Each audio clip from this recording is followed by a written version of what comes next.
In one of the valleys of Murim, where a high mountain was located, there was heavy snow. It shone brightly in the air and on the branches of trees under the glow of the full moon. A group of people was traveling along a snow-covered path in a dense forest among deciduous trees. Some of them carried the necessary cargo or illuminated the road. One man was riding a horse. A man walking ahead turned to him. He asked Mr. Im if he would stop them here for the night as it was almost dark. Im replied that they don't have time for that. Hearing his master's words, the man turned to face the rest and announced that he must move faster as he must get to Hangzhou today. People were not very happy with this schedule of events. They walked straight, not paying attention to the fact that it was already dark. Thick wet snow flew into their faces. A group of people just approached the bridge that had to be crossed. Suddenly Mr. Im's horse began to jerk and kick. He definitely did not want to cross this bridge as he felt the danger there. Im's guide was surprised by the horse's actions and turned to his master. Im asked if something suddenly happened up ahead, as his horse doesn't usually behave like this. The men began to peer into the darkness to see something. The guide noticed a strange man ahead and pointed at him. A young man stood right in the middle of the bridge, blocking the way for travelers. His head was lowered and he was looking at the floor. The guide told him to get out of the way. The man did not like these words very much. He raised his head slightly to look at the people in front of him. His gaze was cold and eerie. He did not move from his place for a single step, continuing to stand on the bridge. The guide decided that it was just some crazy person and was going to deal with him. Suddenly the man on the bridge began to move. He smoothly lifted his right leg off the ground and was about to do something. The leader shouted to the other brothers to pay attention to this. He carefully followed the man's movements but could not understand what he was doing. He was surprised by the smooth movements of the boy despite the fact that he was quite thin. The guide decided not to take any action in this situation and simply told the man opposite to look elsewhere for his tricks. At that moment, Mr. Im noticed something strange and told his guide to be careful. The man's name was Huang Ji, and he did not understand what his master wanted from him. The boy, who had been standing motionless on the bridge, suddenly moved behind Huang and cut off his hand. Huang didn't even have time to understand what had just happened. He slowly lowered his head and noticed a lot of blood in the area of his shoulder where the arm was gone. The other warriors stood with their mouths wide open and also did not understand anything. They only saw blood and screamed loudly from such horror. Mr. Im was more worried than anyone because he knew he was being hunted. He mentally asked himself how it was that no one even noticed the sword strike. Im's wards decided not to wait long because it was not safe to stand still. One of them shouted that he should be stopped and urged the rest to attack the enemy. This did not scare the man at all. Even now he stood still in one place with his head down. Hearing the screams of his enemies, a demonic smile appeared on his face. One of the soldiers noticed that the enemy was smiling, and this greatly alarmed the man. He didn't understand exactly what that meant, but it was definitely nothing good. Mr. Im's wards rushed into battle, encroaching on the territory of the bridge.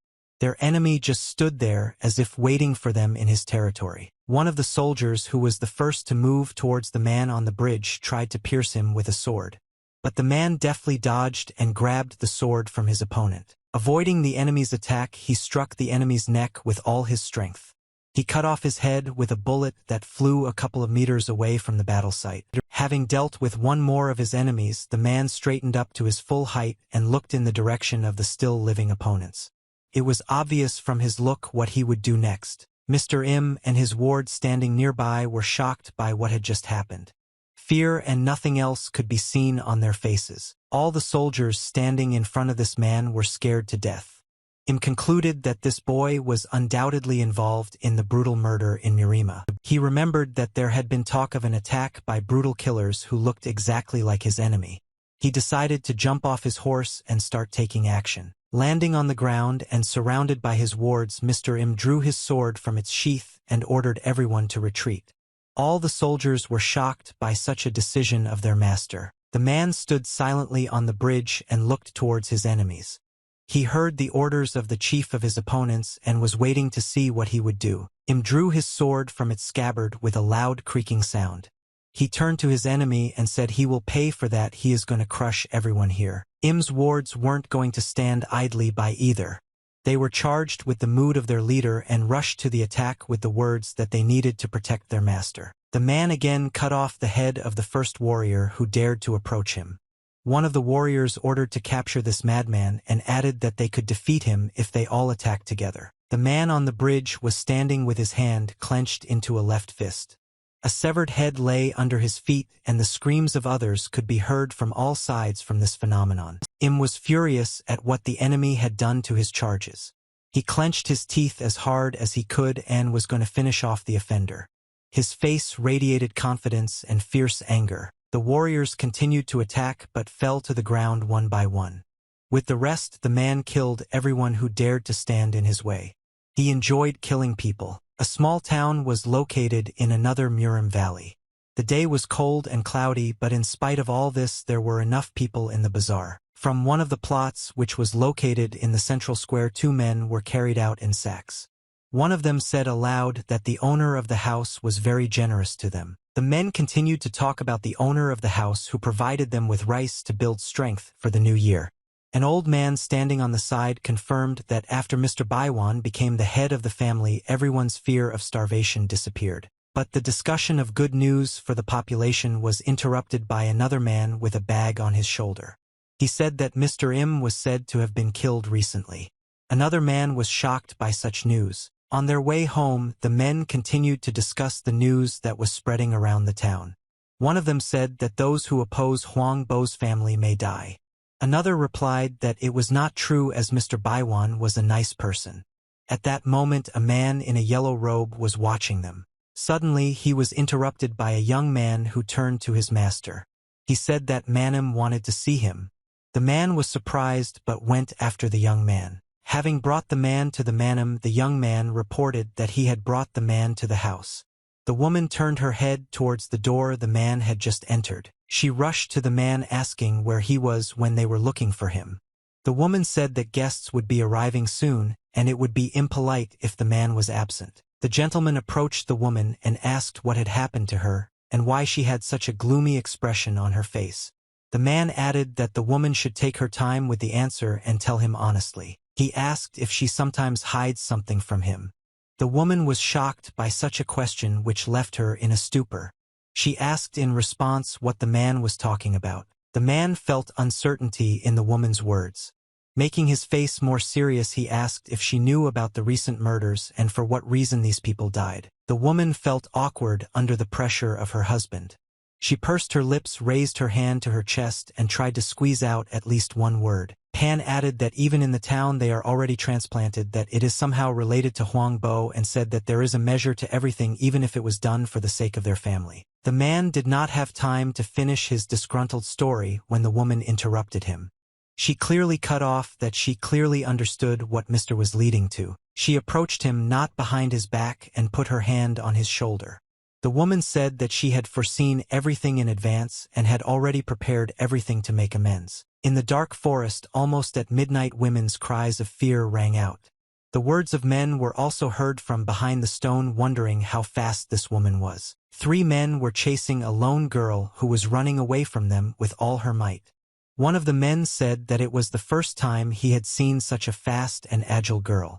Others also agreed with these words. Realizing that it would be difficult to catch up with the woman, and it would take a lot of time, one of the men threw an axe in the direction of the young woman to stop her. The axe flew at the level of the girl's circle and caught the skin, spilling blood.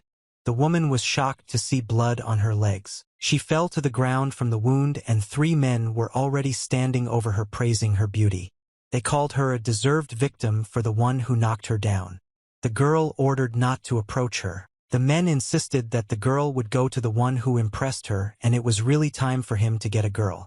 The man did not object to his partners and was going to take the woman into his hands. Suddenly the men heard strange sounds not far from them. The young man was carrying a bag that rustled in his hands, which attracted the attention of strangers. This was the same guy who single-handedly slaughtered an entire group of warriors. He attracted the attention of men who mocked the girl lying under the Christmas tree. While the men tried to figure out among themselves who it was and why he just came by, the girl had time to rest and think. She decided to call for help as hard as she could. But the men didn't pay any attention to her. They noticed that the young man was carrying a bag that must have something in it. They decided to take this thing from a passerby and pounced on him from different sides. The young man did not pay any attention to the actions of the men and went on. When the robber's hands almost touched the young man's body, he accelerated sharply and avoided a collision with the robbers. The men did not understand how it happened in the first place. They took out their axes and talked about how this skinny guy was a lot faster than he looked. They wanted to watch him stand before the axe. Two men rushed towards the young man to kill him with axes. This time they let out very loud screams that were impossible not to hear. Of course the young man heard them. He raised his eyes at the last moment, preparing to parry the attack of his abusers. As soon as the robbers could already see their axes in the young man's body, he cut them with his attack. Everything happened so fast that the men did not have time to do anything about it. The young man threw the bag which the robbers wanted to take from him on the ground. The bag opened a little and someone's hair could be seen there. The two robbers fell to the ground covered in rivers of blood from the attacker's blow. The third sat over their bodies.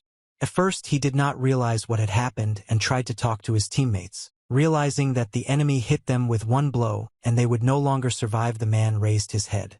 He noticed the bag in front of him that he wanted to steal just a few seconds ago. But now his desire has completely disappeared. He saw someone's severed head in the bag which was bleeding. The young man approached the man who was sitting on the cold ground and was shaking with fear and asked him to give him his bag which was lying on the floor. At this moment the man was already holding the bag in his hand and was still trembling in the face of death. The young man was not going to wait long for his bag, and in a second he got rid of the man's head on his shoulders. The woman was still sitting on the ground near the tree as she could not get up due to her injuries. Seeing the severed head, she called for help again. The young man came closer to the girl and, tying his bag with his head, asked if the woman saw anything of what happened. She said no, out of fear of losing her life. The man turned away from the girl. She sat motionless on the ground, her heart almost jumping out of her chest at that moment. The woman did not want to die like this. She stared without looking away at the man in front of her.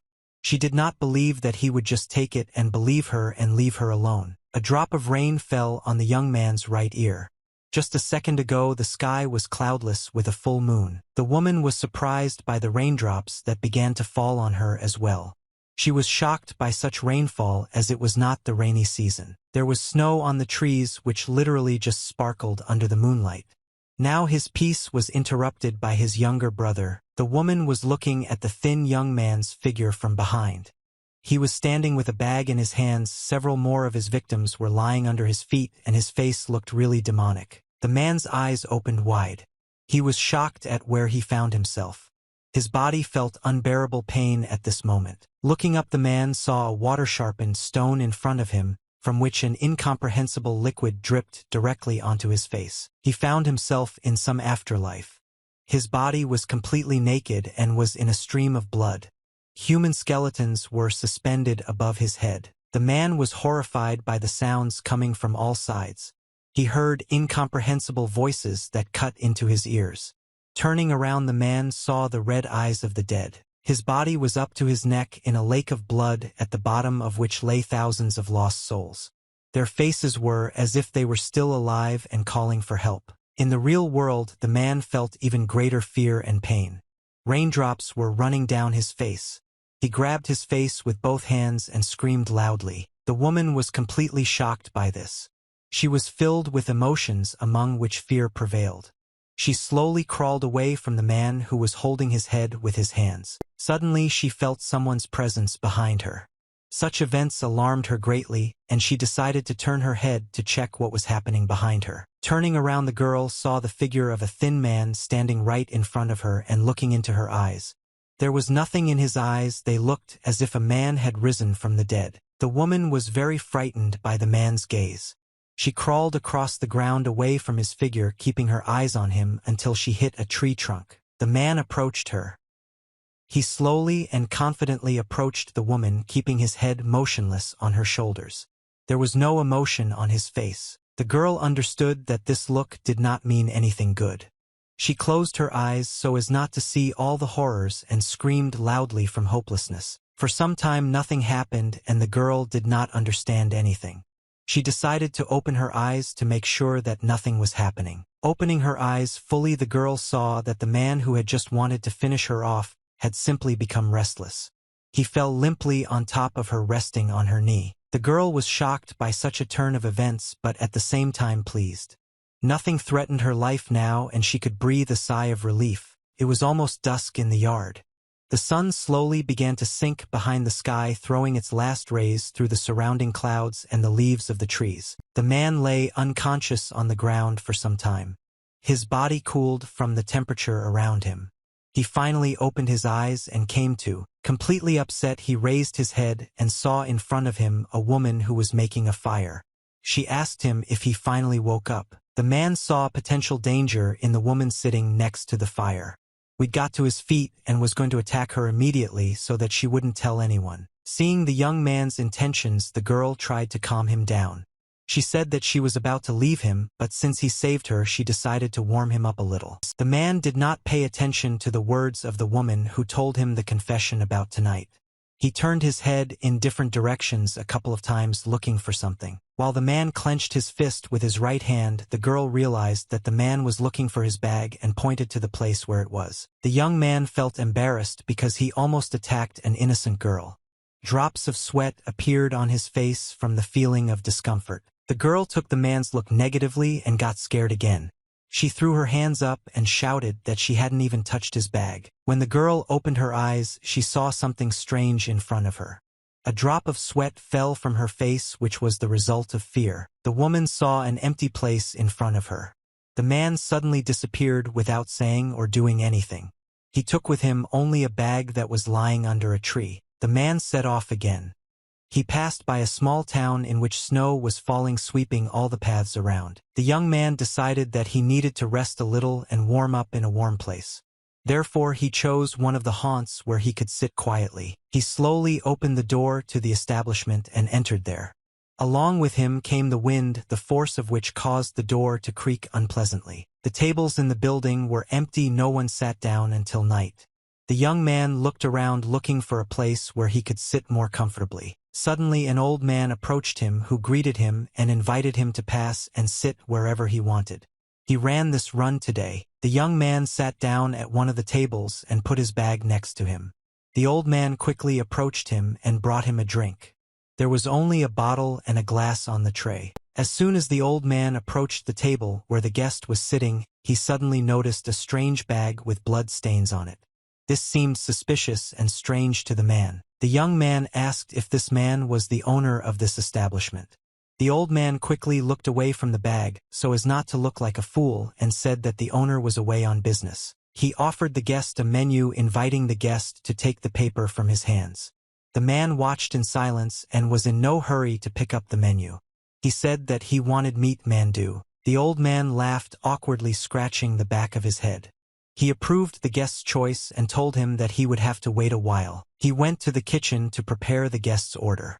On the way to the door to another room, the old man constantly looked around, looking incredulously at the young man sitting at the table. The room to which this man was heading was not a kitchen at all. With a tray in his hands, he entered the door where soldiers in black masks were waiting for him. There were unconscious people on the floor. One of the masked warriors stood over a bound woman who was kneeling, holding a sword at her throat. The old man said that the one who visited them was the same man. This man was standing right in the middle of the room, wondering what to do next. He was surrounded by dozens of warriors in black masks who had recently dealt with the people lying on the floor. The man took the dish he was supposed to bring to the guest. With a tray in his hands, he headed for the exit to the hall, and had already apologized earlier for making the man wait. But as soon as he opened his eyes, the body of one of his soldiers was lying in front of him, covered in blood. He was completely shocked by such a schedule of events. A guest who visited his establishment got ahead of his plans and found his secret room first.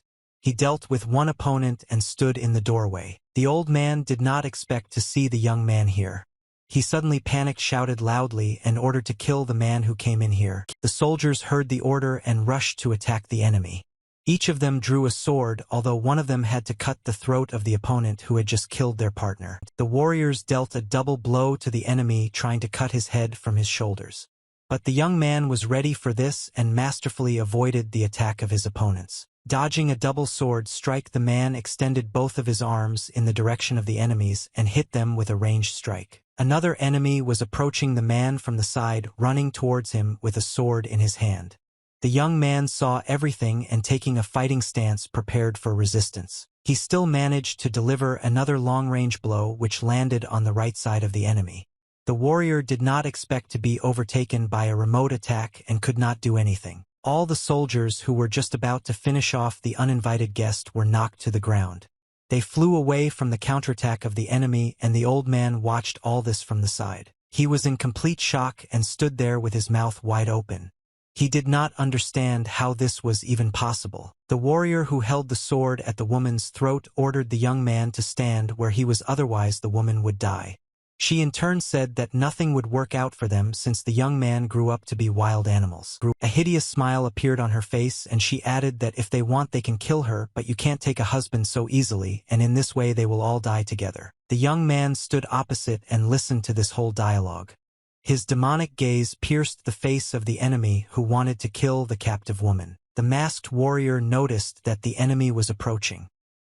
He brought the sword closer to the woman's throat and said that if the young man took even one more step she would die. The old man who met the guest at the establishment bent down on the floor to pick up the weapon. He turned around for a second and ordered his ward that if the woman twitched she could be killed. Taking the sword from the ground in his right hand, the old man rose to his full height and stood opposite the young man.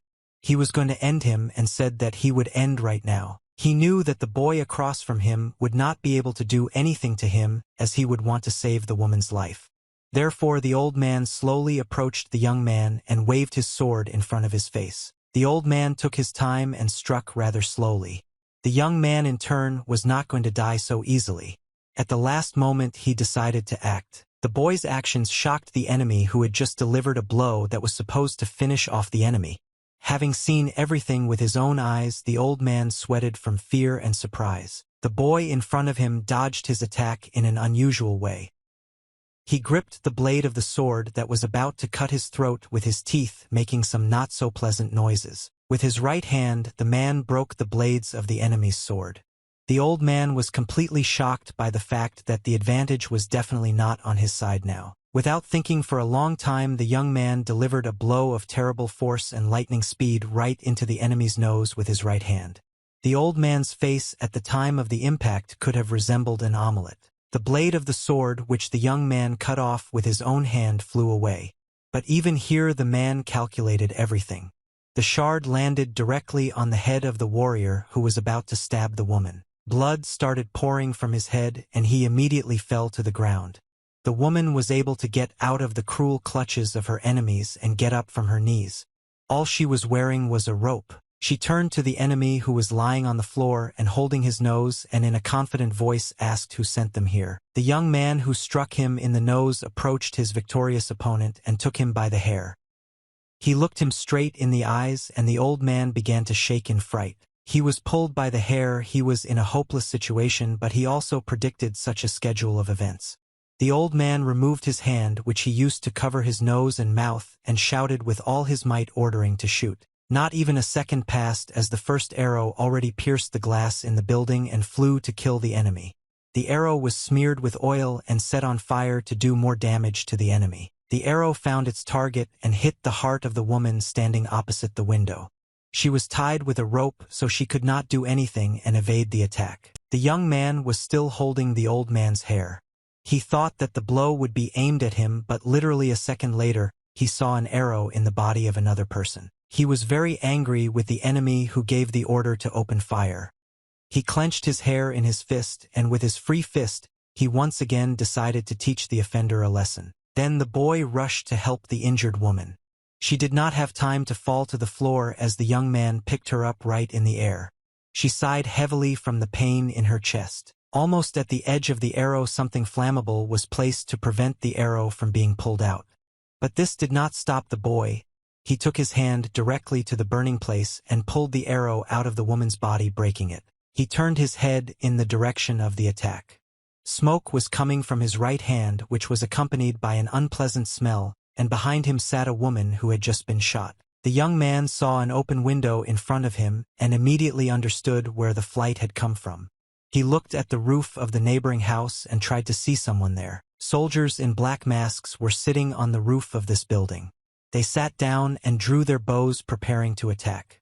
One of the soldiers was frightened by the look of the young man who looked at them from the window. The leader of the shooters shouted at the top of his lungs that it was necessary to attack right now. Immediately after his words, burning arrows flew at the enemy, at least one of which was supposed to kill the man. But the young man had other plans for this. He wasn't about to expose his body as a naked target for his enemies to see. He got into a fighting stance and repelled the joint attack of the enemies with a shock wave. On the roof of one of the houses in one of the valleys of Murim, the warriors in black masks continued to shoot burning arrows at their enemy, trying to hit him. Each arrow was either deflected by the boy's ranged attack or flew past his body, which was now closing in on its enemies. Suddenly 3 arrows together hit the target, which was moving very fast. They got stuck halfway through the target, which they hit right on the move. The warriors watched their attack hit the enemy in the air. They were surprised that even such a simple shot could hit the target. Before their eyes was the figure of a man with arrows sticking out of his body, and a river of blood was flowing from his face. But everything was not as simple as the soldiers thought. As they watched their stricken target, loud shouts were heard behind them, and they turned in that direction. The soldiers were completely shocked by what they saw. Before their eyes stood the half-naked youth they had just killed, holding their partner by the head, taking his life. There was no time to delay, so one of the warriors immediately reached behind his back with his right hand to get the arrow. He could not allow the enemy to reach them, but it was already too late.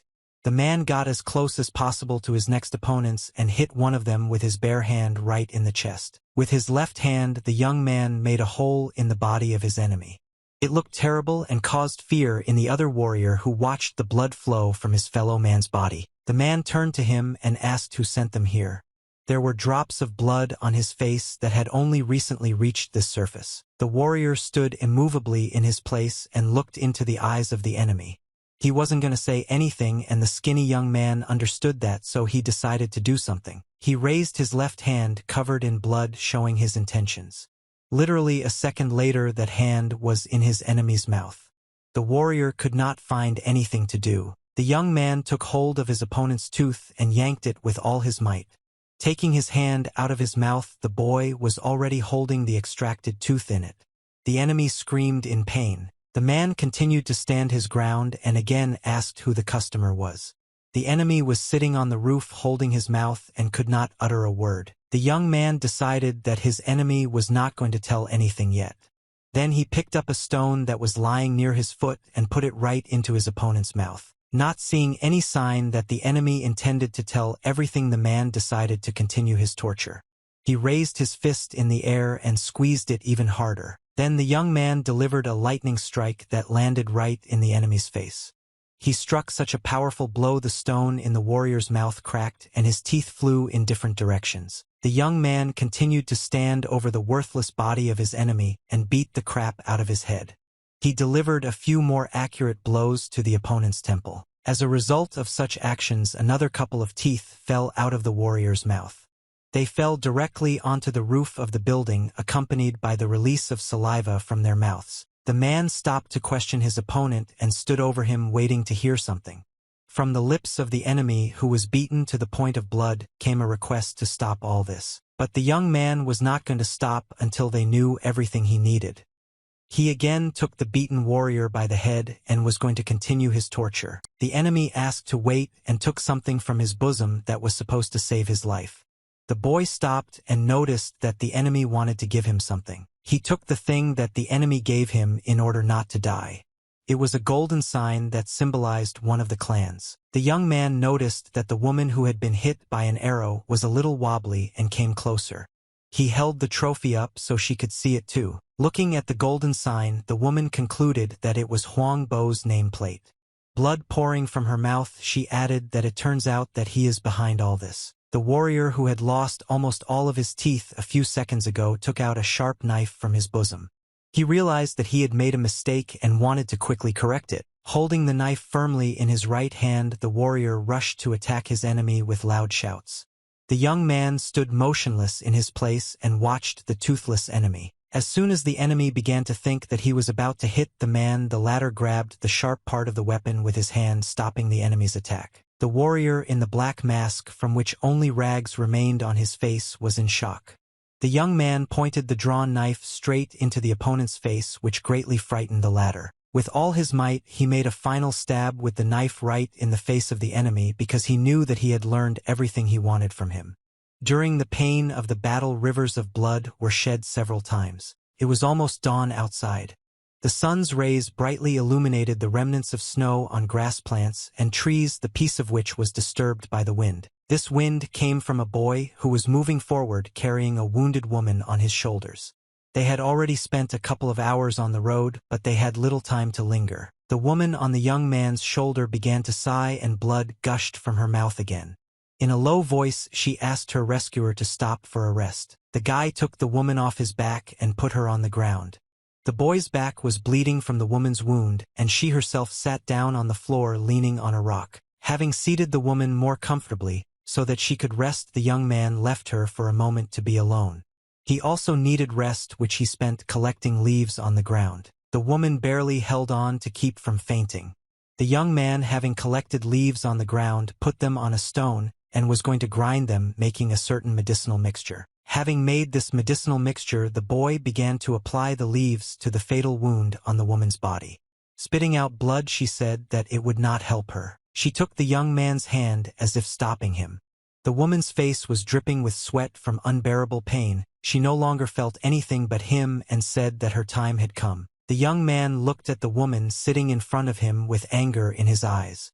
He was angry with her because he did not understand how she could say goodbye to life so easily and abandon it. The guy decided not to waste a second and still try to save the injured woman's life.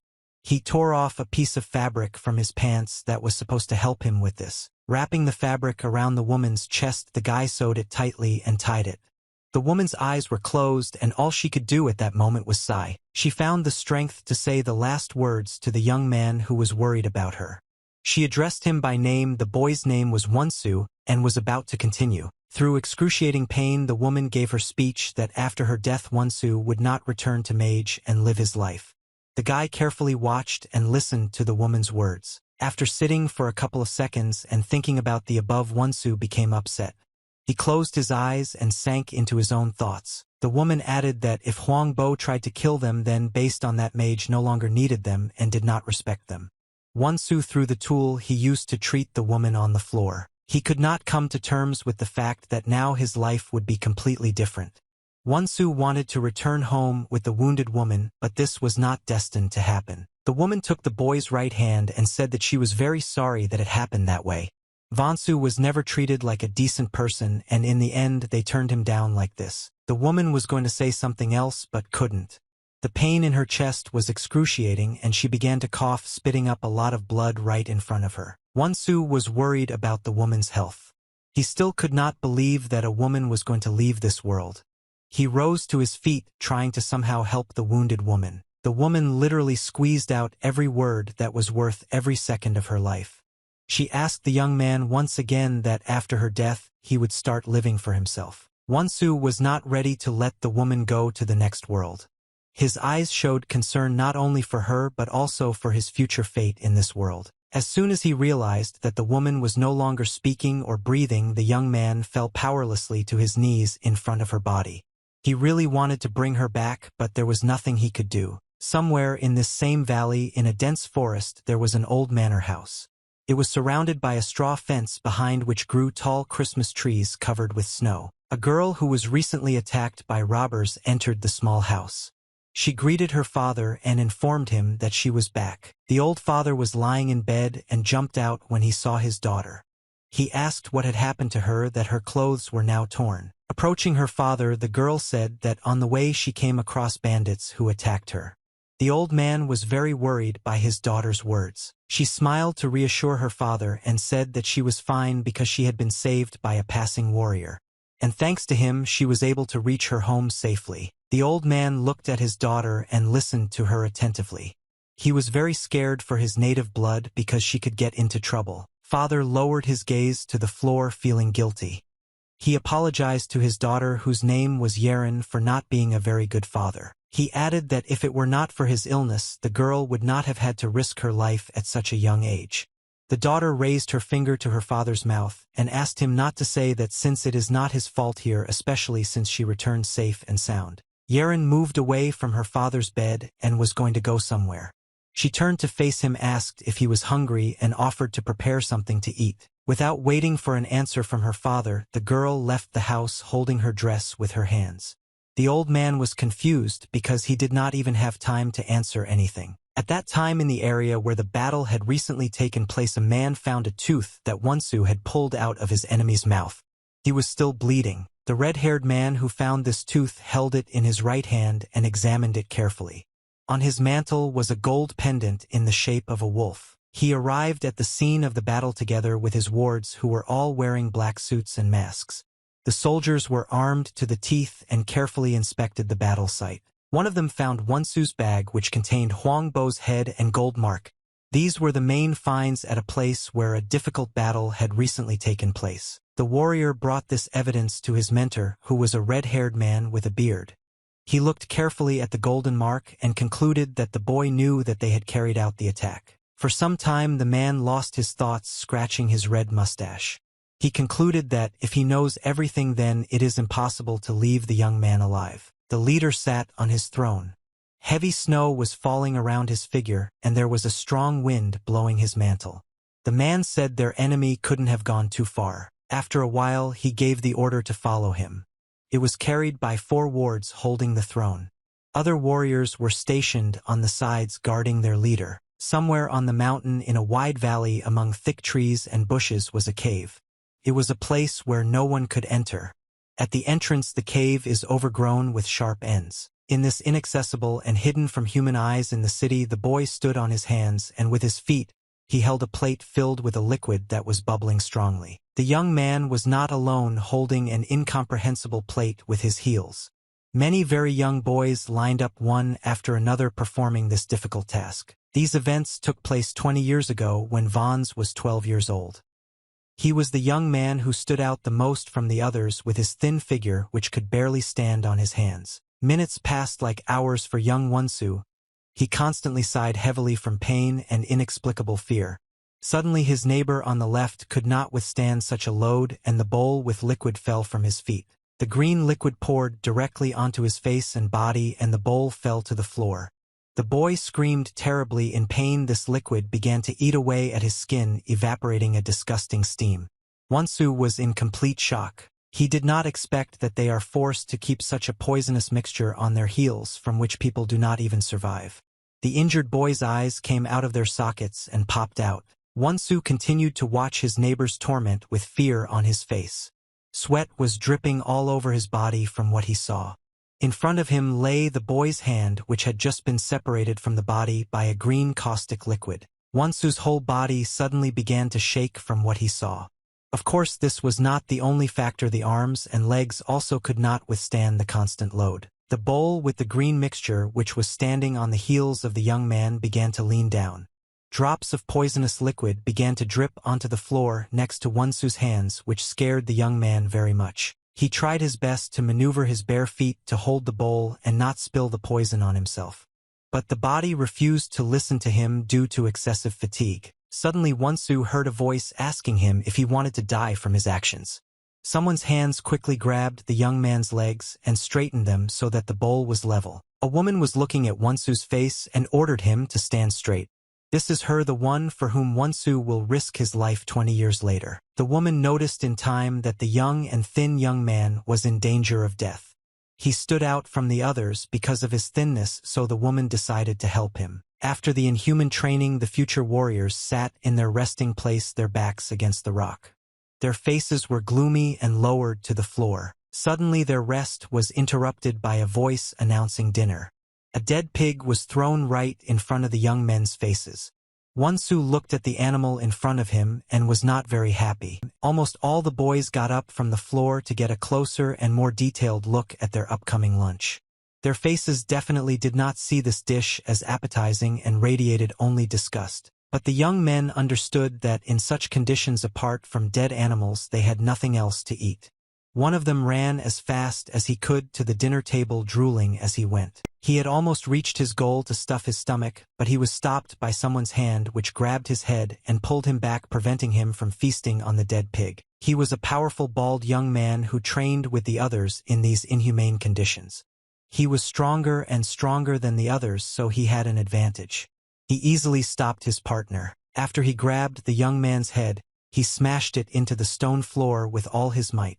The young man's face flattened under the influence of such a powerful force. Stopping the young man who was supposed to come to the dinner table first, the big man said that he would eat first. Then the bald man added that when he could eat his fill, the others could finish the leftovers. Having finished his warning to his vis-a-vis, the big man began to tear pieces of meat from the pig and swallow them without chewing. The other boys stood and watched it from the sidelines, waiting for their turn. No one could object to the pumped-up guy either, but not Vons. He was very angry with him because he knew that this was unfair not only to him but also to the rest of the young men. Clenching his teeth, Wonsu bent down to pick up the rock from the ground. He was not satisfied with the situation, so he decided to correct it right now. Taking the stone in his right hand, Vonsu hit the head with more strength from the back. Blood began to spray from all sides, but it was unclear whether it was pig blood or human blood. Zdrovan was shocked by this turn of events. Wonsu decided that it was his turn to put the boy in his place. But he was wrong. The big man was covered in animal blood, and at that moment he was eating one of the legs. He turned towards the young man who had just dared to attack him. He couldn't stand being treated like that, so he decided to teach this jerk a lesson. With great strength, he swung his left hand, which was holding an underfed leg, at the thin boy and hit him right in the face. He was angry and dangerous. These words were confirmed by the fact that the big man did not stop at one blow to the face. As Wonsu fell to the floor, his opponent continued to kick him with no remorse. Other boys took advantage of this fight and in turn ran to finish eating the pig. The woman who had recently saved Wonsu from death watched this pitiful phenomenon from the sidelines. Finally, the fight died down. Another hard day for the boys was over.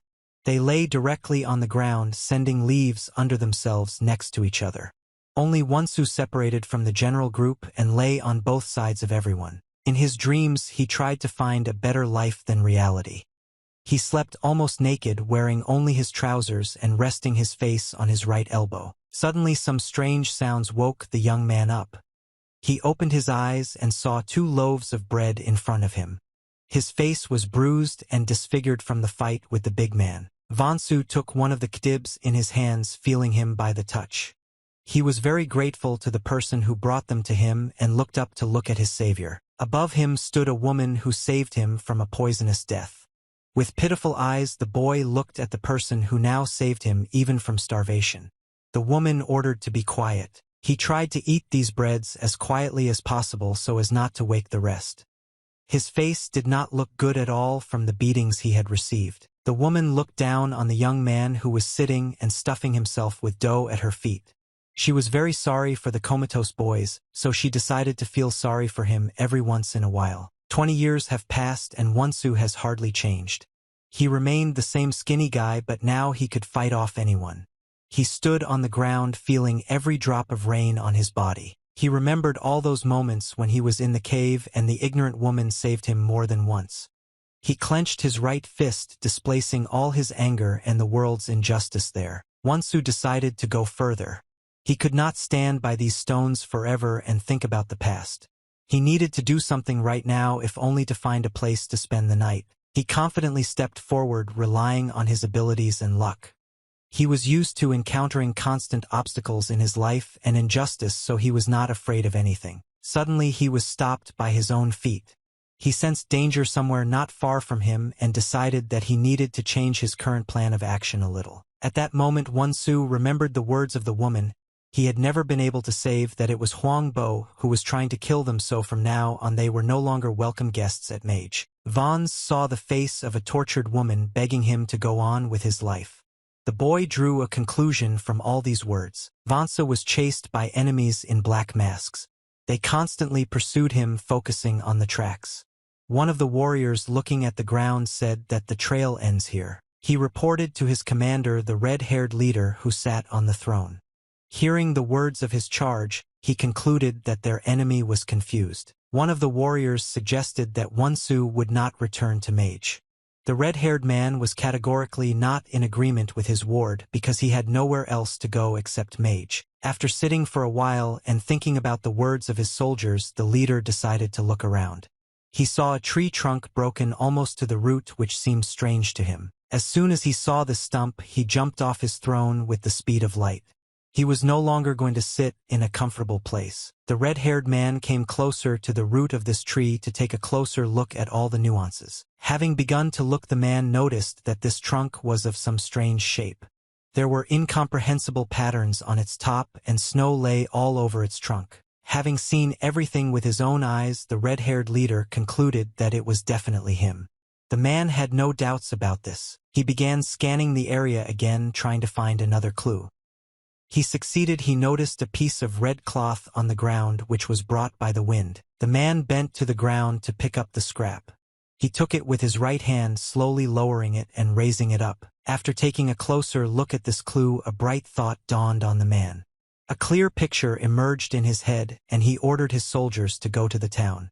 The wards responded positively. A bazaar was located right in the middle of the central square of a small town.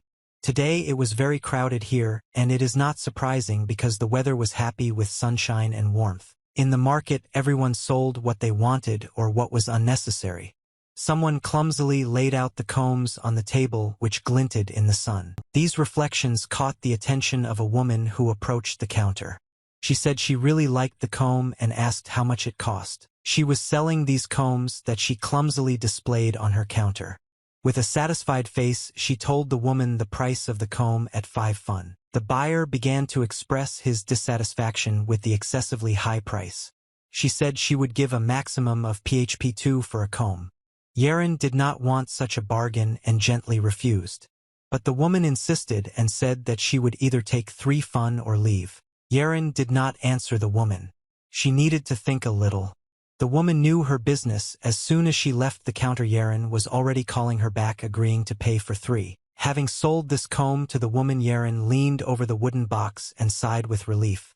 She was pleased to have sold at least one of the combs. Suddenly she heard some incomprehensible address in her direction.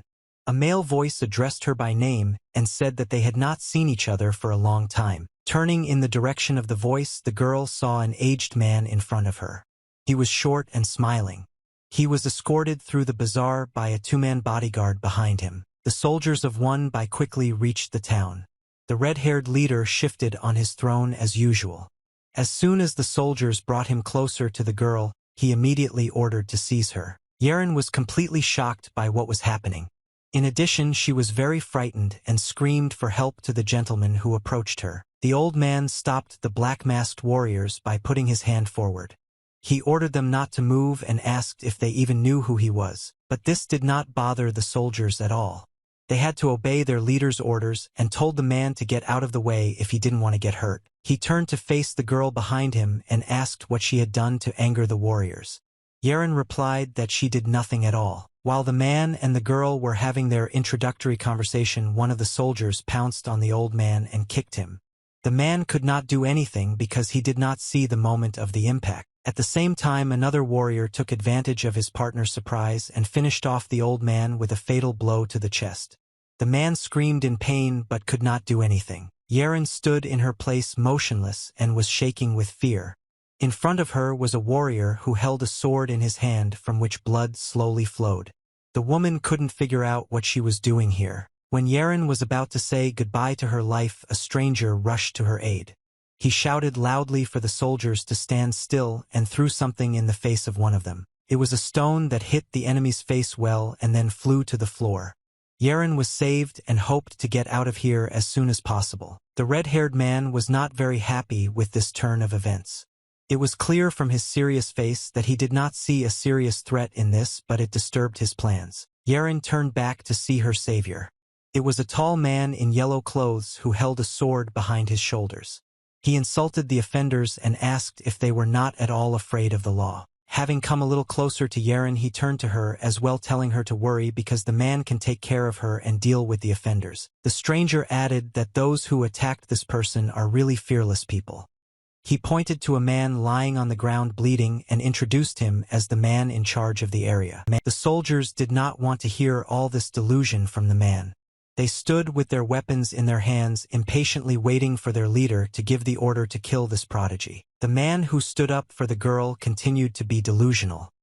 He turned his head in different directions, scratching it, and said how ill-mannered these boys were. In front of him was a whole group of armed soldiers, in the center of which circle sat a red-haired man on a throne. They were ready at any moment to rush to kill the enemy. Finally, the leader gave the order to attack the enemy, and 3 soldiers with weapons in their hands ran in his direction. The man stood still and waited for the enemies in his territory. The black-masked warriors tried to double strike to hit the chattering man, but he deftly dodged down and avoided a collision with the swords. Another warrior was waiting ahead of him who was already attacking him. It was a planned combination to lull the enemy's vigilance. The warrior swung his sword right in front of the enemy's face, but everything was of no use to the man. He easily avoided this blow as well, rising up. The warriors raised their heads and realized where the target was now, but the target has now become a hunter. At this moment in the air, the man in the yellow cloak decided that it was his turn to attack and swung his shining sword. He launched an attack with lightning speed and powerful force that sent enemies crashing to the ground. Some managed to block the blow, but it did not help to avoid a painful fall. The warriors fell right at the feet of their leader, who continued to sit on the throne. He was watching the action carefully, but he wasn't going to do anything just yet. The man in the yellow cloak stood in a victory pose. He said that once upon a time his opponents fell from his mighty sword. Yeren stood behind him watching from the side, just like the red-haired man. The warriors who had just been sent to the ground became very angry. They didn't want to tolerate being insulted by some rascal because this was only the beginning of the fight. They were just about to teach him when the leader stopped them. He raised his right hand up. The man snapped his fingers, drawing attention to himself, and asked his wards to bring him his whip immediately. 2 of the wards barely dragged that whip along the ground. Its metal and heaviest part dragged on the ground and appeared at first glance too heavy to be a useful weapon in battle. As always, the red-haired man had a different opinion. As soon as the whip was brought closer to him, he grabbed its soft part with his right hand, firmly grasping the entire width of the rope. He looked very dangerous with such a whip in his hands. The iron part of the weapon was on the ground, and the man himself was firmly holding the rope, staring fiercely ahead of him. The man in the yellow cloak continued the conversation with a smile. He asked the red-haired man if he was the boss here. He made such a conclusion because the warrior looked much more solid than the rest. The red-haired leader also smiled, but his smile was not friendly or witty at all. He was going to destroy his imager and said that he was too insolent and talked a lot. The leader threw a mighty blow with his whip, which the yellow-cloaked man was able to block with his sword, placing the weapon in front of his face. The metal end of the whip that the red-haired man used to attack the enemy was not entirely simple. At its end, the muzzle of a snake with sharp teeth was clearly visible. The man was not completely shocked by such an attack. He stared at the crack of his weapon and wondered what kind of attack it was and why he had entered the fight first. Opposite stood the figure of a red-haired evil warrior with furrowed eyebrows.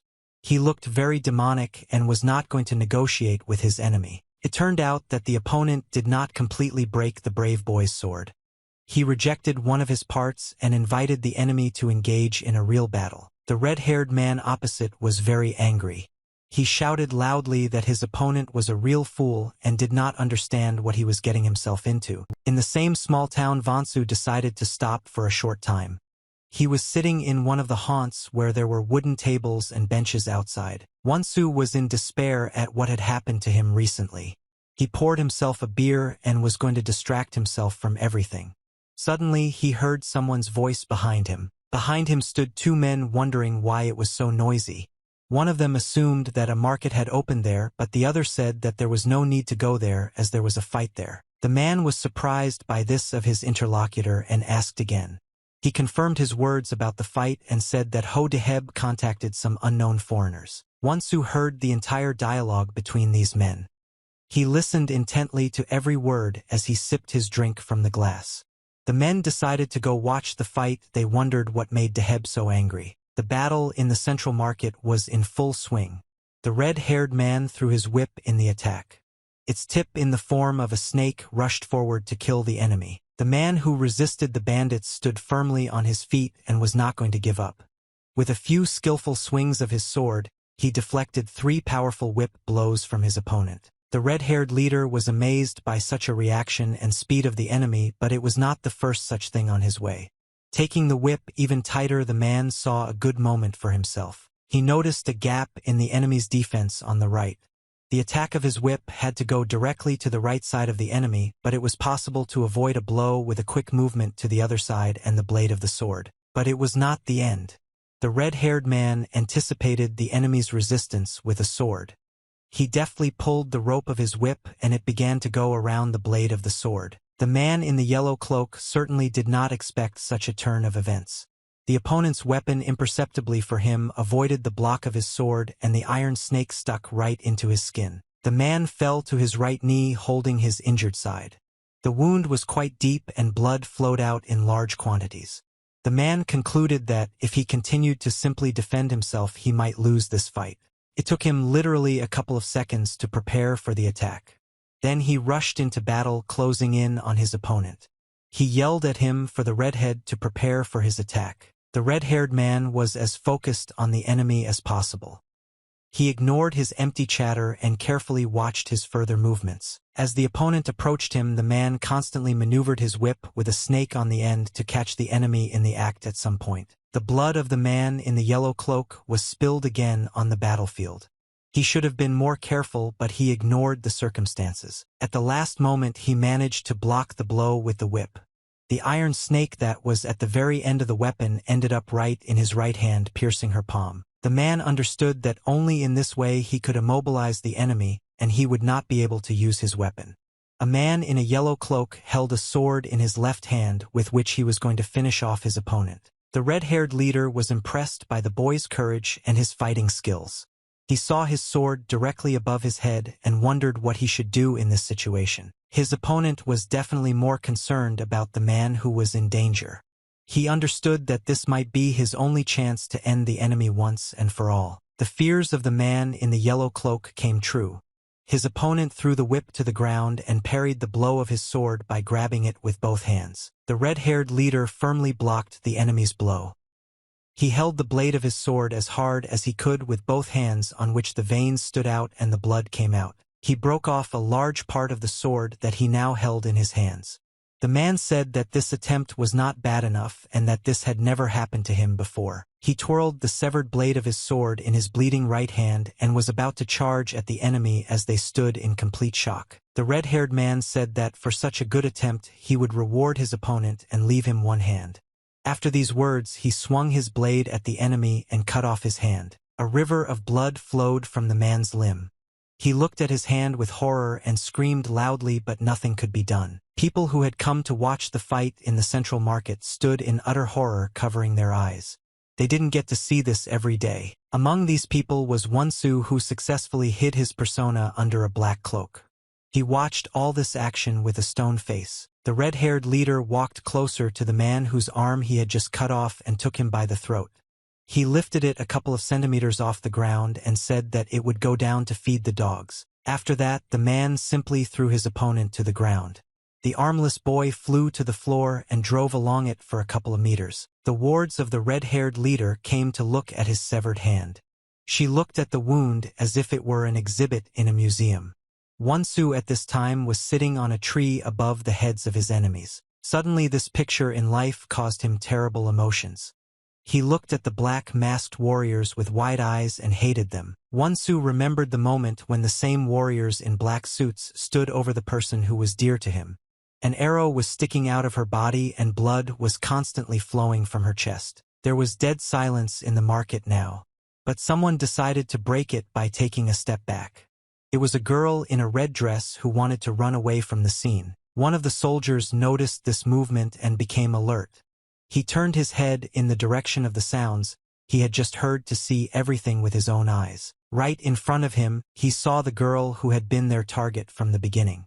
Yeren realized that the two men who could protect her were no longer able to do so, so she needed to run away as soon as possible. After the massacre, the territory of the market was empty and quiet. The thick snow was sweeping between the rows, which now there was no one to trample. Yeren ran away from her attackers along one of these lines. She still could not understand what they needed from her and just ran forward trying to break away. She looked back for a second to see how far the robbers were from her. They almost did not catch up with the girl, and this worried her very much. The girl did not even have time to turn her head forward again, as the warriors in black masks had already caught up with her and were rushing ahead of her, moving along the wall. Two of them landed right in front of Yeren. Their assignment was to stop the girl as soon as possible and find out from her all the information they needed. One of the soldiers did not wait long and took the girl by the neck with his left hand. He pressed her against the wall, and Yeren screamed from the pain in her throat and back. The warrior in the black mask took out a knife from his pocket and began to threaten the girl in the red dress. And he put the gun to her throat and asked where the same guy was. Yeren at that moment could not figure out what the man in front of her was talking about.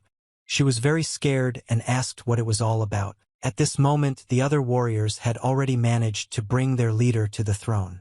The red-haired man explained to the girl that he was talking about the man with whom she was in the forest. In Yeren's imagination, the figure of a mysterious stranger who saved her from robbers appeared.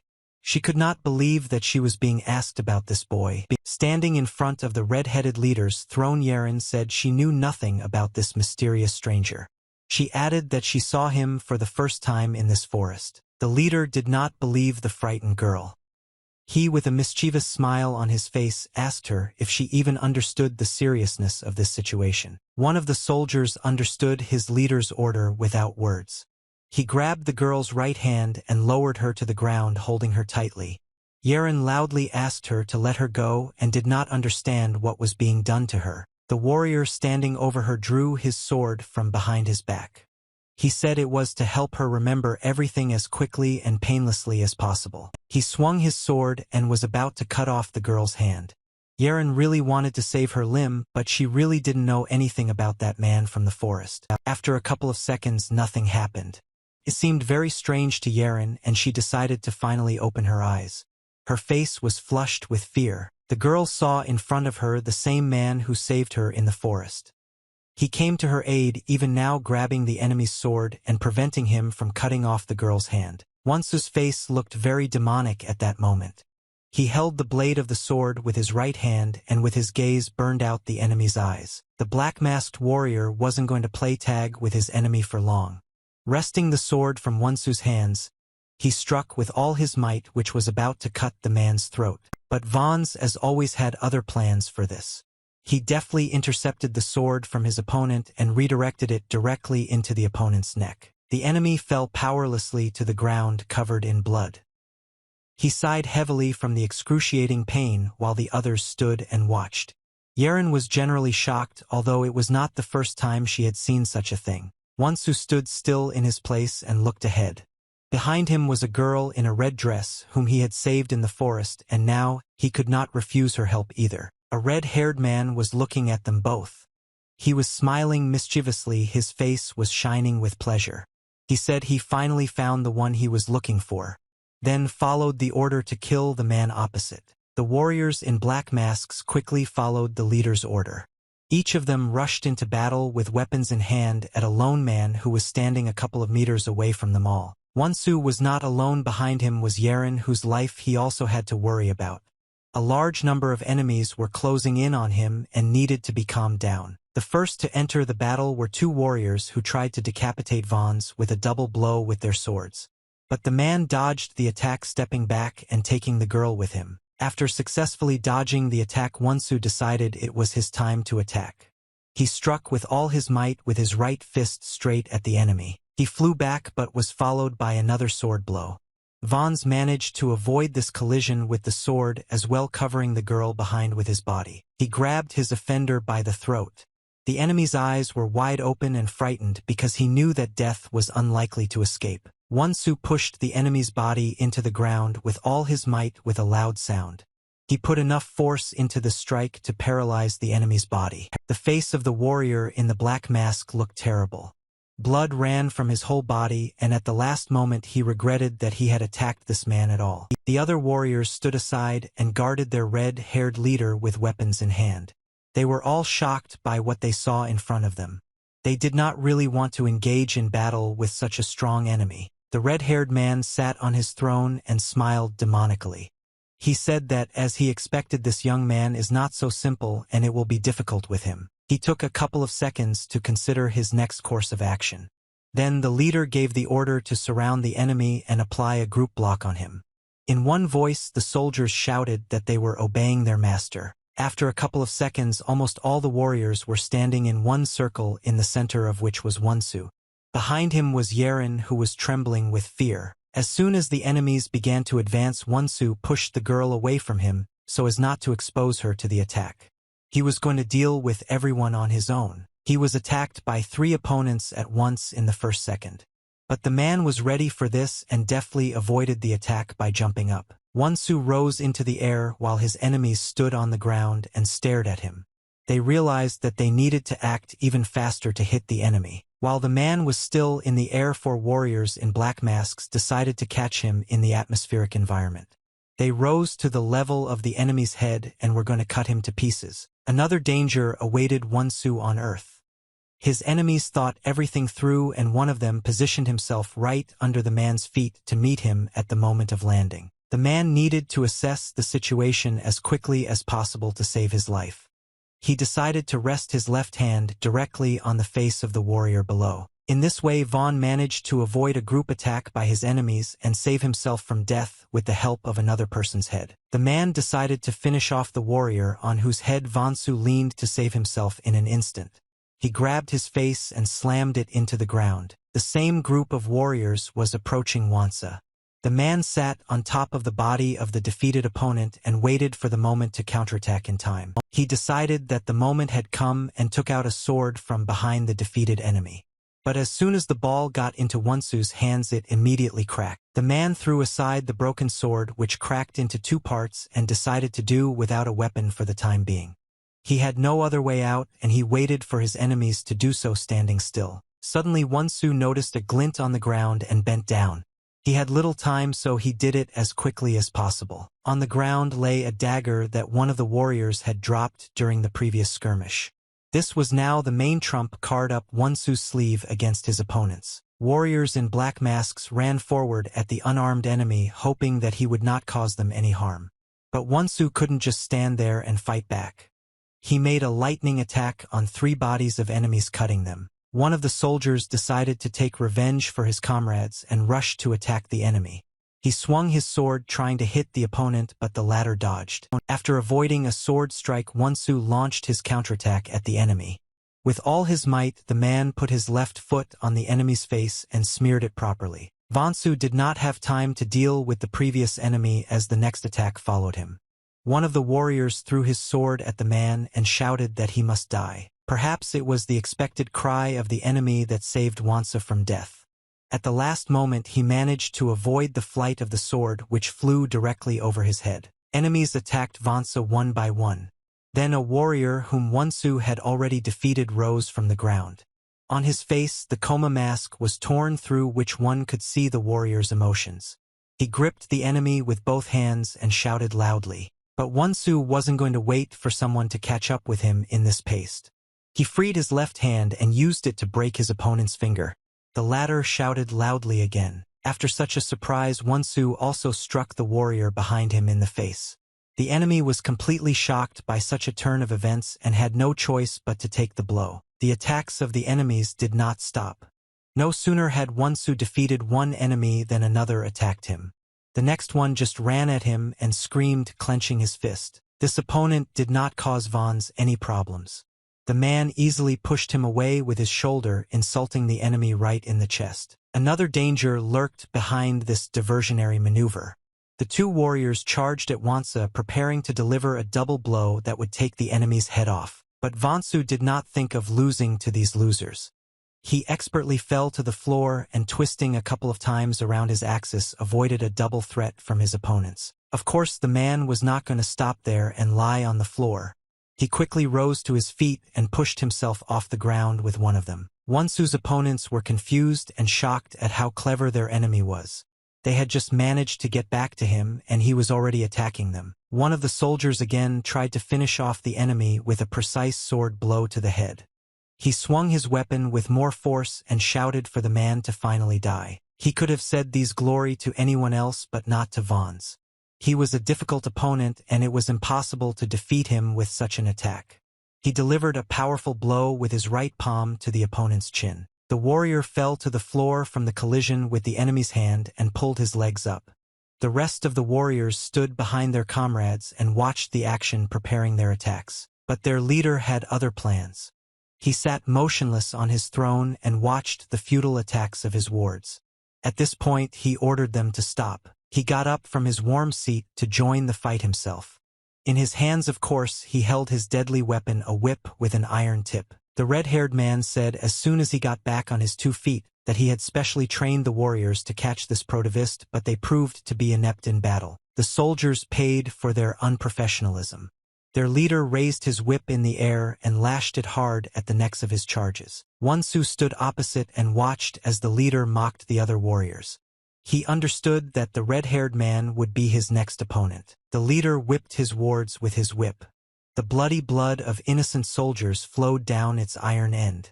But their husbands' problems and life did not bother him at all. Wonsu and the red-headed leader stood facing each other, looking into each other's eyes. The warrior with the whip turned to his opponent and said that they were finally left alone. He stood in his place, grinning mischievously and provoking the enemy. At one point, he raised his right hand up and waved it in his direction, offering to attack his first opponent. Wonsu never doubted his strength. In addition, the man made him very angry and he could no longer stand still. Wonsu began to attack his enemy, moving quickly towards him and clenching his right fist. Wonsu rushed towards the enemy with all his might.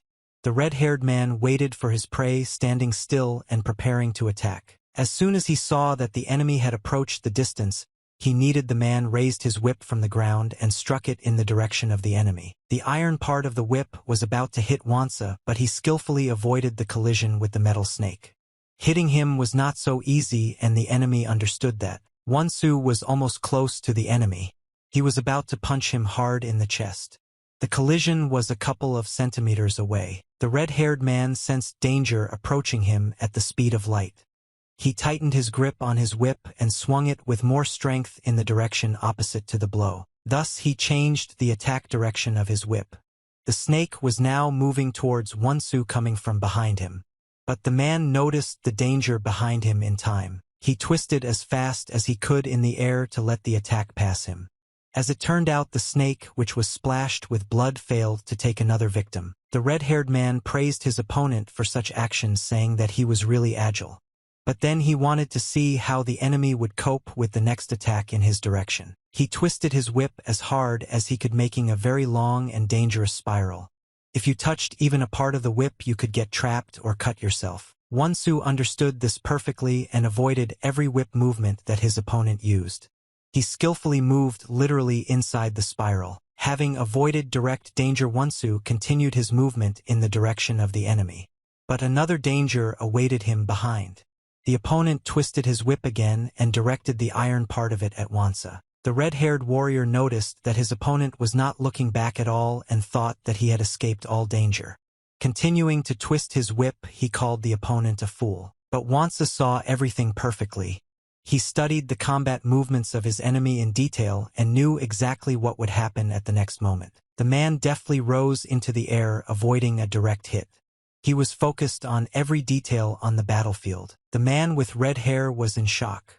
A second ago he was sure that his opponent would not be able to avoid his attack, but now everything turned out to be different. The metal end of his whip stuck straight into the ground, causing no harm to the legal boy. All the iron snake had for dinner were rocks. In an instant, Wonsu found himself over the head of his enemy. He lifted his right leg up, preparing a blow that would hit the enemy head-on. The red-haired warrior in an instant threw his weapon out of his hand. He sensed danger from above, so he decided that the best solution would be to leave his whip. Wonsu threw his kick with all his might, which was supposed to go straight to the opponent's head. But the latter managed to block the attack by bringing both hands together. The red-haired warrior held the blow as hard as he could.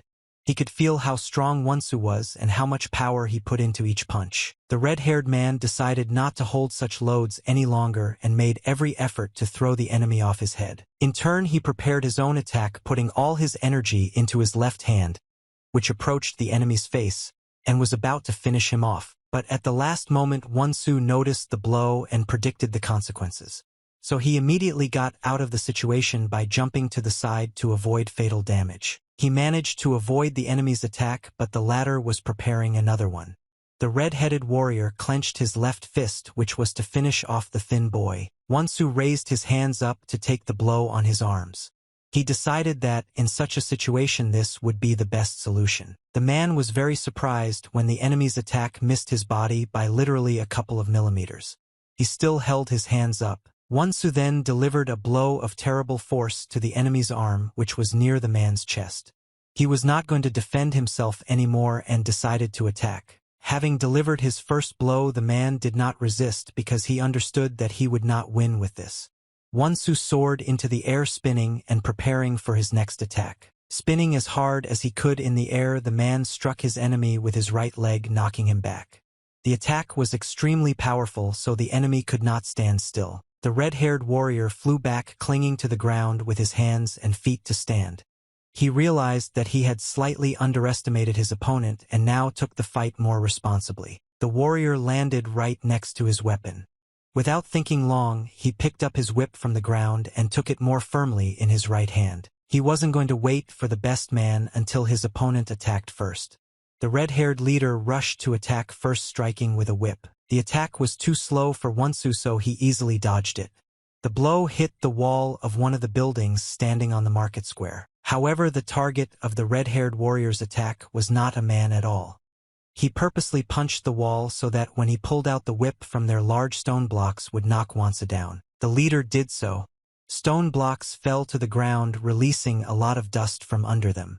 Big clouds formed behind which nothing could be seen. Yeren stood aside and watched all this. Seeing that Vons was in mortal danger in the form of stones, the girl was very alarmed and screamed. But Wonsu was not one of those who die so easily. His figure began to emerge from all this pile of dust. His face was as focused as possible on the fight. The man remembered a moment from his teenage life. He trained in that forgotten cave where real hard labor always awaited him. The boy screamed loudly from pain and misunderstanding. Above him, on top of the rocks, stood 3 teachers who were watching him. The boy had a state of juvaibma. He could not control his energy in his body for mental reasons. A woman from above said that training was about to begin. Wonsu lifted his head up while standing on his knees and saw a snake's tail in front of him. At first, the boy did not understand what was going to happen here. Suddenly, fear began to appear in his eyes. Drops of sweat from his face began to slowly flow down, showing his true emotions. Carefully opening his eyes, Wonsu saw in front of him a huge blue snake with a red belly. She looked very scary, sticking out her tongue and teeth. A woman standing on top of a rock added fuel to the fire. She said that one bite from this snake can kill a healthy bull. Wonsu stood on his straight legs and looked directly into the snake's creepy eyes. He practically did not have the strength to fight her best man, but he had no choice. The boy got into a fighting stance in front of the snake.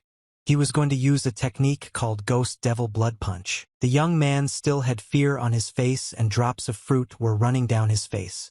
But he tried to overcome everything, clenching his right fist tighter. He looked directly into the eyes of the snake, which was also ready for the fact that they wanted to cause it harm. Wonsu knew that the best technique to defeat an enemy was to use his own weapons against him. The young man approached the snake with the speed of light. With an accurate and strong blow, he hit the animal right in the neck, as a result of which the head of the snake separated from the body. Above the boy stood teachers who were satisfied with such a result. One of them said that the boy had finally learned his lesson. Wonsu had learned this lesson really well then and was going to use the opponent's technique now.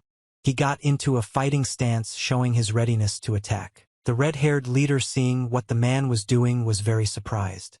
He still did not understand anything about the movements that his opponent was making. He wasn't going to wait for his enemy to attack, so he attacked first. The red-haired warrior screamed and moved in the direction of the enemy, holding a whip in his right hand. Getting a little closer to Wonsu, the man made a powerful blow with his whip which was supposed to hit the opponent's head. He hated the person standing in front of him, so he put as much effort into each blow as possible. Wonsu, on the other hand, was restrained and concentrated. He was taught from childhood not to give in to emotions and to think with a cold mind. He deftly dodged an attack to the head. As soon as the man dodged a blow, he rushed to attack himself. We moved low like a bird to keep the effect of surprise for his enemy. The red-haired warrior noticed the enemy in time who was moving towards him parallel to the ground. He decided that it needed to be stopped immediately and took appropriate measures. But even this attack with a whip along the ground did not bring any result. Wonsu deftly dodged the blow, jumping up in time. Wonsu confidently and quickly approached his enemy, dodging powerful enemy attacks along the way. He jumped up again, but this time he was already preparing his attack. The red-haired warrior constantly swung his whip, trying to stop the enemy. At one point he noticed that his enemy was about to attack from above and shouted at the top of his lungs for him to attack. Wonsu was not stopped by the enemy's counterattacks or his inappropriate words.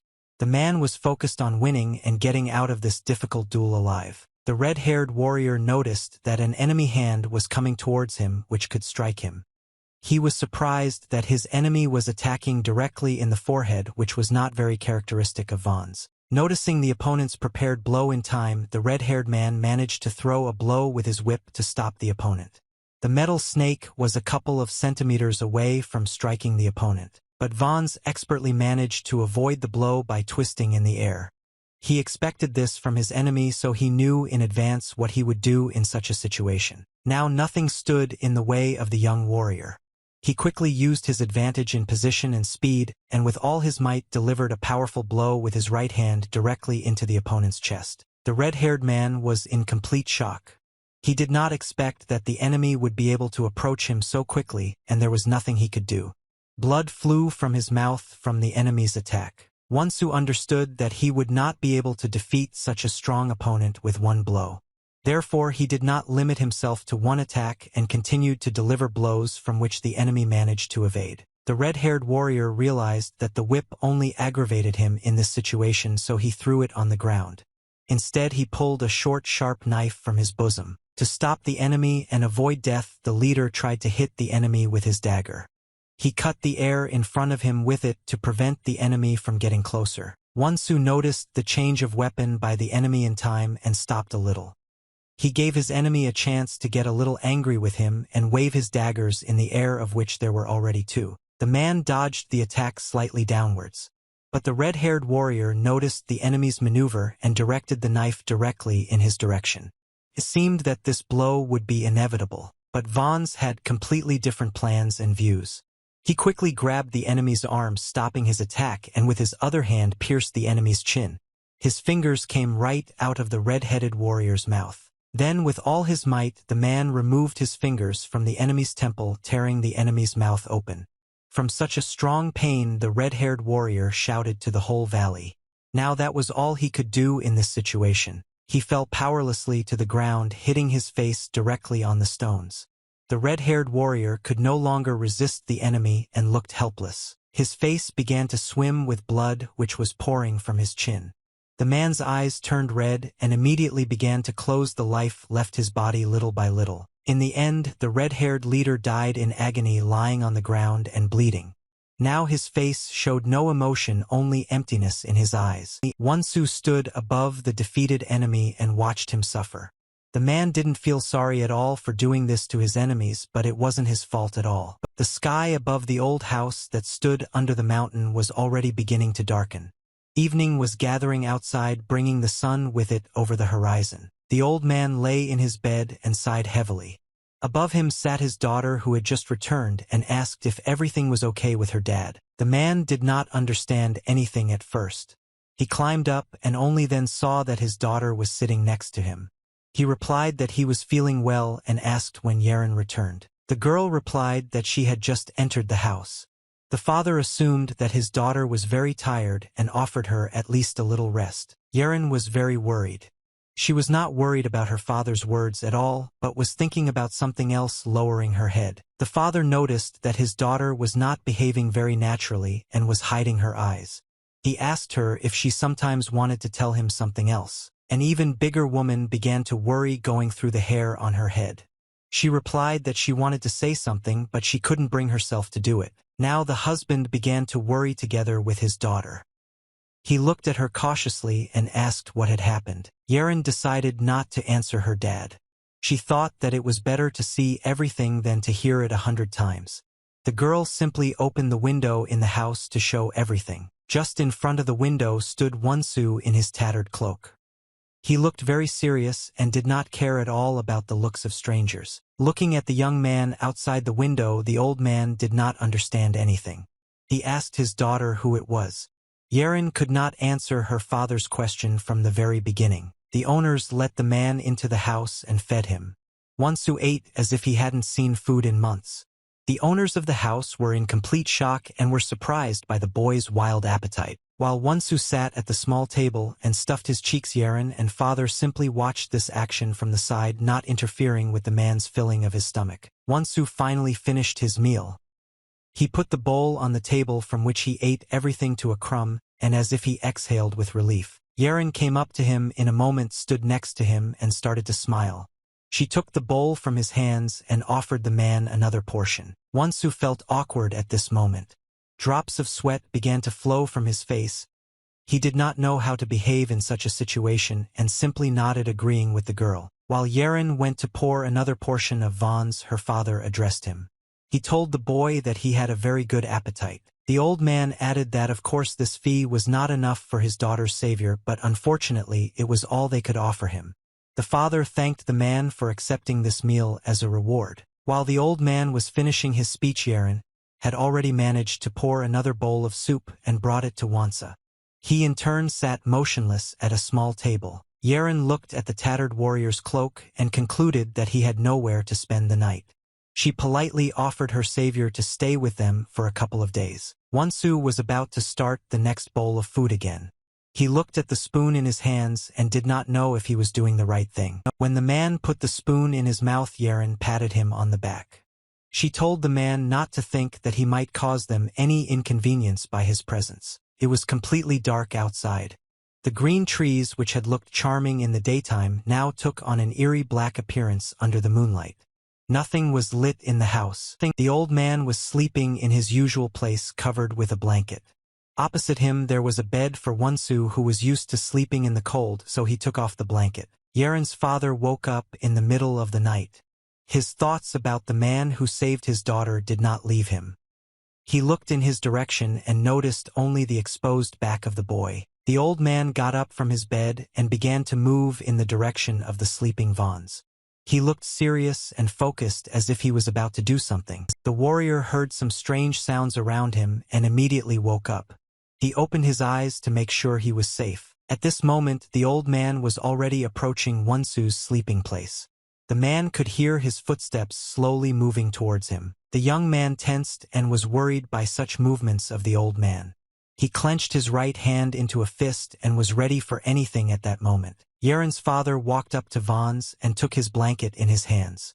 He slowly covered the boy from above so as not to wake him up and said that you can catch a cold that way. After that, the old man went to sleep again with a calm soul.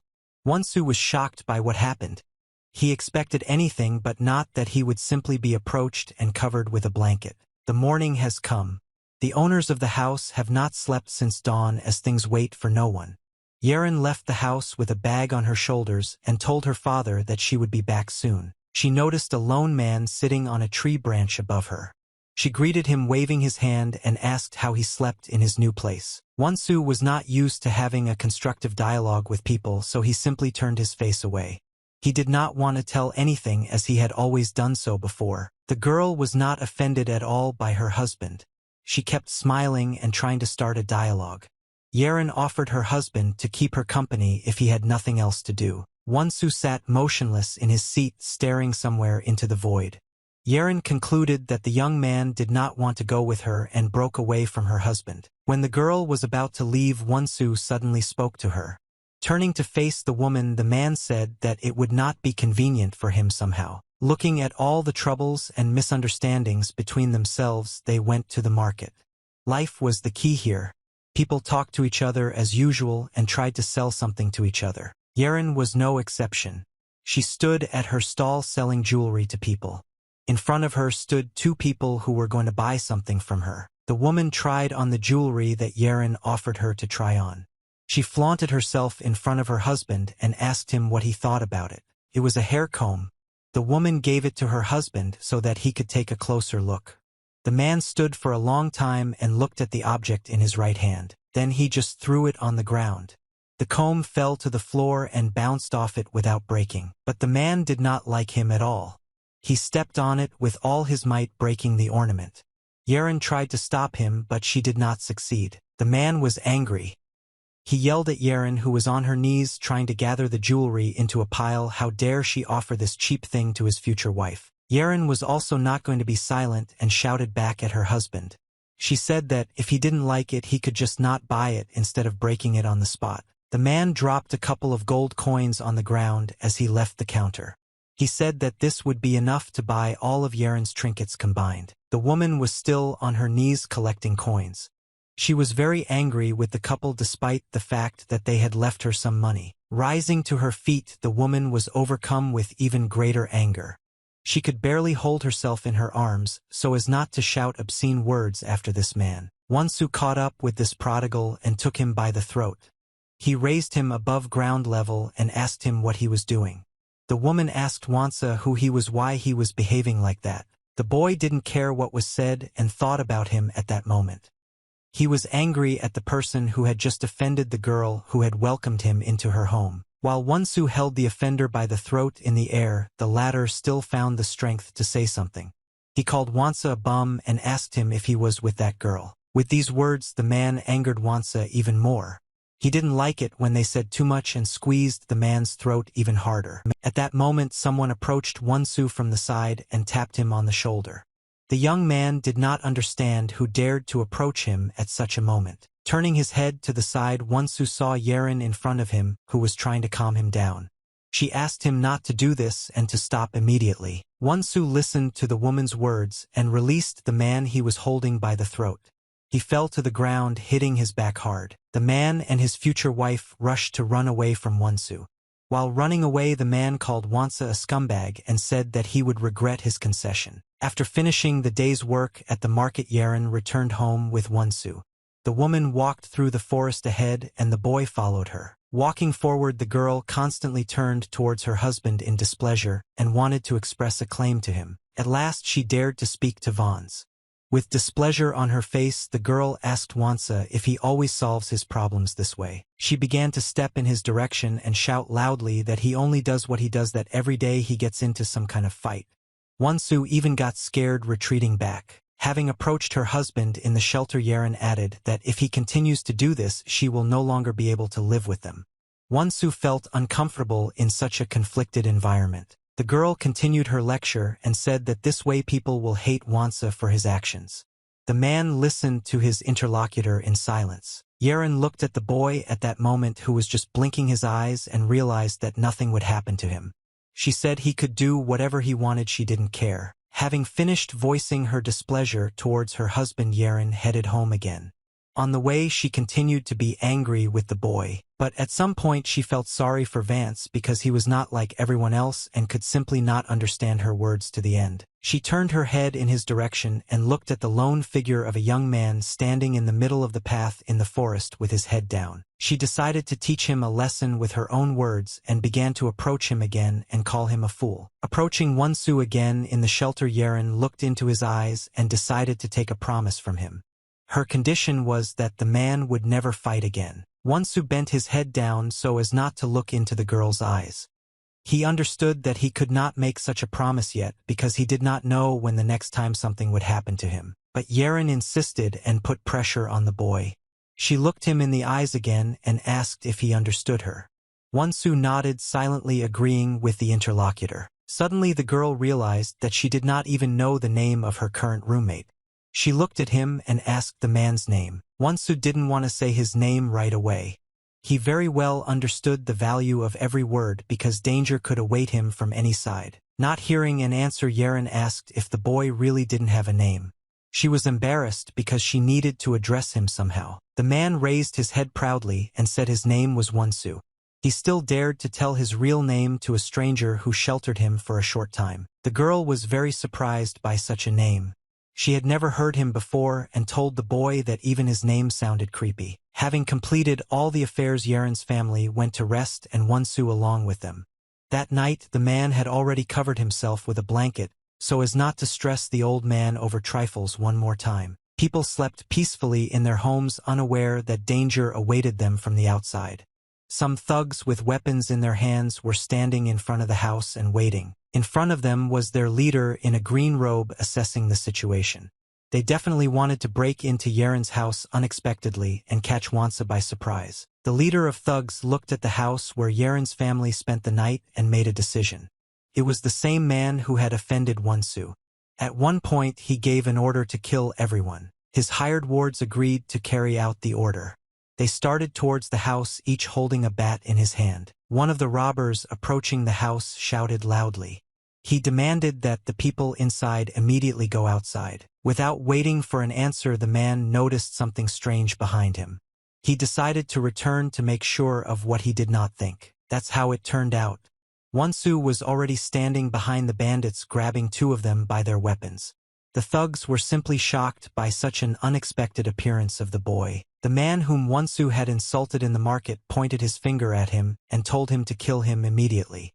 He was very angry and confident in his abilities. The thugs rushed to carry out the order of their boss. But their plans were destroyed in an instant by Wonsu's hands. With one precise movement he took away their weapons and smashed them against their heads. The third robber approached from behind, hoping that the enemy did not see him. But he was very wrong. Wonsu easily avoided the enemy's primitive attack. Then with one precise blow the man knocked his enemy off his feet. He did everything so quickly that his opponents did not even have time to understand that they attacked the wrong person. When the robber fell to the ground, Wonsu kicked him in the back with all his might. The enemy screamed loudly in pain and his blood spilled out on the battlefield. Wonsu lifted his head up to look at the man who had started it all. His eyes said that he would spare no one today. A man in a green robe stood opposite and saw everything. He was looking at Wonsu's leg, which had just finished off one of his mercenaries and was bleeding.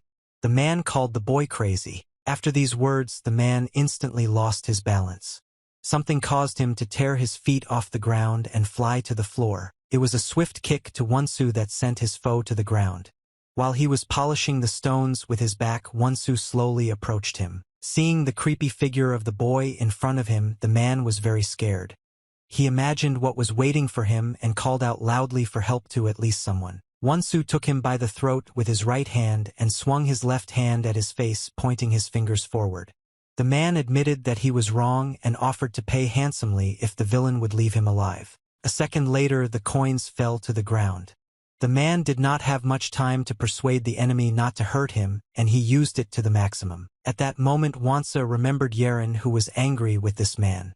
He just like now threw a couple of coins to the girl, which she trampled on the jewelry. Wonsu became even more angry at Yaren's abuser.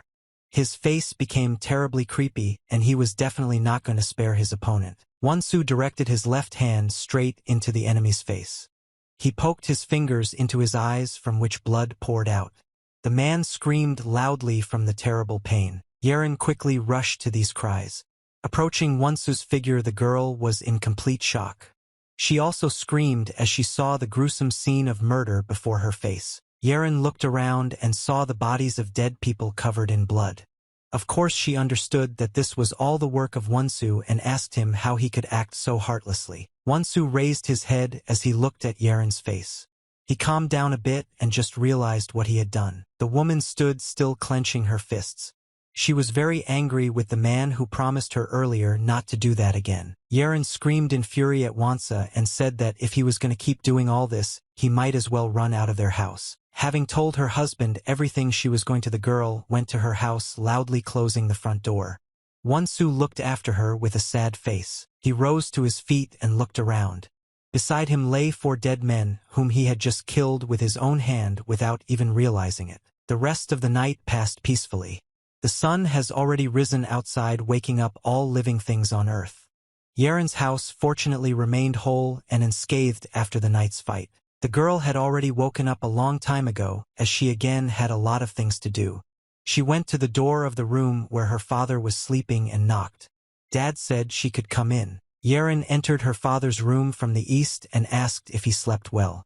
She was holding a tray in her hands and said that she had prepared breakfast for Dad. Remembering Wonsu's wild appetite, he looked at his sleeping place and asked his daughter with surprise where the man had gone. Yaren sat down to have breakfast with her father. Bringing a spoonful of rice to her mouth, the girl replied that there was no need to worry about Wonsu now. She was upset because she just drove the guest and the man who saved her out of her house. The girl was really worried about his future fate. Somewhere along the road to the west of Yaren's house, someone was relentlessly speeding in that direction. It was already dawn outside and you could see the green tops of the trees. The man moved very quickly without stopping for a moment. He pushed off the branches of trees in his path to move even faster. It was Wonsu who had left Yaren's house at night. He spent the whole night on the road but did not stop moving in a westerly direction. His face showed that the man was very tired, but fatigue was the last thing on his mind at the moment. Wonsu replayed the events of the commas that had happened 6 months ago in the bamboo forest in his head. It was noon in the yard. Sunlight penetrated through the treetops. A bald man who looked like a monk defended himself against incessant blows. He did not understand why he was attacked and asked the enemy why he did it. His opponent at that moment was a rather young man. It was Wonsu who for some reason was very angry at the bald man and was relentlessly throwing his punches. So far the man has managed to block the enemy's blows. He watched his opponent's movements and concluded that he was young and legal. The bald monk grabbed Wonsu's right arm, stopping his blow, while the left hand of the enemy was already approaching his face. The man managed to avoid this attack by Wonsu grabbing his arm. It was obvious from his face that Wonsu was a strong opponent, and it was not easy to deal with him. Wonsu in turn did not stop for a second attacking the enemy. He struck the next blow with his right leg, which the opponent dodged. The man called Wonsu fierce like a wild beast. From the blows that the man managed to block, he noticed a red spot on his left hand that was evaporating blood. The bald monk did not understand what kind of magical power it was. Wonsu stopped for a second and his opponent had time to talk to him.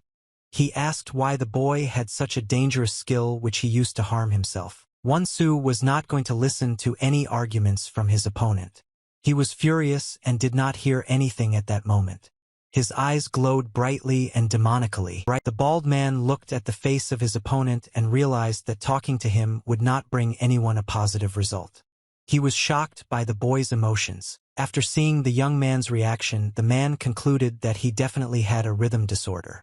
He asked himself if there was any way to save him from this. Wonsu approached his opponent again and delivered a powerful blow. The man managed to block the blow, but he felt the boy's full force on him. At that moment he concluded that he could not win this fight. Wonsu was about to strike again, gathering energy in his left hand. The boy attacked the enemy's right shoulder with all his might. The bald monk cried out from the pain Wonsu had inflicted on him. His shoulder was excruciatingly painful. Wonsu stopped at nothing. He gathered all his strength in both hands to finally finish off his opponent in one blow. The boy punched the enemy directly in the chest, knocking the man back. The blow was so powerful that it literally made a hole in the monk's body. The man fell powerlessly to the floor and slid across it, counting the pebbles with his spine. Pieces of fabric from his clothes flew in different directions. Wonsu finished the fight and stood over the injured body of his enemy. He said he didn't know why, but told him not to try to kill him again. The bald monk lay on the ground bleeding.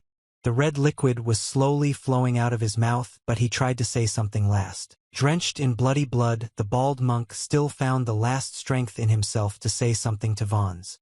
He said that maybe his disciple Mwan could help Vons. Somewhere near the mountains stood a red stone temple.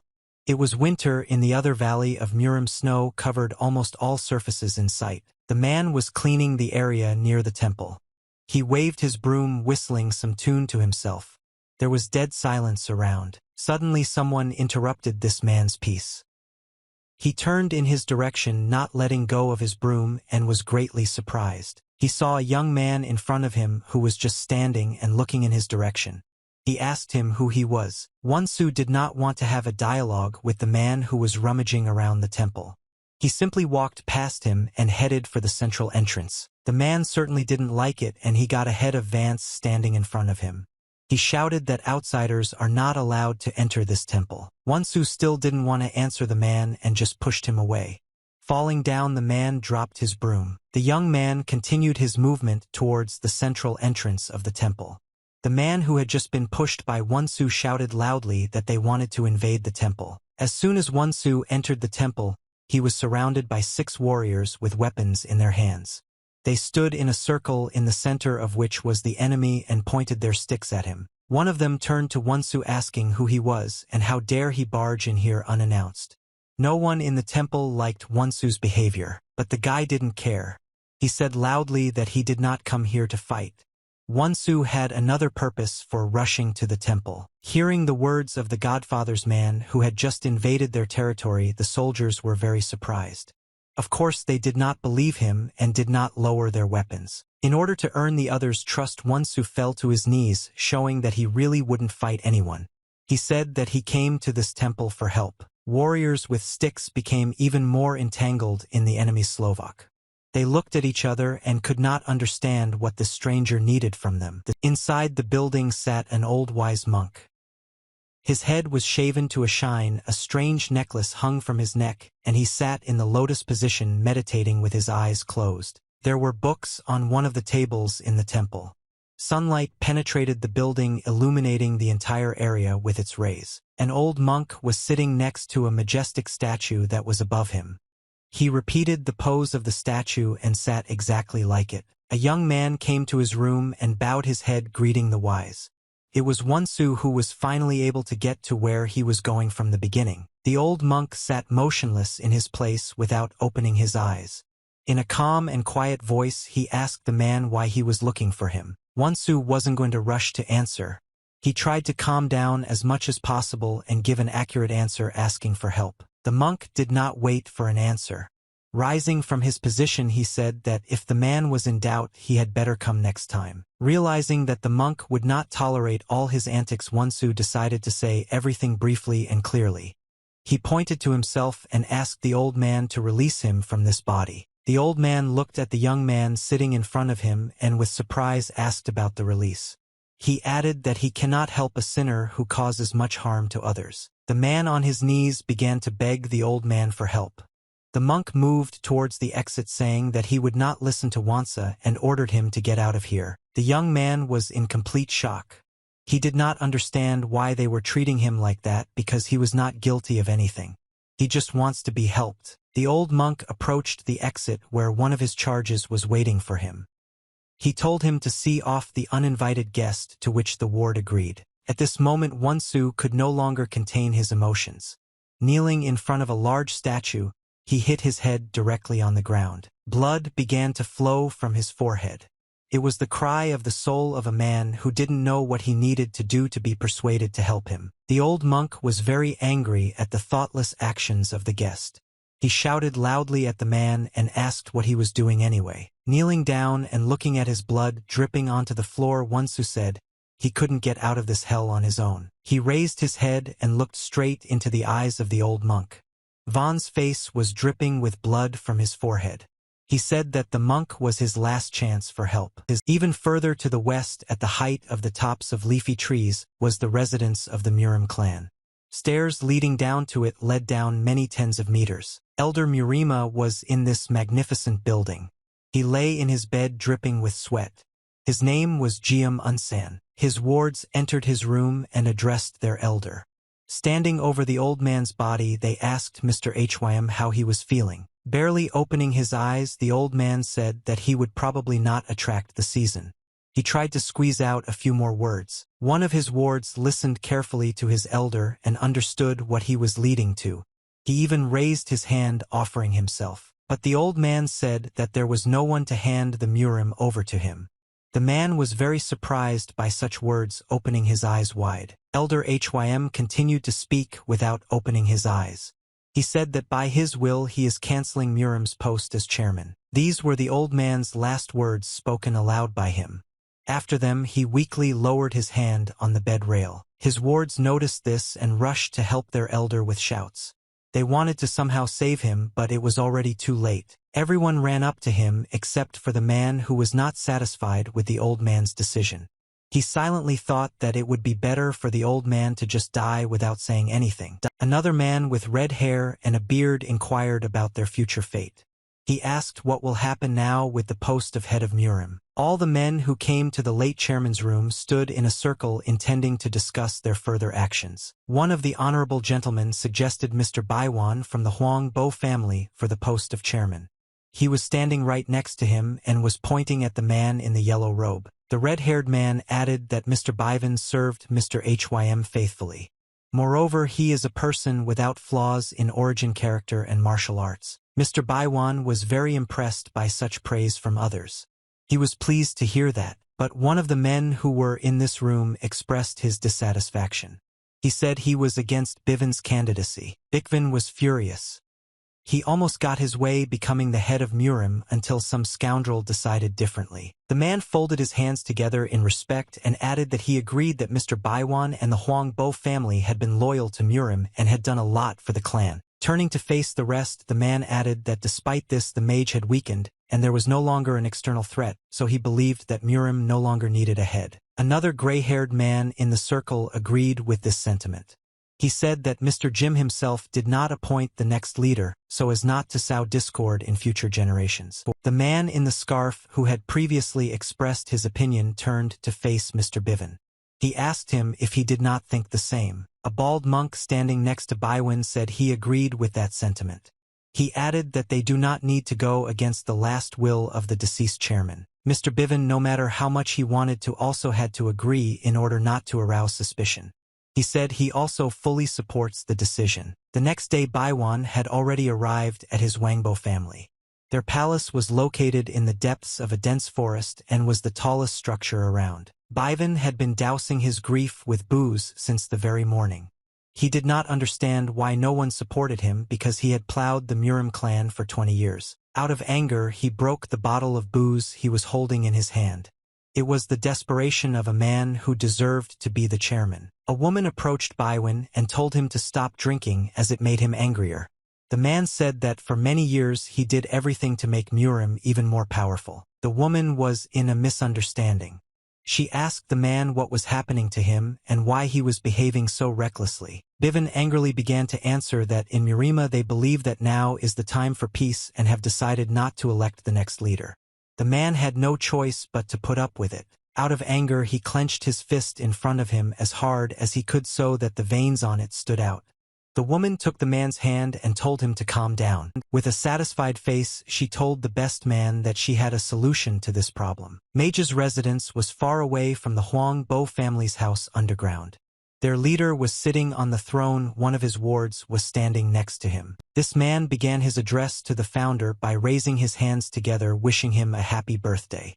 It was an associate of the chairman. As a gift to their leader, the wards brought a whole tablecloth of treasures.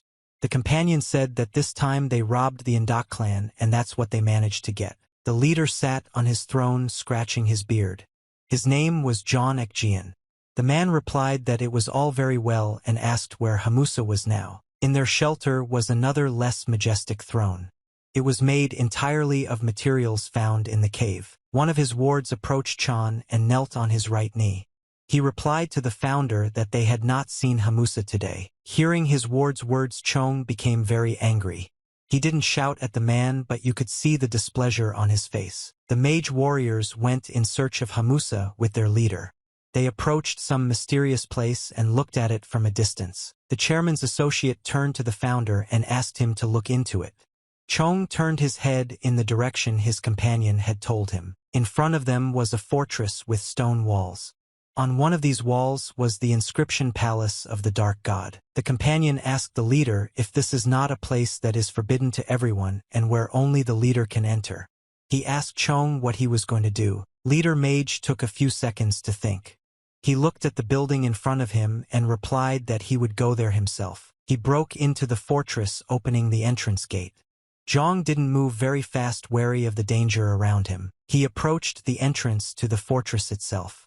The door in it was wooden and Chong immediately decided to enter it without waiting for anything. Stepping inside, the mage leader immediately noticed a girl in front of him who was sitting leaning on a pillar. Chong immediately recognized that it was Hamusa. He approached the girl and raised his hand to her throat, trying to feel for a pulse. Suddenly a voice rang out in the building saying that it was just the effect of the sleeping pill, and there was no need to worry. The leader immediately turned in the direction from where he heard the voice. He was furious and asked who dared to do such a thing to his ward. It was Baiwan who slowly stepped out of the shadows. He turned to John and apologized for arranging their meeting this way. Chong looked at the run of the man standing opposite and thought. He had seen him before and asked if he was from Huangbo's family. Baiwan realized that John recognized him, but he still decided to introduce himself as the head of the Huangbo family. Baiwan. John continued to rage at the man in front of him. He shouted loudly and said, "How dare Baiwan come in here?" Without thinking long, Chong rushed to attack his enemy. He was moving towards him, his fists clenched, and he was telling him to die. Baiwan dodged Zhang's double punch and was very surprised by this reaction. He asked the head mage to calm down, but Chong did not want to hear anything from his enemy. He threw his next punch with all his might, which went right into the opponent's hand who was trying to block the blows. Baiwan had no choice but to resist the attacker. He drank the enemy's blows and tried to explain to him that he did not come here to fight. Chong did not think to believe his enemy. Baiwan noticed a kick that was about to hit him squarely in the head. The head of the Huangbo family managed to block the enemy's dangerous attack in time by putting both hands in front of him, but Chona was unstoppable. He was very angry at what had been done to Hamusa and put all his strength into a blow that landed right in Baiwan's chest. The head of the Huangbo family felt all the power and anger of his enemy on him. He flew back from such a powerful enemy attack. Pushing his opponent back, Chong finally spoke to him. He angrily asked why his enemy did not resist. Baiwan wiped the sweat from his beard and said that he had told his Vizav earlier that he had not come to this place to fight at all. Jung finally heard the words of family head Huangbo. In response, he asked why he had come here. Head mage noticed someone else behind him. It was the woman who had come here with Baiwan. She said they came here to offer him a deal. There were two men in one of the squares of the mage group. One of them had just arrived and bowing to the other reported that the founder was still absent at the moment. He turned to a man named Shin Deheb and kept him busy for a while. He asked if he had seen Mr. Chong at that time. Shin replied that he had not seen him since last night as he was not there. He added that he probably won't be able to say goodbye to him. Another man answered to say goodbye to Mr. Two women dressed in beautiful green robes were moving along the territory of this square to the entrance to the palace.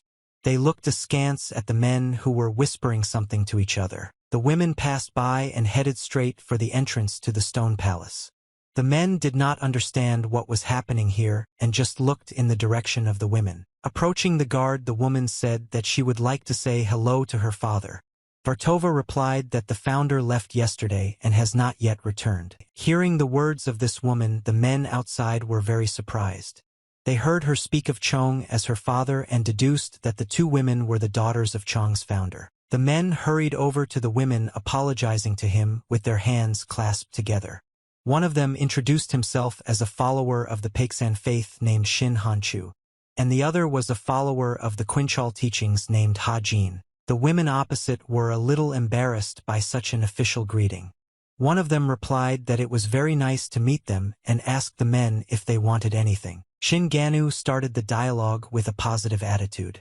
With a smile on his face, he told the women that he did not even know that the founder was hiding such beautiful daughters from him. Ha Jin also complimented the ladies, saying that it happens to the mage estates every year, but now that he saw such beautiful ladies, he decided to make his visits more often. Women were again embarrassed by such compliments. They replied that the men were flattering them and asked them where the two of them were going. Ha Jin was a bit confused and didn't know how to answer this question. Shin Ganchu stopped him in time and said that they were just taking a walk. The women began to whisper among themselves. At this time, Ha Jin added that this was indeed the case and invited the women to keep them company if it did not bother them. One of the sisters asked the other what she thought about it. The other replied that why not take a walk, because they have nothing to do at the moment anyway. Ha Jin didn't want to ask too many questions, but he just couldn't help himself.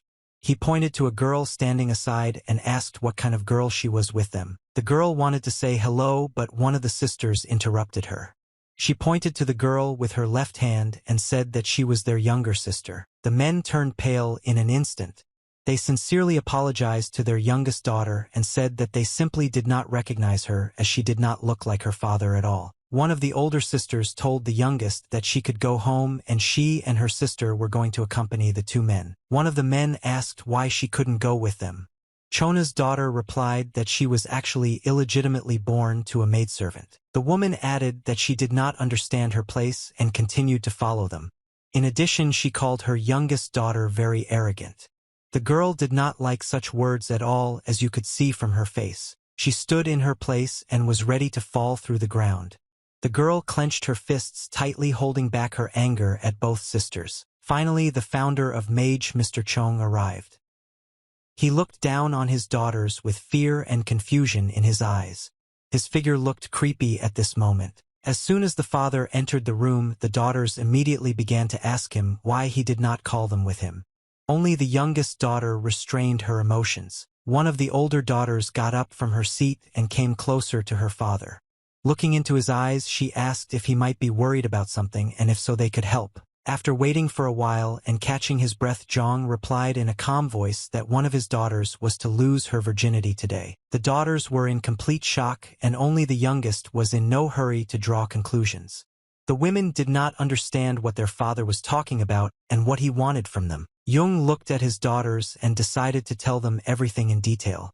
Although he also had this, it was necessary for them to understand him. Jung told his daughters that representatives of Huang Bo's family had come to him and made him a certain offer.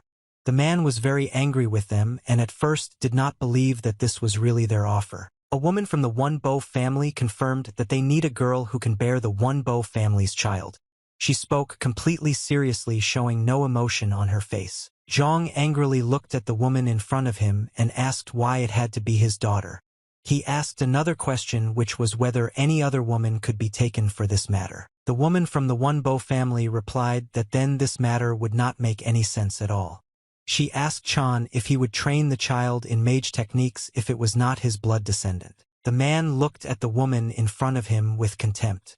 He considered everything very well in his head and came to the conclusion that he was in a hopeless situation. In turn, the woman continued and said that if they combined the forces of the Huang Bo family and the mage clan, they would be able to expand the Murim and make it great. She added that, in the event of a refusal, Chong will eventually reap the rewards of his decision. The man was greatly angered by such words and assumptions in his direction. Unable to contain his anger, the mage leader grabbed the woman who made him an extraordinary proposal by the throat, threatening to die. Chan's movement made the hat on the woman's head jump up. Mr. Bivan was about to intervene in this fight, but the woman stopped him. She told John that she had already risked her life to come to this place, but no matter what, she trusted John's sanity. After listening to the woman's speech, John replied that it was quite amusing. He asked if the woman really believed that everything would be the way she wanted, squeezing her throat tighter. John finally let go of the woman's unfortunate throat. Her body is caught by Baiwan, who says that they only suggested it to him and asks John to give an answer once he makes any decision. When Wan Bo's family members were about to leave the premises, Jung stopped them by grabbing the woman's shoulder. He knew that they were just pretending to have great intentions but were actually pursuing their own selfish goals. But despite this, the man accepted the offer from Huang Bo's family. He wanted to see who would emerge victorious from this situation and of course believed in himself. Having listened to the father's stories to the end, his daughters sat in complete shock. They thought that Huang Bo's family had just lost their minds and asked the father if he really wanted to accept their offer. Zhang replied that if he wanted to become big, he needed to strengthen his position. He once lost to the head of Murim, and now he had a very good opportunity to get rid of his competitors to appropriate all of Murim. The youngest daughter listened carefully to her father and did not contradict him. She understood her father's intentions to become the strongest force in all of Murima. The older sisters in turn could not say anything. They didn't understand why father would trust Huang Bo's family since they are known for their dirty schemes. They asked why they should help people like them. Zhang was angry with his children. He shouted back that as soon as Chairman Murim cancelled the clan succession, the Huang Bo family also lost its influence. At the end, the man added that he just needed to wait a little and then he could trample them. The younger daughter wanted to show her father her courage and devotion.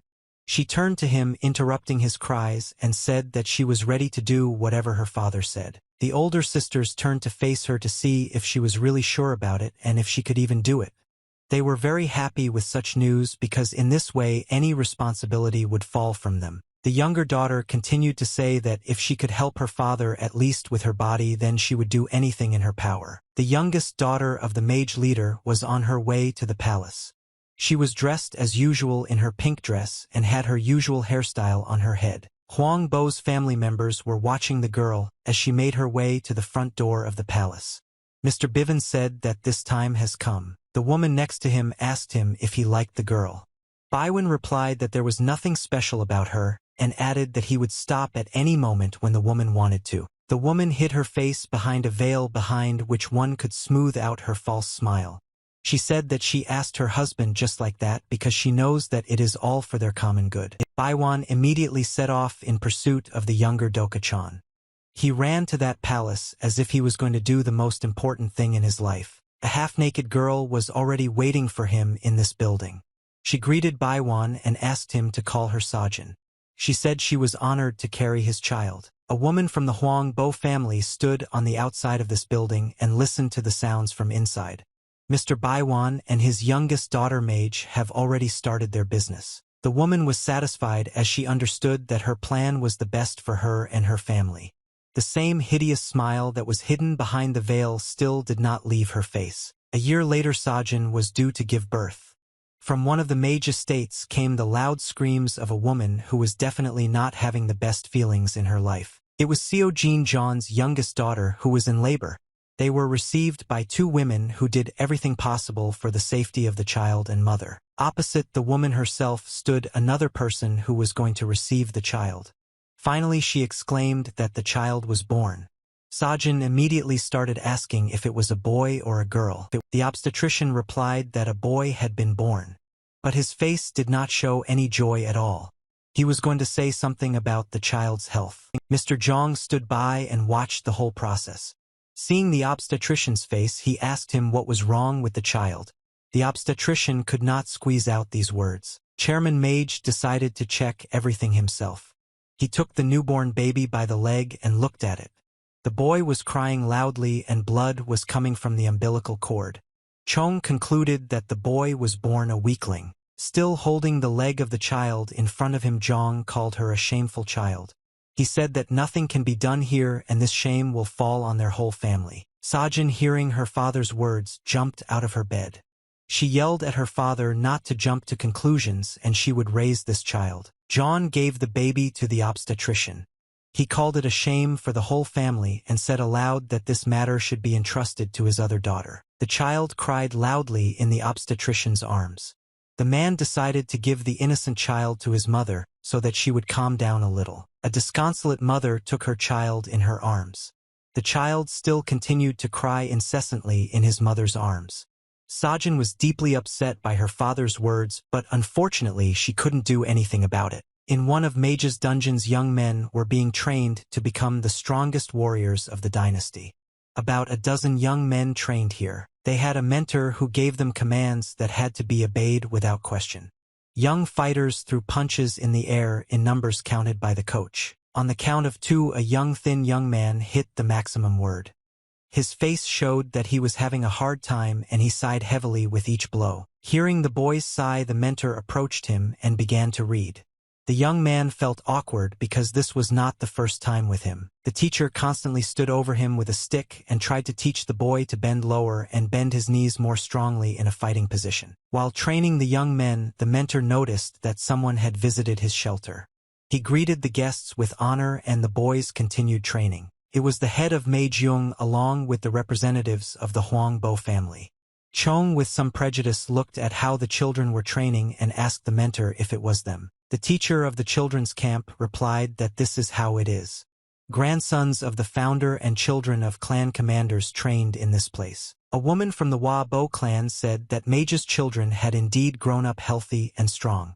Ivan added to the best man that there are no developmental problems and praised Chan's strong genes. He continued to flatter Chona and said that if the founder had not cooperated with them, they would not have been able to achieve such high results. Zhang stood in thought, scratching his beard with his right hand. He asked if it was really all for the sake of the mage clan. He answered his own question and said that these boys will become weapons of evil. Taking another look at the young men, as they continued their training, Zhang told the godfather that from now on they would call them Wonsu. The skinny guy behind everyone was most surprised by this. His posture looked the most insignificant of all those who trained with him. Chief John noticed the boy's strange posture and immediately turned his attention to him. He immediately caught the eye of the slender figure of the young man. The children's teacher noticed that the founder was looking at it blankly. He quickly turned his head and said that this boy was the son of the third daughter. The boy was still training and listening to every word spoken to him. He was so engrossed in the adults' conversations that he fell to the floor. All the adults immediately paid attention to the boy's fall. Founder Chan looked at him especially intently. His gaze had despised the boy from the very beginning. Wonsu looked into John's eyes and was very afraid. Tears appeared in his eyes because he was very afraid of the terrible uncle in front of him. The boy immediately got to his feet and ran towards his mother. He shouted loudly for help, asking his mother to save him. It was Sajin who was just passing by at that moment. She was shocked by the boy's reaction to his own grandfather. Wonsu kept running towards his mother, trying to save himself. But John didn't want to spare the boy just like that. He ran after him to catch the young man. He took him by the collar and lifted him up to look into his face. He recognized in the boy the same weakling that he was from birth. Wonsu shouted that he was in pain and called his mother for help. Sajin ran up to John and fell on her knees in front of him. She begged her father to wait a little as the boy was still small. The woman asked to leave him alive and said that she would teach him everything. John raised his gaze and directed it towards his third daughter.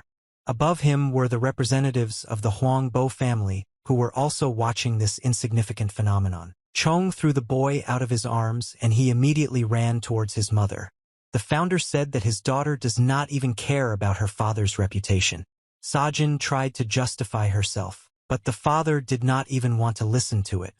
Seeing the boy, he already decided his fate in advance and was going to give the order. Waving his hand in front of his mentor, Chong gave the order to throw the boy into the cave. Sajin was in complete shock and did not understand how her father could do this to his own soul. The boy was taken from his mother.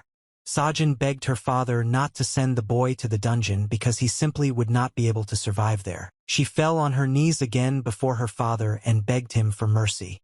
She said that she was ready to give up everything for this just to save the boy's life.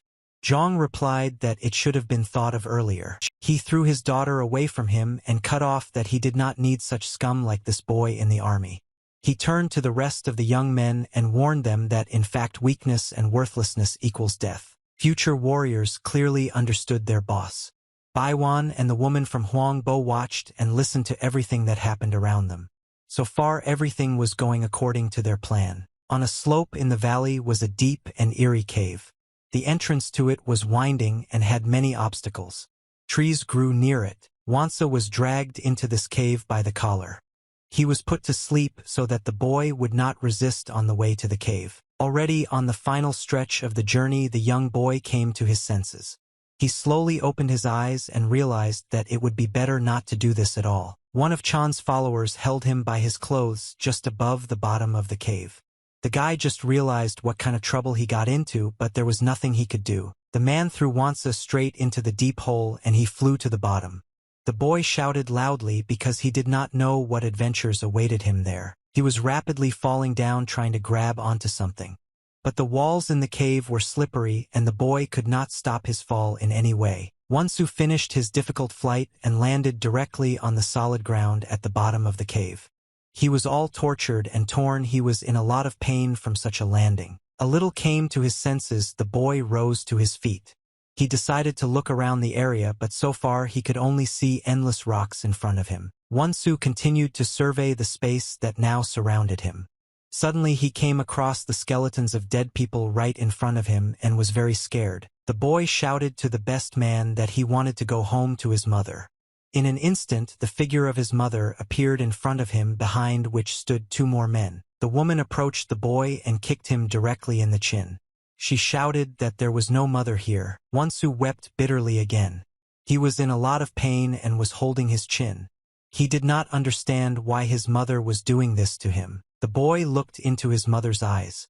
The woman's face was serious and creepy at that moment. She said that the boy must survive here by any means. After these words, the woman turned away from the boy and walked away. Wonsu was saying something after her and tried to hold his mother back. Suddenly the boy heard someone's voice behind his godfather saying that they smelled a person. Vaughn was so scared that he didn't even want to go back. But he had no other choice. The boy jumped away from the suspicious voices, falling to the ground, and asked who was talking to him. Looking closer, the boy saw two muscular men in front of him. They said that they did not miss the smell of fresh meat that was lying right in front of them. Wonsu quickly jumped to his feet to somehow save himself. He was standing right in front of these two cannibals and was shaking with fear. The boy once again asked the strangers who they were. The two men weren't going to answer any of the boy's questions. They decided that it was time to grab their prey and went after him. The boy still tried to escape from his attackers. As he ran away, he shouted loudly that they would not touch him. Wonsu saw a rock in front of him. The two cannibals were already catching up to him, and Wonsu quickly decided that he needed to do something about it. He jumped over the rock in front of him. The boy thought that hiding behind this stone would be the best solution to avoid death. The men could not understand where their prey had gone, and Wonsu in turn sat behind the rock, covering his mouth with his hands. He sat in one place like that, trembling with fear, with the hope that he would not be found here. At that moment, the boy did not think about anything at all, but only about his life. For 3 days, Wonsu could not explore the cave in more detail as he was very afraid. He sat constantly leaning on a rock and cried. This is what he was doing now. Suddenly his crying was interrupted by someone's hand tapping him on the shoulder. The boy was sitting on the ground, hiding his head. Feeling someone's touch on him, Wonsu screamed loudly because he thought that in the next couple of minutes he would end. The boy opened his eyes and saw a young man in front of him who was showing him to behave more quietly. He turned to Wonsu and said that he had been watching him all this time. The boy didn't understand what the young man was talking about and was just shaking with fear, while the green-haired boy asked if Wonsu wanted a drink. Without waiting for the boy's answer, the green-haired young man offered to follow him and pointed his finger in the direction. He added that there is water in that city. He sat on his haunches looking up. Wonsu was behind both of them in the middle of the tall rocks. Wonsu did not know what to do in this situation because now he trusted absolutely no one. He was looking at the green-haired boy who was already climbing up the rock looking down. Wonsu was very doubtful whether he should follow him. All the same, the young man decided that this would definitely not make him worse and headed upstairs. The boys scrambled up the rock, clinging to the stones with their hands. Suddenly Wonsu grabbed one of these stones, but it turned out to be unreliable. The stone cracked and the boy screamed as he understood that it would just fall down. The green-haired youth heard Wonsu's screams in time and came to his aid. He had already climbed to the very top and managed to save Wonsu a second before he fell by grabbing his right hand. The boy pulled Vance's arm with all his might, trying to throw him up. Vaughn had no choice but to hang in the air. Finally, the boys reached the place where they were heading from the beginning. Wonsu, seeing water in front of him, immediately ran to it to drink. Suddenly, the green-haired boy noticed something strange ahead. He shouted to Vons in time and told him to wait. At the other end of this caddy with water, two cannibals were quenching their thirst. They were talking about the same two new ones who probably already had time to die in 3 days. Suddenly, one of the men heard strange noises ahead. He wiped the water off his chin and told his companion to follow him. He asked if someone could really be there. Very young boys hid behind a rock in time, avoiding a meeting with cannibals. The green-haired youth looked out from behind the stone and said that everything was clean and the cannibals had left. As soon as he heard these words, Wonsu quickly ran to the pool of water. He bent down and began to drink steadily, while the green-haired friend only got closer to the water. He turned to Wonsu and said that only the strongest can be found here, since this climb is very steep and not everyone will have the strength to climb here. The boy added that the only way to get here was the one they took. At that moment, Wonsu saw a skeleton floating in the water in front of him, and he screamed loudly. His current friend said that in this area it is not the dead but the living that should be feared. But Wonsu was not afraid of a creepy skeleton at all. He was pointing his finger at something hideous behind his companion. Behind the green-haired boy stood one of the cannibals. His figure looked creepy with a smile on his face. He asked the boy who he was. He continued and said that he looked like the guy who got here last year and was very surprised that he was alive. The cannibal grabbed the victim by the throat. The boy only had time to shout for Wonsu to run away from here as fast as possible. The boy did so but could not get out. Another cannibal immediately appeared on his path who with raised hands asked where Wonsu was going to run. He knocked the boy to the ground and laughed demonically. He ordered the young man to sit still because he had nowhere to run. Wonsu crawled back slowly, feeling the surface beneath him with his hand, hoping to find something that could save him. But he could feel only the abyss with water. The boy fell straight into the water.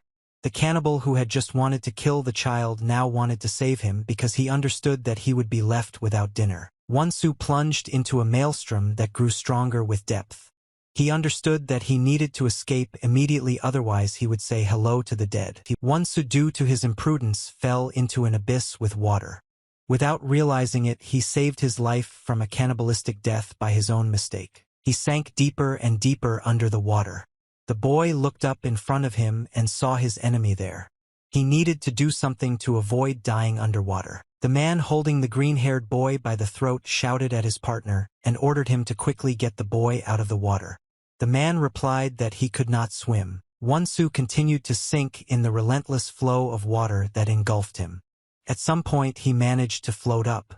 He raised his hands up and loudly called for help. The cannibal standing on land could not cook the boy as he could not swim. He looked at his prey and wondered what he could do. He decided to give the boy a helping hand. The green-haired boy heard the cannibal's offer and told Vaughn not to fall for his manipulation. He added that if the boy took his hand he would simply die. That was the last thing on Wonsu's mind at that moment. He needed to save his life right now as he was drowning, choking on water. The cannibal holding the green-haired boy, hearing his words, punched him right in the face. He called him a creep and said how dare he say such a thing. The other bald man continued to lash out at Wonsu, who was drowning. He said just take his hand and trust him or the boy will just die in the water. At the last moment Wonsu decided to trust the words of his green-haired friend. He did not grasp the hand of the enemy and simply went downstream. Fortunately for the boy, there was a skeleton in his path that he could grab onto. He was firmly afloat, so Wonsu couldn't worry about sinking just yet. The cannibals were skeptical of the decision of the young man who decided not to lend a hand. They were going to watch how long he would last.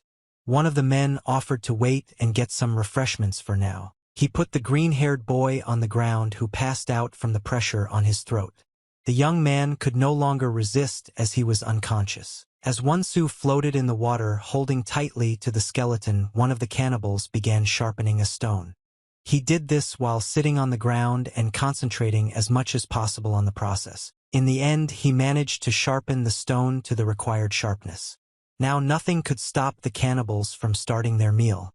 A man with a stone in his hands approached the boy who was lying on the ground. Wonsu noticed the figure of a man approaching his companion and holding something sharp in his hands. The young man screamed as hard as he could, trying to wake up his friend. He told him to wake up and run. The cannibal ordered Vaughn to shut his mouth as he was annoying him a lot. The man knelt over the boy and raised his hand, which held a sharp stone. Having properly prepared, he hit the body of the boy with all his might with a stone who was lying motionless. We'd continued to repeat these movements, which sent blood flying in different directions. Wonsu saw all this horror with his own eyes but could not do anything since he was in the water.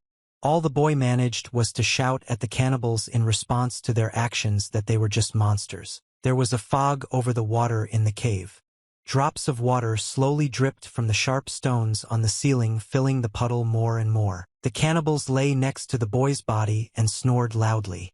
The men did not leave anything alive from the figure of the green-haired boy. Only bones were left lying on the ground from which blood flowed. Despite his difficult situation, Wonsu also decided to rest in the water as the previous day had exhausted him greatly.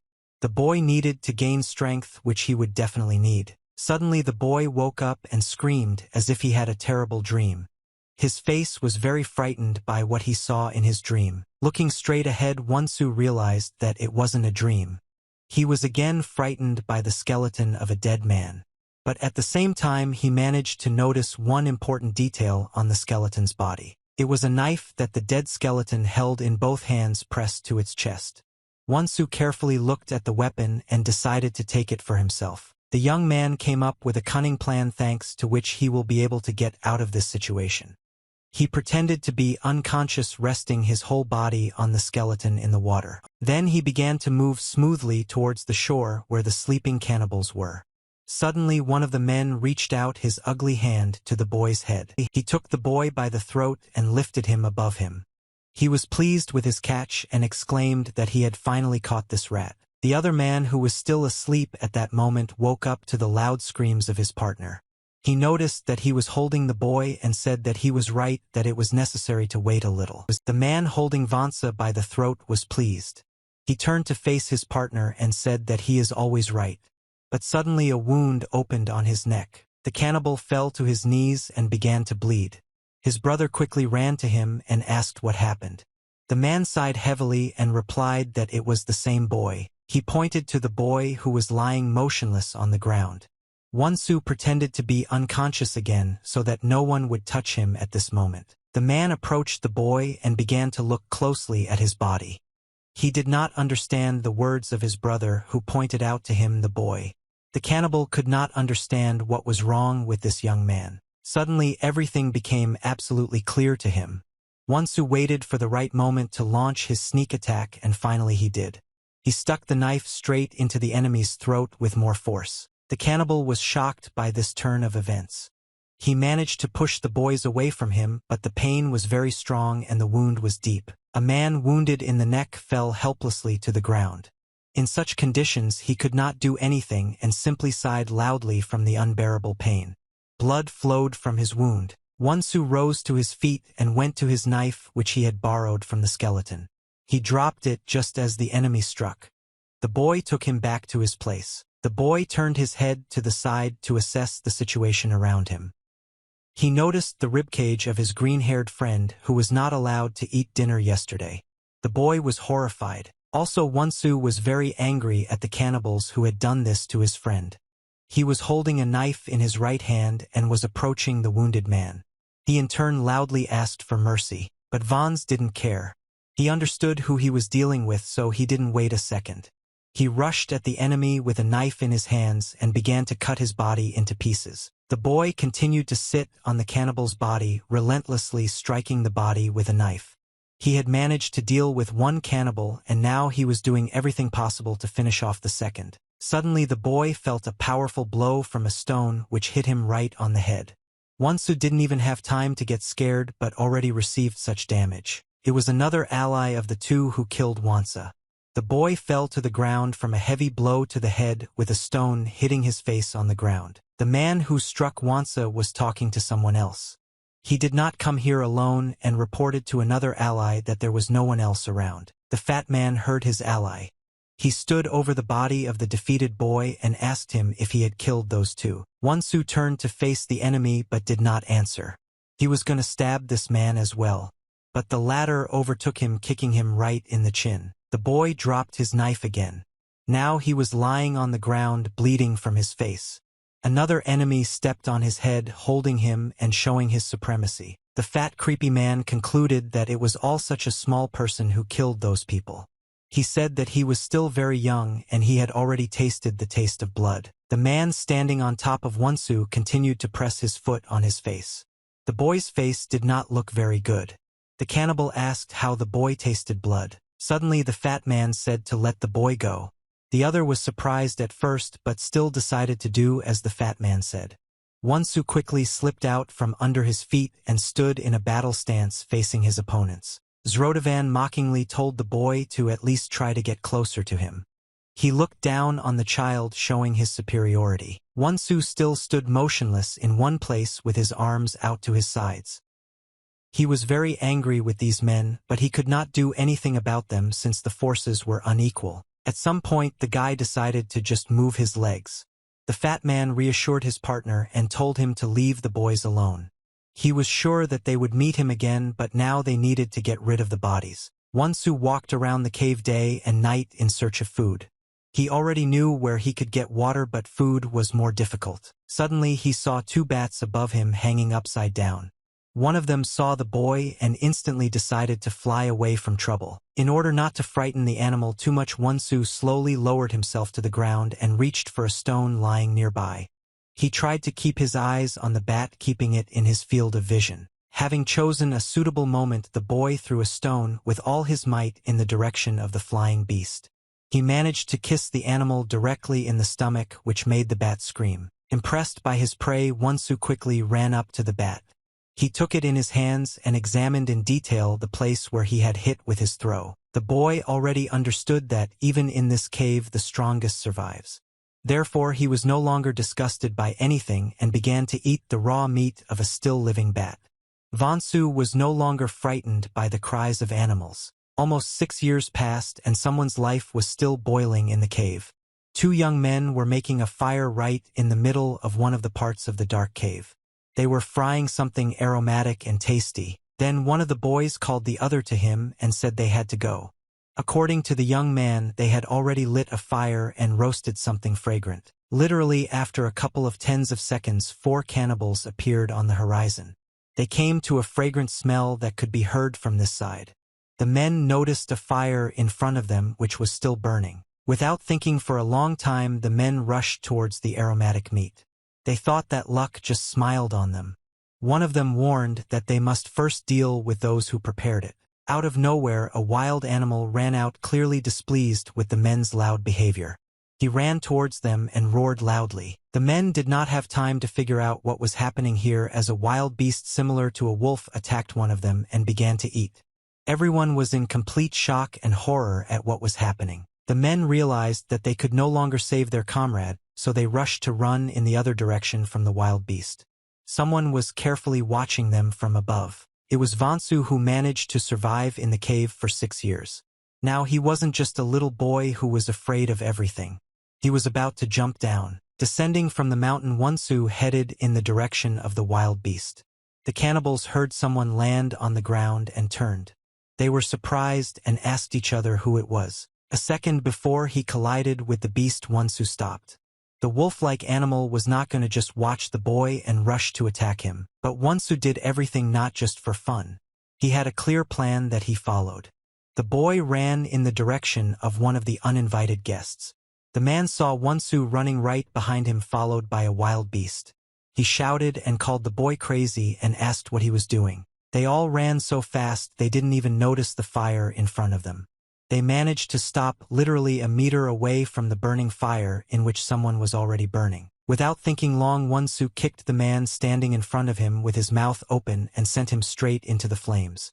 The man began to burn and scream loudly in pain. In 6 years, the little boy's mind and behavior have changed a lot.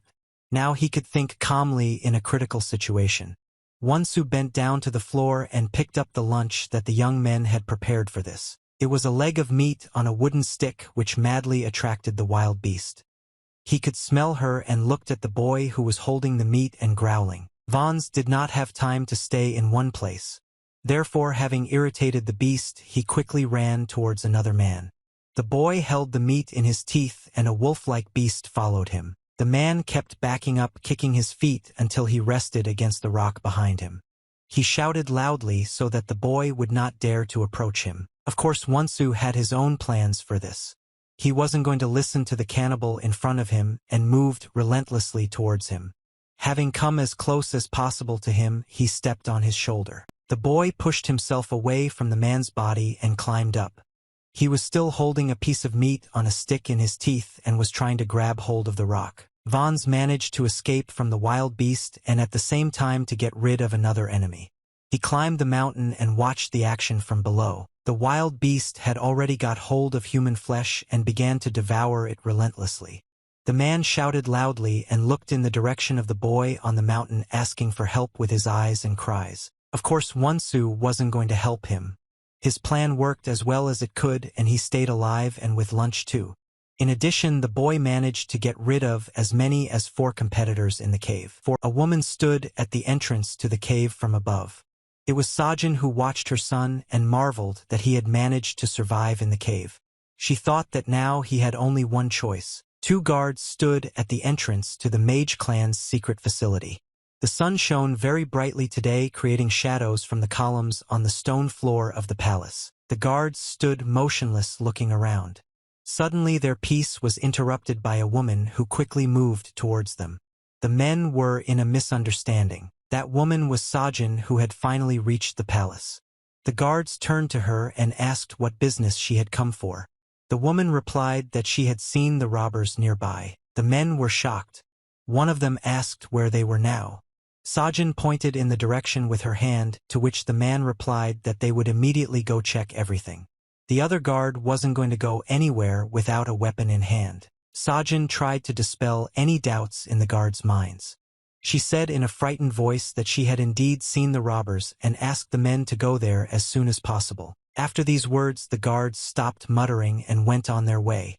Sajin breathed a sigh of relief as she finally managed to outshine these men. She approached the central entrance to the building.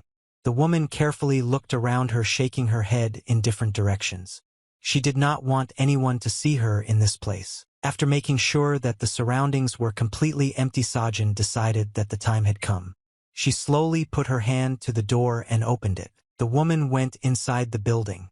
She had to do something important and urgent here, so she immediately hurried. Until the guards returned, she needed to do everything quickly. She hurried to the library and took one of the books.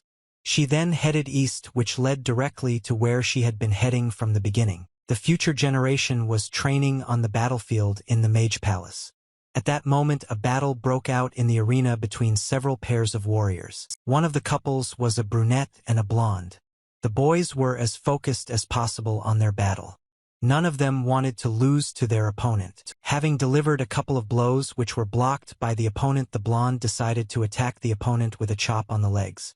He rushed to the floor, but the brunette managed to get up in time. He didn't just jump up, he had his own plan. He immediately turned his defense into an attack and moved in the direction of his opponent, clenching both fists. Sajin just came to the battle arena and watched the training of these two warriors. She was surprised by the skills of the young boys who competed with each other. The blonde managed to block his face's attack from above. He put his hands out in front of him and grabbed the limbs of his opponent, trying to restrain them with all his might. His face showed that it was not easy. The brunette turned out to be a little stronger than his opponent. He destroyed the enemy's block and performed a double punch with his hands, spinning them in the air. The attack was quite strong. From her, Blondin flew weakly back to the ground and began to sigh in pain. But another surprise awaited him. While his opponent was sliding on the ground, the brunette rose up so his opponent wouldn't be able to spot another attack. With all his might, he delivered a knee strike from above directly into the face of his opponent. They were trained by the same mentor who was there 6 years ago. He praised the boy who had won and said that he would be very good at the Mage Clan's investigation. Sajin watched all this in silence. She didn't want anyone to notice her and suspect something. The woman took out a notebook from her sleeve which she had recently read in the library. After training, the mentor sat at the table with a man. The latter said that today he was convinced how unique these children are and the Mage Clan will soon be able to conquer the whole world. The teacher replied that these children still have a lot to learn. The bald man with a short mustache added that it was all thanks to the man across from him. The mentor told the interlocutor to stop flattering him and offered to drink better. After drinking a glass of fragrant mulled wine, the men smelled a pleasant smell. Mrs. Sajin approached them and offered a good snack for a good feast. She put a baked chicken and vegetables on the table, the smell of which spread throughout the room. Sajin said she made this dish to thank the men for their work. The men were shocked by such kindness from a noble family. They thanked the woman for the fragrant dish and began to eat. Several hours have passed and only the bones of the chicken remain. The men started a very loud conversation, however, when one of them took some bastard by the head. Without realizing it, Sajin joined the men and drank with them. The bald man continued his story and said that he had broken the student's head. The teacher mockingly replied that he was merciless. Afterwards, Sajin asked the men for their opinion on which Mage Clan's martial art was the most outstanding. The bald man with a mustache was the first to think and told the woman that it was the Devil's Sky and Stars. The teacher opposite disagreed with the interlocutor's opinion. He said that he thought it was a divine void blood devil. Sajin listened to the men's conversation and asked herself questions about each of these techniques until she understood nothing. The bald man asked if this was not a technique that had been banned 1,000 years ago. He wondered why this martial art of the mage clan was banned. The children's teacher replied that it was very dangerous. Sazdan still sat motionless in her seat, resting her chin on her right hand. The teacher continued by saying that if you master the skill you can become the best warrior, but to withstand this power and not die is too difficult. At these words the woman began to listen more carefully. The teacher went on to say that if the ritual is still completed then a person will know the power of the devil. Sajin continued to listen intently. The men discussed the possibility that the founder knew how to gain such power, but they would never know, and even if they did they wouldn't be able to learn. Sajin remembered her childhood. One beautiful sunny day she and her sisters were playing hide and seek. One of them started reading until 3 and the others ran away. Sajin herself ran to the left. They went their separate ways, with the other sister not noticing as they were focused on the game. The little girl ran as fast as she could to the forest so that it would be more difficult to find her here. She wanted to hide in such a place to definitely defeat her sisters. She ran for the obstacle behind which she planned to sit. Little Sajin kept turning around to make sure no one had found her yet. The girl decided to hide behind one of the trees in the forest. She sat quietly so that no one could hear or see her, and suddenly she saw the figure of a man in front of her. It was her father, the head of the mage family, John. He was slowly heading somewhere, proudly holding his head high. He arrived at the place where he needed to go. He pushed aside the grassy plants on the ground and reached for a wooden door right in the ground. At this time little Sajin was watching her father from the shelter.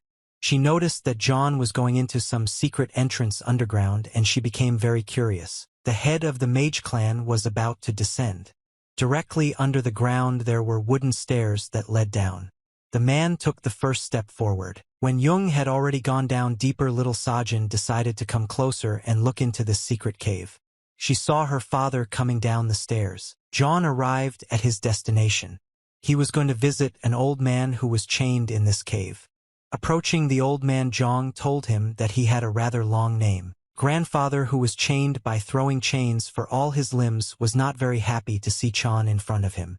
Seeing his figure in front of him, the old man spat in his face. If he were not bound, he could not only spit. He called Chan a bastard and told him to die. The man was very old and had spent many years in this cave. Zhang wiped the drool from his face and said that the old man had learned the Murimi clan's forbidden technique and had committed a great sin for selfish purposes. For this he was to be severely punished. Chong added that besides this the old man had defiled this martial art. He raised his hand to his grandfather's chest and said that his body would have to pay for it. All this time little Sajin watched and listened to the men's dialogue. She followed her father from the very beginning and heard everything with her own ears. Now years later she finally understood what his father had been talking about with the chained grandfather. One idea came to her mind. At that time Wonsu was sitting in the cave where he was sent to die. He managed to survive alone and was now eating a bat that he had recently killed with a stone. Suddenly someone interrupted the boy's meal.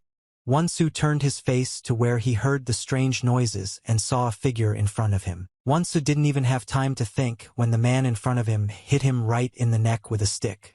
The boy did not expect this, so he did not have time to do anything. Sajin descended into this cave to retrieve her son. She took 2 strong men with her to help her in this matter. The woman ordered them to follow her and drag the boy with them.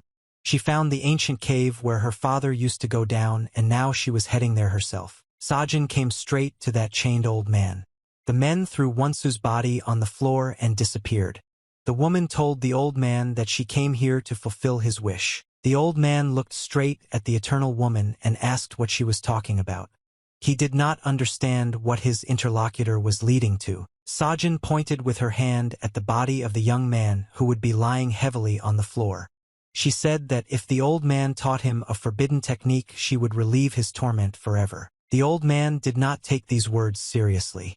He laughed loudly at the whole cave and coughed in pain at the same time. He replied that what the woman suggested required putting his whole life on the line, and the cowardly John Okjong didn't even try. Sajin was by no means surprised by the old man's words.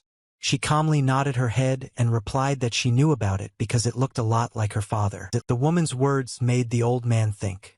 He was shocked when Jung Ik-jian's daughter walked up to him. He began to think aloud that if this woman came to him and asked for such a favor, then the boy lying on the floor had become an exile from the mage clan. After finishing his speculations, the old man asked the woman if she really wanted him to save this boy by learning the forbidden technique. Sajin answered positively. The old man once again looked in the boy's direction and laughed loudly. He said that if this boy could still master this technique, he would like to see Jung Okjong's face. Grandfather in chains still agreed.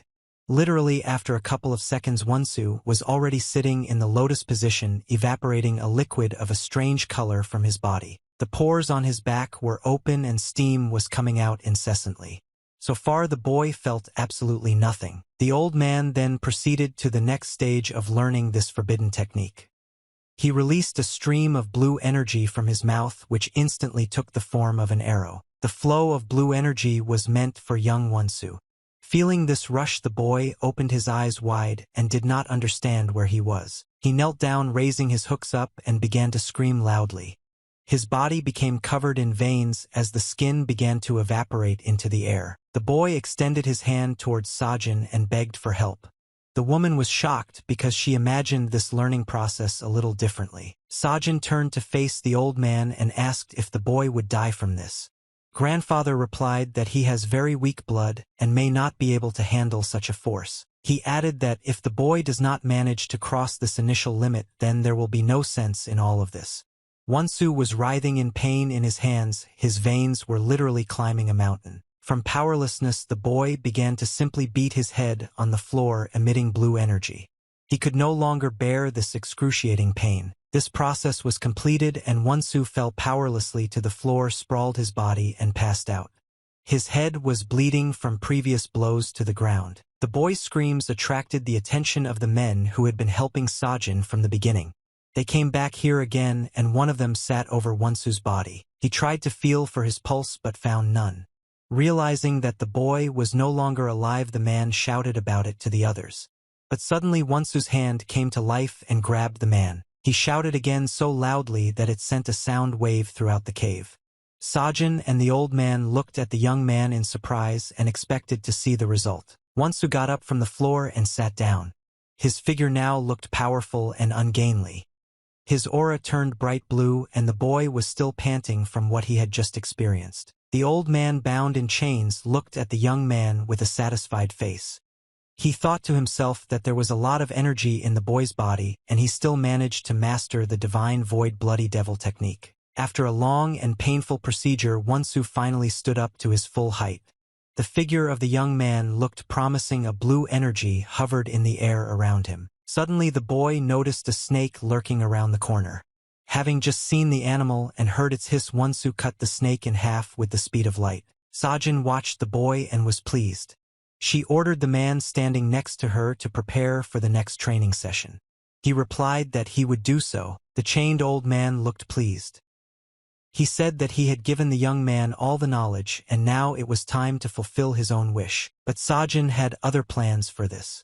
She turned her head in the direction of the old man and told him to calm down and wait, as he would still be useful to her. The old man was shocked by the woman's words.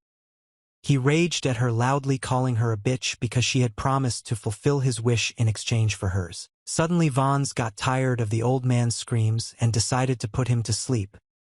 He hit the man in the chest area with all his might, opening a wound from which blood began to spurt incessantly. Sajin did not expect such actions from the boy.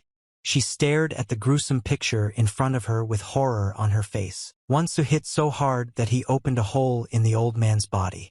He punched through his ribcage, extending his hand from the other side of his body. The old man definitely did not expect this from Wonsu, but he could not do anything because he was bound by metal chains. All he could do was sigh heavily in pain. Sajin was in complete shock. She stood as if buried and watched the old man who was bleeding. Almost 10 years have passed since this event. Wonsu turned into a real man and became even stronger than before. Wonsu attacked a man who was passing by the forest and kicked him hard in the chest. The enemy flew back, knocking down plants on the ground along the way. He managed to twist in the air and land on both feet. Taking out his sword from behind his back, he turned to the man who attacked him and said how dare he attack the shaman. But Wonsu did not care at all about this man's situation. He was staring coldly in his direction, his fingers clenched. The opponent was approaching Wonsu holding a sword in his hands. He was going to attack the man, asking him who he was on the way. The enemy was getting closer and closer to Wonsu. Approaching the right distance, the man was going to deliver a fatal blow to the enemy. But Vons managed to easily avoid the enemy's direct attack by moving to the left. The blade of the sword passed the man's body and he was about to counterattack. In a second, Wonsu was already close to the enemy's head. He hit him hard in the face with his left hand. Wonsu did not stop there and decided to finish off the enemy once and for all. He gave him a kick which pressed the opponent's body to the ground. The man's face met the floor hard. The blow was so strong that the man spat blood from his mouth and cried out in pain. Suddenly Wonsu heard the cries of children on the side calling for their father. The man turned to look at the children. He saw in front of him two barefoot girls who were shaking with fear. Now they had to worry not only about their father but also about themselves. Their dad quickly stood up and grabbed Wonsu's knee. He told the enemy not to touch the children and told them to get their feet out of here as soon as possible. But Wonsu wasn't going to listen to anyone. In 10 years he turned into a real killing machine. He struck the man, causing blood to fly in different directions. The little girls watched the torture their father went through to save them. They saw everything with their own eyes and began to fear even more. They saw before them the demonic figure of a ruthless man. He was covered in blood and his face showed no emotion. Wonsu remembered Sajin's words telling him that no witnesses should be left at the scene. But he felt very sorry for the little girls. He looked again at the children in front of him. The girls held each other and cried bitterly, asking the man not to do anything to them. No matter how bitter it was for Vons to do it, he still decided that the worlds would be superfluous. He mercilessly took the lives of very young girls shedding blood. Wonsu told this story to the monks at the temple where he came for help. He looked at his hands and said that he had killed a lot of people in this world. The monks stood behind the man and listened attentively to his story. Wonsu added that he even killed a monk once. The men were shocked by the killer's words. One of the monks, having just heard these words, became very angry. He turned to the other asking if he heard. Wonsu turned his head back a little to observe the behavior of the monks. He understood very well that his words made his situation worse, but he tried to be as honest as possible. A monk with a stick in his hands was moving towards Wonsu. He shouted that a man is worse than an animal and asked how he even had the courage to appear in this sacred place. He was getting closer and closer to Vons, who was sitting motionless in one place. The man shouted loudly that he would take revenge on him for the monk's death. Wonsu understood that he fully deserved such treatment on his side, so he decided to accept everything. Suddenly this man was stopped and his stick stopped centimeters from Wonsu's head. It was an elder who was in charge of this temple. He turned to the man who came to help him in his sacred vow. He said that if the man came here by himself and to the monk, then the monk he killed sent Wonsu to this place. The man who had just wanted to hit the uninvited guest became very angry. He did not understand why they should help someone who killed one of the monks. The elder replied that the boy could not cope on his own, so he was asking for help. He turned to Wonsu and told him that he would not take revenge on him, but that he must be willing to die in order to fulfill his as yet unfulfilled dream. The men moved inside the temple. In one of the rooms, the first procedure was waiting for Wonsu. 3 scented candles were burning here, standing on the table. Wonsu was kneeling right in the middle of the room. His hands were shackled with metal chains that were chained to the ceiling. Behind the boy was a monk. He was sitting in the lotus position with his eyes closed. The man inhaled deeply and exhaled slowly, drawing the energy he needed to himself. He was preparing for an important procedure, and finally he was properly prepared. At one point the monk raised his hand and snapped his fingers, showing his readiness. He aimed a couple of precise blows with 2 fingers to Wonsu's back. He hit a couple of pain points on the man's body. Wonsu felt these blows on himself and cried out in pain. His body even lunged forward, which indicated that the monk felt the right points. Literally a second later, Wonsu began to scream loudly and spit blood from his mouth. He felt the full force of the procedure performed by the monk on his back. Veins began to pop out all over the man's body, and the face was no exception. Wonsu's eyes widened and turned black, and he himself began to growl loudly. The anger on his face could be seen with the naked eye. He strained hard and caused the columns that held the shackles to crack under his force. The monk continued his procedure. He brought both movements up and clamped 2 fingers on them, preparing for another touch to the man's body. He again delivered a couple of quick blows to Wonsu's back. The man writhed in excruciating pain, but it was a necessary process to cleanse him. The monk pressed on the final point. His blows were so fast that Wonsu didn't even have time to rest from the pain in his back. The old man finished his procedure with a final touch on the man's back. Wonsu's body jumped up from the monk's last touch. After that, Wonsu's patience broke. He could no longer endure these tortures and began to rage without realizing it. The monk climbed up one of the columns. Wonsu shouted loudly and emitted a powerful force. He wanted to break the shackles that were supposed to hold him back and help him in the healing process. The man hit the monk who was opposite him with all his might.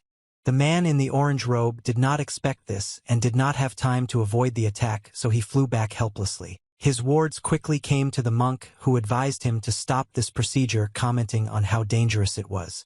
He ordered them to leave the premises immediately. The elder understood that he had not yet completed the procedure, so he was not going to stop halfway. He bent 2 fingers on his right hand again and began to move towards the shackled man. The monk got as close as possible to Wonsu and in the movement extended his hand to the man's chest. Wonsu could not control himself and became very angry. The elder of the temple still managed to reach a point on the man's body. He lightly touched Wonsu's right knee, blocking another flow of energy. After that, the monk climbed up, avoiding the bound man's counterattack. He needed to think not only about the boy but also about his own safety. The old man landed directly on the ceiling and looked at Wonsu. The boy looked at the monk in return. On his face you could see veins bulging outward. The monk was approaching the final stage to complete the procedure. He pushed himself away from the ceiling with all his might and struck the boy with 2 fingers right in the forehead. After that, Wonsu fell powerlessly to the ground and no longer resisted. The monk landed on the ground next to the man. One of the elder's assistants immediately ran up to the lying Vons. He began to feel for a pulse and informed the monk that there was none.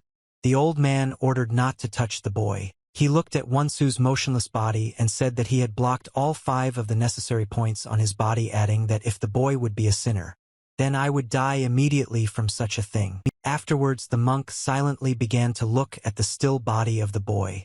He thought about whether he was doing the right thing at all and decided to leave everything up to God himself. Wonsu was lying on the floor with his mouth wide open. His eyes were blank and veins were bulging all over his body.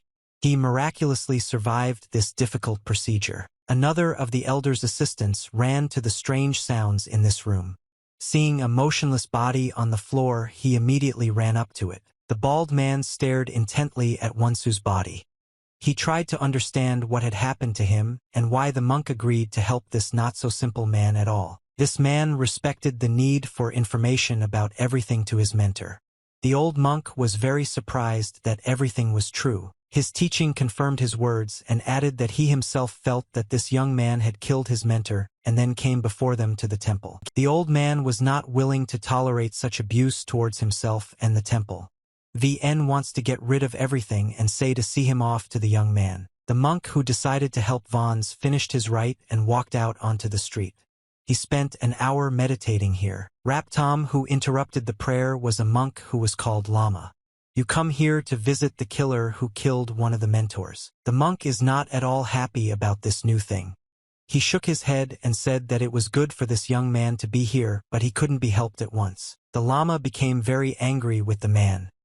He began to shout at him and force him to let him into the middle of one of the temples. The monk bowed before the Lama at the sign of honor and told him that he was trying to undergo purification through karma, asking him not to respect him. The Lama did not calm down after these words. In fact, they became very angry because the monks dared to steal a murderer from the sacred place. The monk, on the other hand, walked closer to Lammy and stood up. He added that his unfailing guest is very ill and needs help. By the time Wonsu had begun to open his eyes, regardless of what he suffered, he still died alive. The Lama became very angry with the monk for stealing the killer. Having watered this chain, the temple began to wear out the medicine's bonds. The monk showed respect for what was in the shrine and told the Lama about those who, having turned out to be sinless, had lost their remains alive. At this very moment, Wonsu Vaishnav left the temple alive and well. His body was healed from mental and physical wounds that had been suffered in life. Having held the young man in front of him, the monk repeated that everything is the will of the Buddha. Wonsu walked closer to the monks and knelt in front of him. Yunak fell to his knees, showing respect and giving thanks for the order. Vin couldn't figure out what to earn like that. Wonsu turned to Lammy and told him that now he had to admit his sins, asking him to beat him to the spot. Lama is not at all averse to earning money. He picked up a stone from the ground and swung it to hit the young man on the head and save him for the future. However, he was not sentenced to death. The monk continued to talk about the fate of the young man who had wasted his way and came here for help. Marveling at the sufferer, the monk realized that he had destroyed the flow of energy in the young man's body, but he was allowed to live, risking his life. The monk asked Lamy to pay for his sin and asked not to kill Wonsu. It is literally good that the elder, having deprived the youth, will live. Lamy needed an hour to think. Once you decide to lower the stone, you will not be able to drill the hole. The monk gave the young man a dekilka gratuity for the remainder. One of them was to live a righteous life according to the laws of the Buddha, so that karma would not overtake him. Immediately after his words, the Lama turned his back to the killer and headed straight to the temple. Wonsu continued to stand on knees in front of the monks. Vons was allowed to stay at the temple for an hour and worship the deity. He constantly helped the monks and hovered near the forest for grub. On this day, the monks asked the young man to bring them water. Vonsu sat and drank and collected crystal clear water from a large bucket. Yunak filled the buckets to finish tying. The smells could hold more than 30 liters, which was simply an incredible figure. The sinner must carry all this water on his shoulders behind an additional rocker. By clearly exposing Wonsu, it was possible to understand what is important to you. However, when the young man came to the temple to confess, he suffered the brunt of it. The girls lifted the yoke and headed straight to the temple. There Wonsu poured water from the wind into a great vat which stood at the entrance to the temple. Having finished the ceremony, the monks immediately left the temple. One of them told the young man that he would have to wait until the end of the day to stop walking and save his energy. However, Wonsu was inspired to wait. He chuckled pleasantly and said that he would bring another 9 buckets of wine fragments to the monk. The other man placed his trust on the young man's shoulders, as they were in the blood of a great vagina which he wore without ceasing. I hope to the people that everything is absolutely normal with him. He took his yoke again and said that he was heading to the forest. The monks could not get rid of it, but the young men had to wait. You can no longer smell the rumors about those who beat Wonsu to the stake of a monk and now want to atone for their sins. The monk who killed his life's curse and watched over him for the entire hour. Vin meant that Wonsu was going down the right path. The hour of prayer has arrived at the Shaolin Temple. All the monks and their scholars gathered in the middle of the temple to offer their respects to the Buddha statue. The day has passed and there are fewer monks at the temple. Having skinned the hour that you wanted to spend at the temple in prayer, you could leave it whenever you wanted. However, there were those who were unable to sit for a long time. During this hour, the candles had already burned out and there was no supply in the church. One of these is Wonsu. He was permanently deprived of the temple for a long time so that he could continue to pray. The monk watched him from behind. At some point, the young man believes that it's time to finish. Once again, he bowed in front of the statue and began to rise to his feet. At this moment, the monk, completely furious, was amazed that Wonsu would leave the temple, thinking that we would be sitting here forever. Wonsu bowed low to the monk and said that he thought he was off to sleep. The monk also thought so about those dreams flowing away like a new one. Before the end of the month, the monk decided to take the sinner out onto the street. The month of this night was even brighter and brightened everything up. The monk welcomed the young man to a very beautiful place with sakura. Wonsu never knew at first that there was such beauty in the temple. The old man simply laughed at the young man and asked that he knew why he had not noticed this incredible place until now. Wonsu marveled at the sakura and vidov that nothing makes sense. Having been at the temple for quite a long time, it's time to dig up the tree first. The monk explained that sakura blooms only once per river, and the young man quickly saw the tree for everything, but it had not bloomed before. By catching the blossom of the flower in your hand and washing its sakura by its nature even reminds a person that it can bloom early and late. Wonsu could not get rid of what they wanted to talk about. He smacked his head and told the old man that he couldn't understand his thoughts. Wonsu was simply shocked when the monk said that the young men no longer needed to be at the temple and they could leave him. You would like to reread that you have not forsaken all your sins. The monk interrupted his teaching and said that they could no longer teach anyone anything. The old man pleased Wonsu to go free like that bird that steadily circles back to its nest. The monk pleased the youth to know people close to you. Yeren lost the only close person for Wonsu as she escaped from the robbers of the forest. She immediately turned from the market to home. The girl marveled at herself and wanted to sleep, but she did not mark the small stone on the ground. She tripped over someone and began to fall down. Yeren flattened her eyes and was preparing to smear the earth in her guise. Alec was not destined to die, and one of the passers-by helped her in rapt fashion. The girl was able to miraculously turn around in the face of the inevitable fall. Vaughn felt very uncomfortable and asked strangers for help. If Yeren was surprised by the revelation of the unknown, she was simply shocked. Vona waved Wansa in front of her, having left them long ago. The girl began to get angry with the young man and began to beg him, disappearing for the entire hour. She immediately drove him away, but she even praised him for his share. Vons began to behave a little differently since the end of their remaining sustrika. Having smelled the police, the young men believed that they had visited the Shaolin temple. Yeren's ice did not waste her sliver after these words. She asked the young man why he wanted to become a monk after killing people. Vaughn just doesn't want to confirm, but he rapidly beat one passerby from him. Yunak did not notice him and fell to the ground under the pressure of hell. Yeren immediately hunched her head, miraculously knowing Wonsu's character. She began to thank God for those so that now it would be done without killing. However, everything turned out completely wrong. Wonsu stood up in front of the man who led himself even more impudently and rushed into the breach, otherwise a tank. Yeren simply couldn't believe her eyes. Vona asked herself why not the same Wonsu whom she knew before. Yeren, not caring for anything, called the young man back to her home. Having arrived, the girl immediately began to chat with her father. The old man thought that what had happened was worse and literally crawled out of the house on his knees. He began to ask why this happened. It turned out that absolutely nothing terrible had happened. Yeren told her father that the prodigal guest Wonsu would come to them. It was late afternoon and the girl was preparing supper for the whole family. Vona put 3 bowls on the table and called everyone to the table. The people at the table were just sitting and chatting. The stench was almost incomprehensible. Everyone looked straight at their guest. The old man was very surprised that the young man could not sit on his seat. You ask someone why you don't take a stick and don't eat it. Wonsu has changed a little from their remaining buds. He told the old man that the eldest, who lives in the donkey, is about to start the oven. Yeren and her father were simply shocked by such words from the young man. They couldn't believe that right now Wonsu was sitting in front of them. Dad took the spoon to his hands and started eating hot.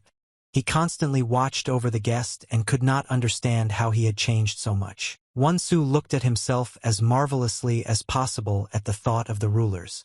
Having become even more attentive and trying to get rid of the distant ones in the future. Yeren could not recognize her old acquaintance who had previously attacked a hedgehog, aka a dog, and now politely lets the dogs go ahead. Yeren asked the boy why they wanted to sit on the seat, but they are not going to eat, and the sound of the temple is grubby only with sleepy exchanges. Wonsu laughed and said that all people need a hedgehog. He realized that I also needed a little refreshment after the masters of the house. Yunak spent the night peacefully at the house where he was going to be happy again.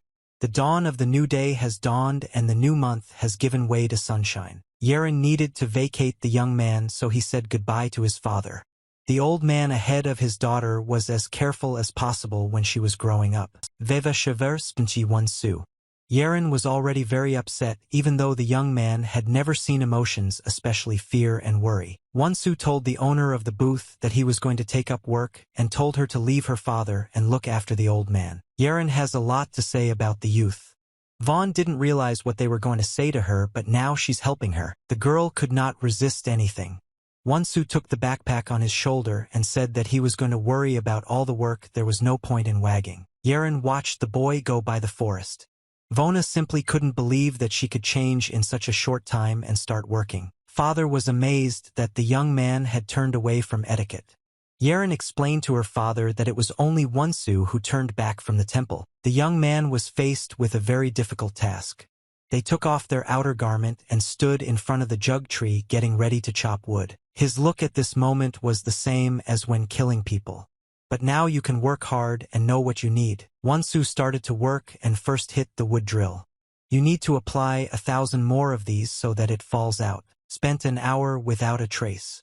The sun had completely sunk behind the mountains and began to brighten up the extra light.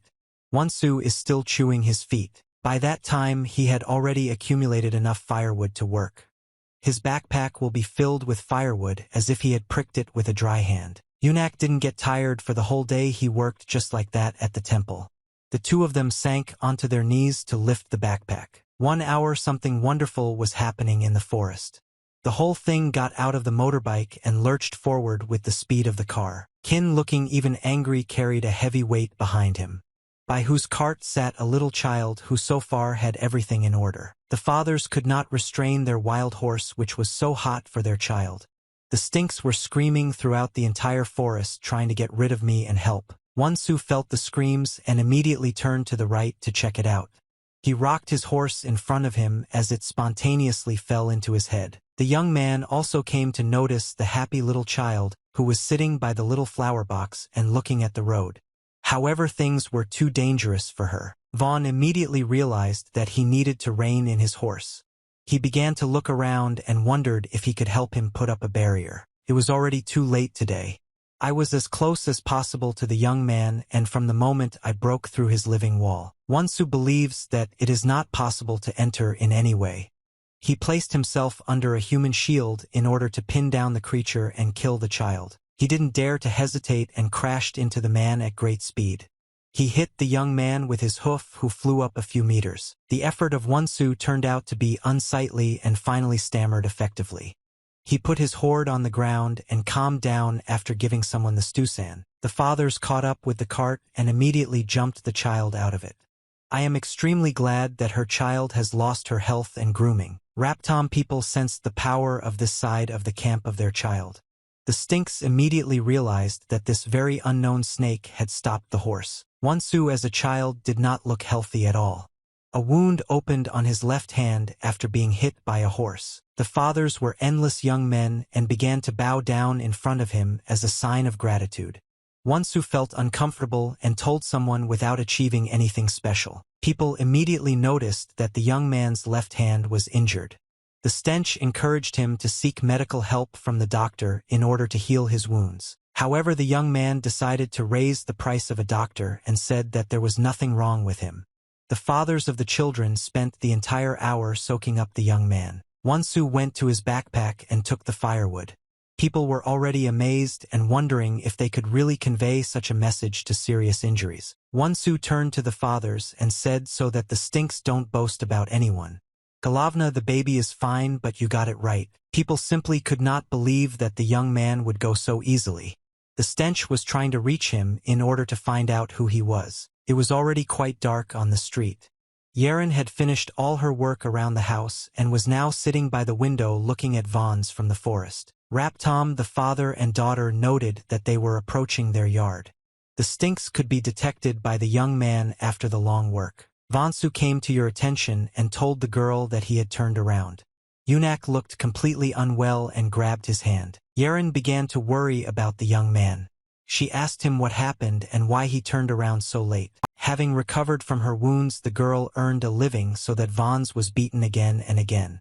Yunak said that he was just chopping wood. His backpack didn't run out of firewood. Yeren began to get angry with him and asked, but then they shared all the wood that they had chopped. Wonsu is clearly not to blame for this situation. Being injured simply did not allow him to carry firewood to his house. VN having ruined them according to their dose. Yeren was able to collect as much firewood as she saw on the surface. Vani condemned the young man for his actions and for those who did not finish his duties. Vons that I didn't dare. The girl constantly interrupted him. Yeren said that it would be better if you did it yourself or else. Vona didn't let the young woman say another word. She already attributed the whole job to herself and told the guests that she would simply help her. Wonsu will be in awe of this proposition.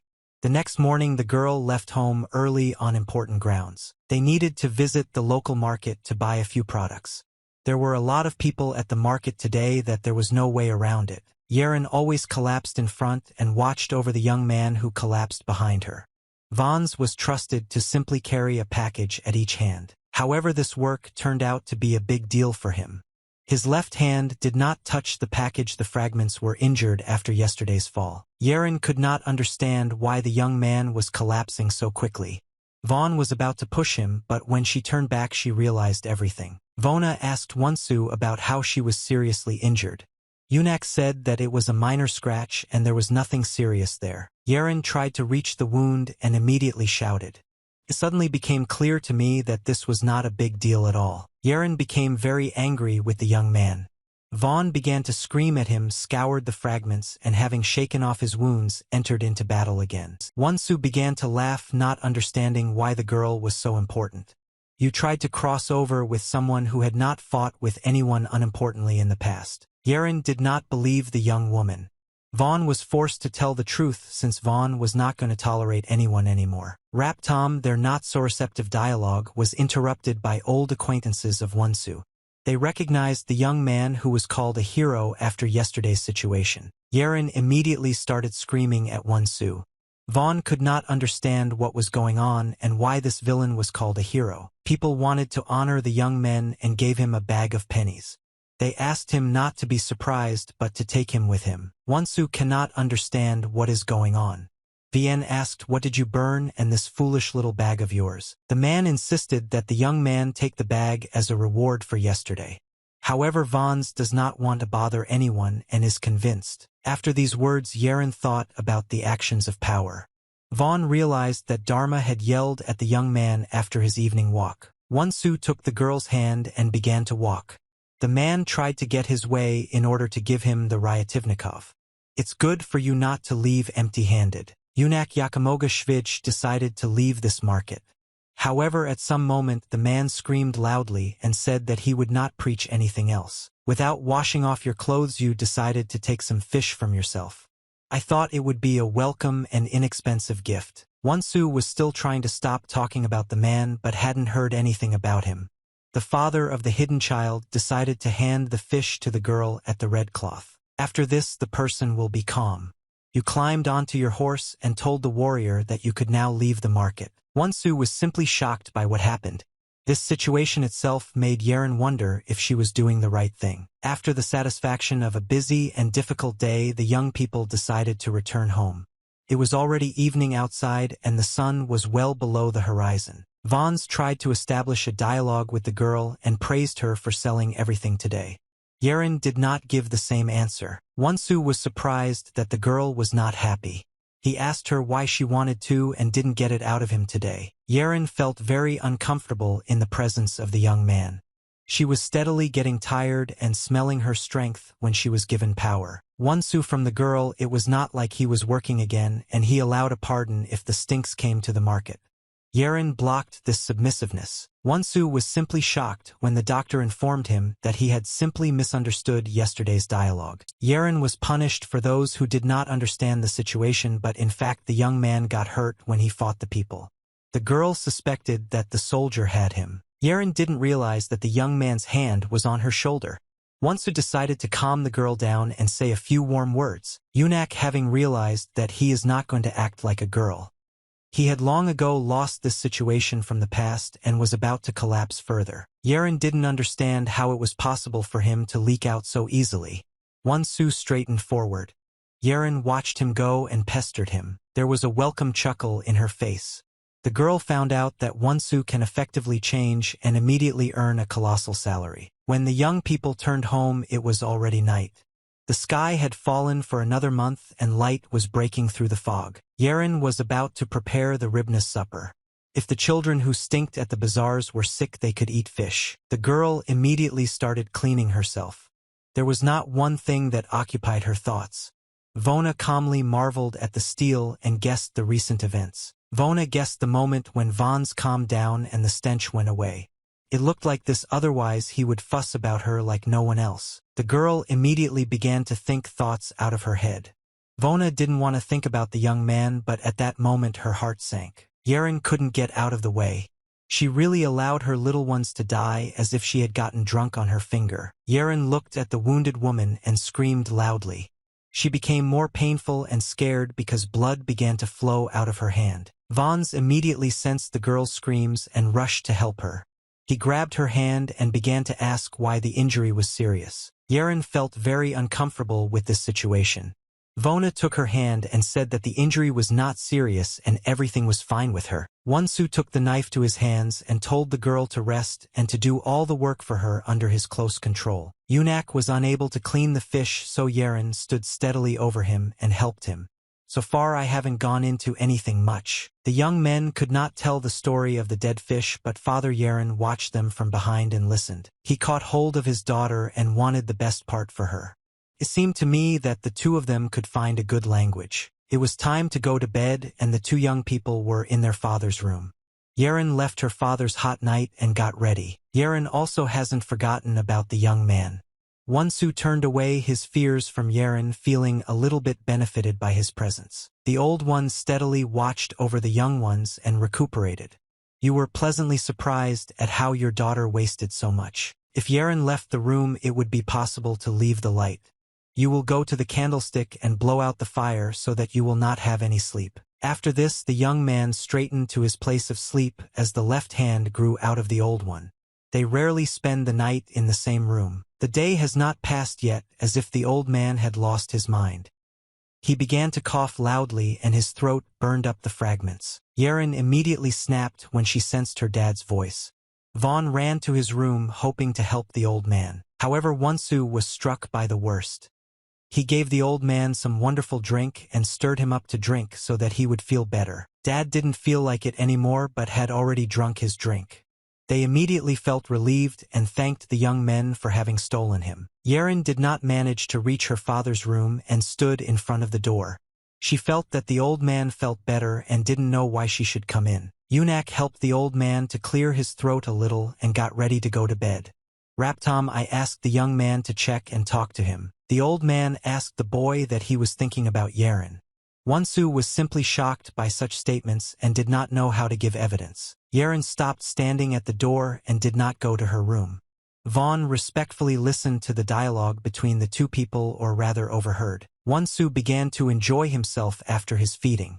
At any time we have absorbed from the old one which we respect for our food. Father confirmed that he had been looking after two young people for the last hour and realized that they were ideally suited to each other. Wonsu felt as uncomfortable as possible at that hour as the old man spoke about his useless life as if he could turn around at any second. Dad said everything for a reason. We want you to worry about your donka, asking the young man to take Yeren for your squad. Wonsu was simply shocked when he sensed this proposition. Vien asked why he himself. The old man asked why the young man didn't want anything. Vaughn could not give the exact data on the supply.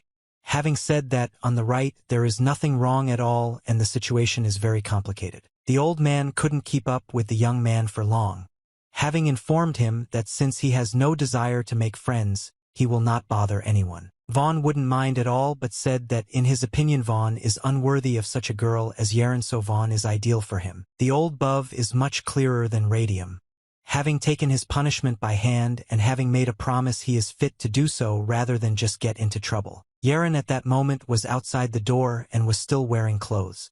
The old man in the room began to rejoice that he would decide to have fun for his daughter. Yeren might need the girl decided not to stand outside the door anymore and went to the room. She didn't just leave, she fell. She could no longer feel her presence as the wall collapsed under her. The situation was difficult. Wonsu immediately sked at the girl's feelings after the fall. Then the young man asked how long ago Yeren stood behind the door and heard her voice. The old man realized that his daughter was already Chula. He asked her if her idea was appropriate and if such a person could be accepted. Yeren didn't know what to do in such a situation. Vaughn has really ruined herself.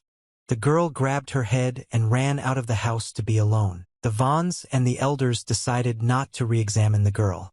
Raptom Wonsu sensed how a finger appeared on his face and moved him. The girl's father laughed pleasantly and asked the young man to sing about his daughter from today.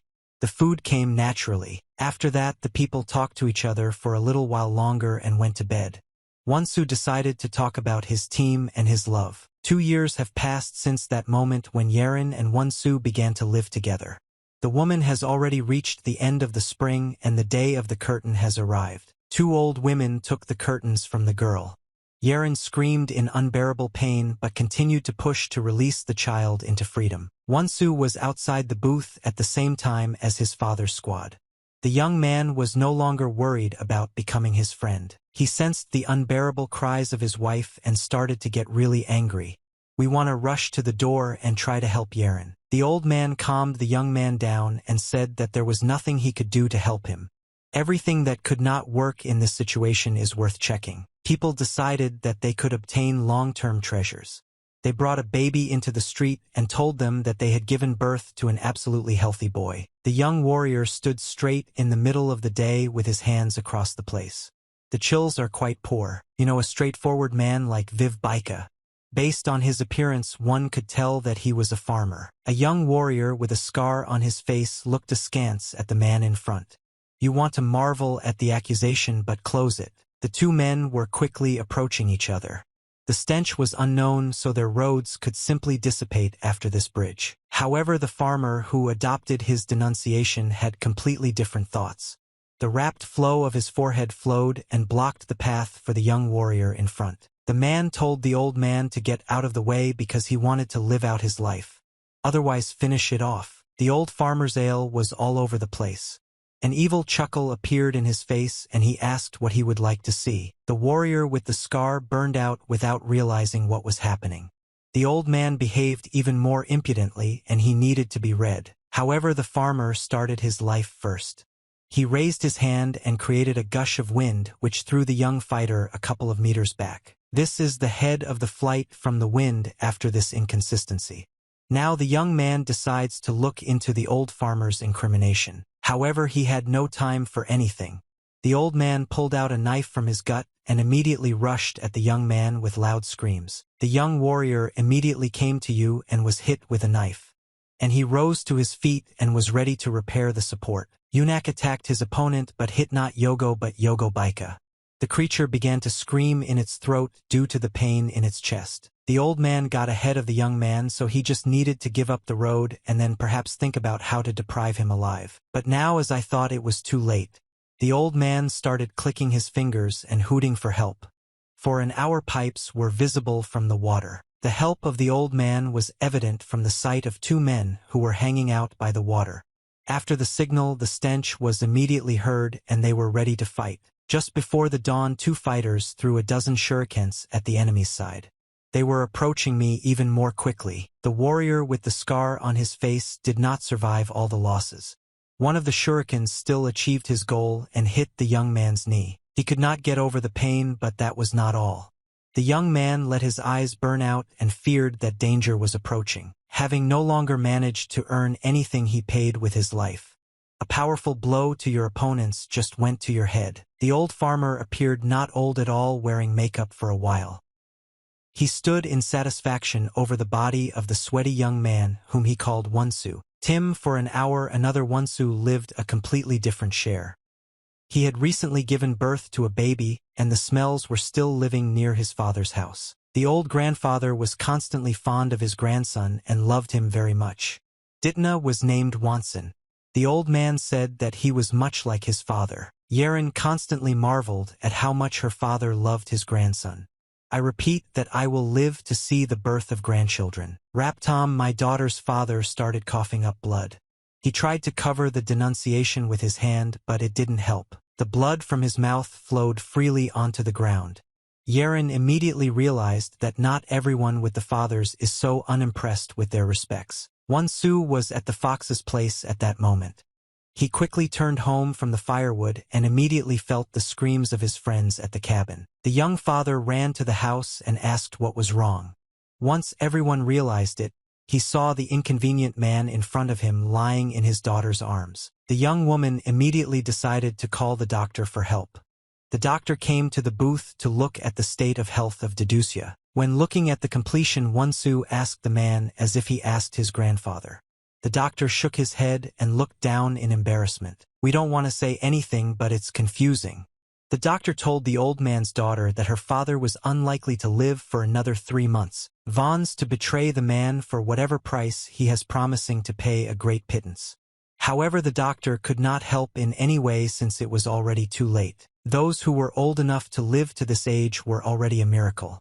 Raptom, the sick man himself, rubbed into their dialogue and said that they should not boast about him. The old man took the young man's hand to his own. Won-soo asked his dad to get out of the shower in order to save his strength for getting dressed. Dad said that you won't need strength anymore. He asked the young man not to interrupt and to listen respectfully to the rest of his words. I thanked Vons for becoming a part of their family, a truly happy family.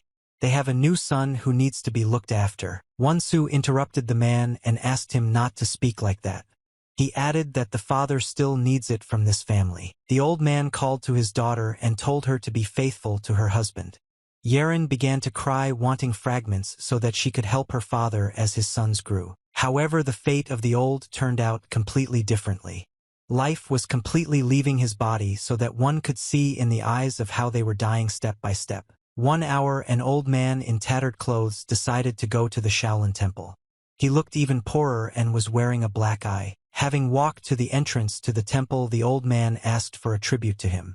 The monk simply could not understand and said, "Bring it now." The old man paid attention to the hedgehog, showing great respect that the monks were talking about one of their parties which created a miracle for Buddhism. The old man sharpened his ears to the maximum when he sensed that the party had sheltered a murderer who, having killed the monk, celebrated and rejoiced him. The monks tried to speak quietly but did not show respect to the stranger standing behind them. The stench continued to be chewed and talked about this episode. The old bastard was simply shocked when he sensed that same fallout. The language was very clear about the death of a monk who lived in Murim. Raptom, one of the fox men, noticed that there was a stranger behind them. Having immediately pleased your friend, speak more quietly. About an hour, the monk brought the hedgehog to the old's brakuf. He collected more from his small shoulder and decided to give it to the ruler. However, the old one was not around. The monk tried to understand where he was going, but he could not lead into his own circle. 2 men who were not arguing very well were guarding an important object. They had more than one list in their hands and no possessions. This very old fool, thanks to the guards, let him in before the inspector. The people supported the old man and called him a true insolent. He was literally trying to break through the security, leaving behind important information. The guards explained to you that today it is no longer possible to come here. Old man didn't listen to people. He was trying to destroy his defense with the lists and shouting that he needed to be taken to the inspector. Raptom, the inspector himself, was as old as he felt when he sensed the screams.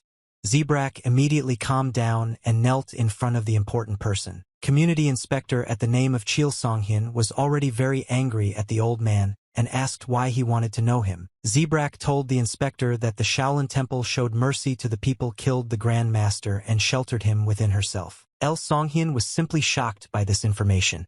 The man asked the old man, and in truth the old man is in the respect of that same great master. He confirmed that they said at the temple that the great master fell into the hands of an unknown killer who has been alive at the Shaolin temple for many hours. The inspector chuckled, but the old man could not show mercy.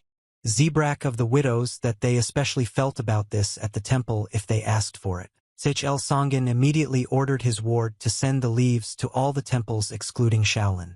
Having asked the Padopikni with some method, the huge inspector laughed ominously and told his ward to indicate the meeting place for all the representatives of the Shaolin temples. Tim and Auer made a promise to kill one from Won-soo in Vicon. They brought the trophy to the deputy's feet and informed him that they had lost only one. That same farmer especially brought his head to the master under cover. He paid you for a bag of pennies which you paid. Biwan Zamaviv Vikanaditse driving in. He miraculously knew that the remaining Wonsu was responsible for the killing, but they couldn't know him. The woman who had been drinking tea in his direction told the man that there was no smell to the one who was rightly joking, and even nothing was known about Wansa. Biwan praised the woman for her help. It means that without her I would never have been able to go that far in my life in search of the evildoers. It's time the messenger of the Zayshav at rest to the head of Huang Bo's family. He told the gentleman about the most reliable leaf from Kebun. Biwan was already very sick, having not removed the leaves from them for a long time. Finally you reached the man and gave him a message. Biwan immediately opened the sheet of paper and began to read.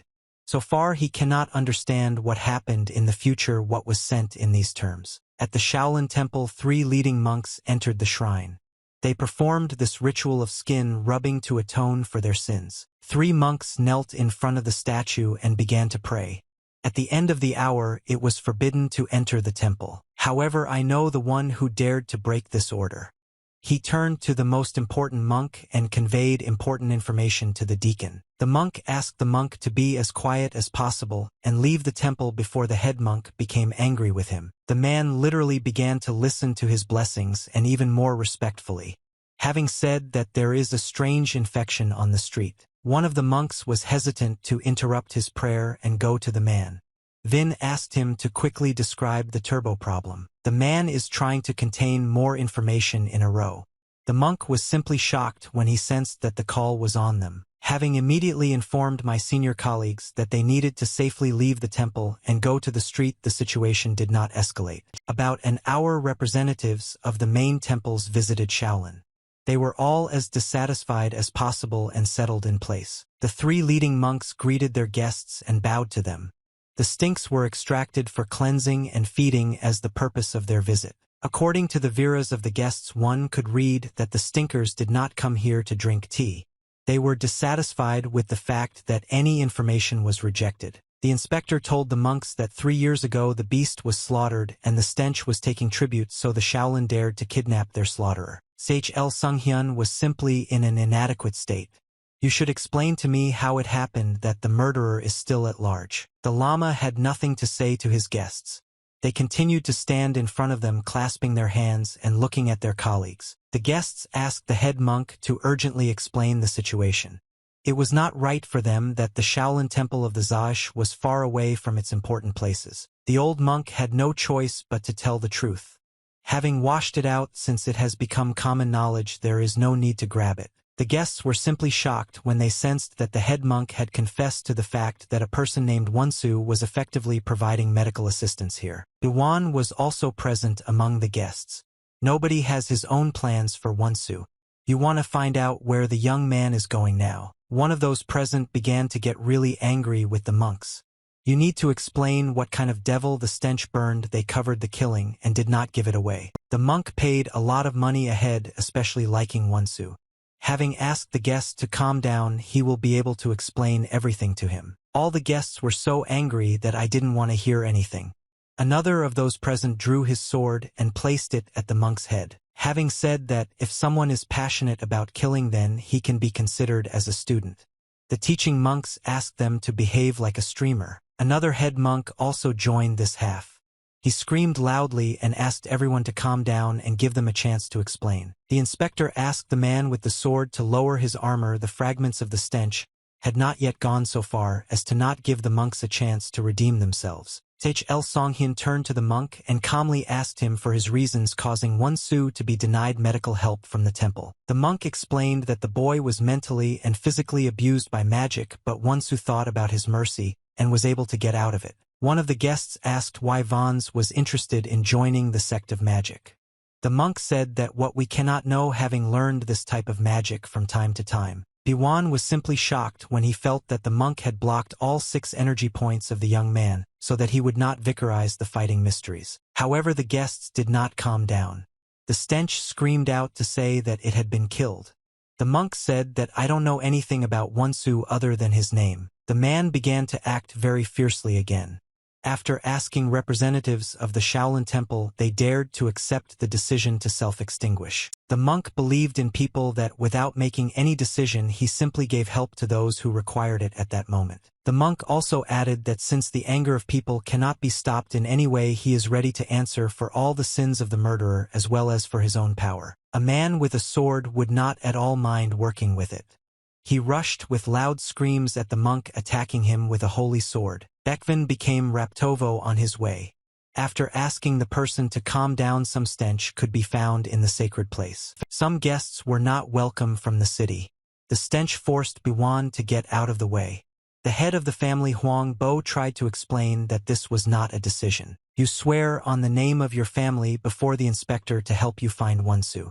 In return, he asked him to calm down and not hate the monks. The man with the sword immediately calmed down and began to grab his sword. In these high school stakes, the oath to the honor of one's family was taken quite seriously. The monk who helped Wonsu was behind Biwan.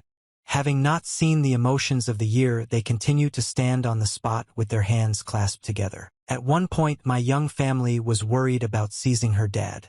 They dug a grave for the fox and erected a monument made from tree bark. It's been an hour and Wonsu has changed a lot.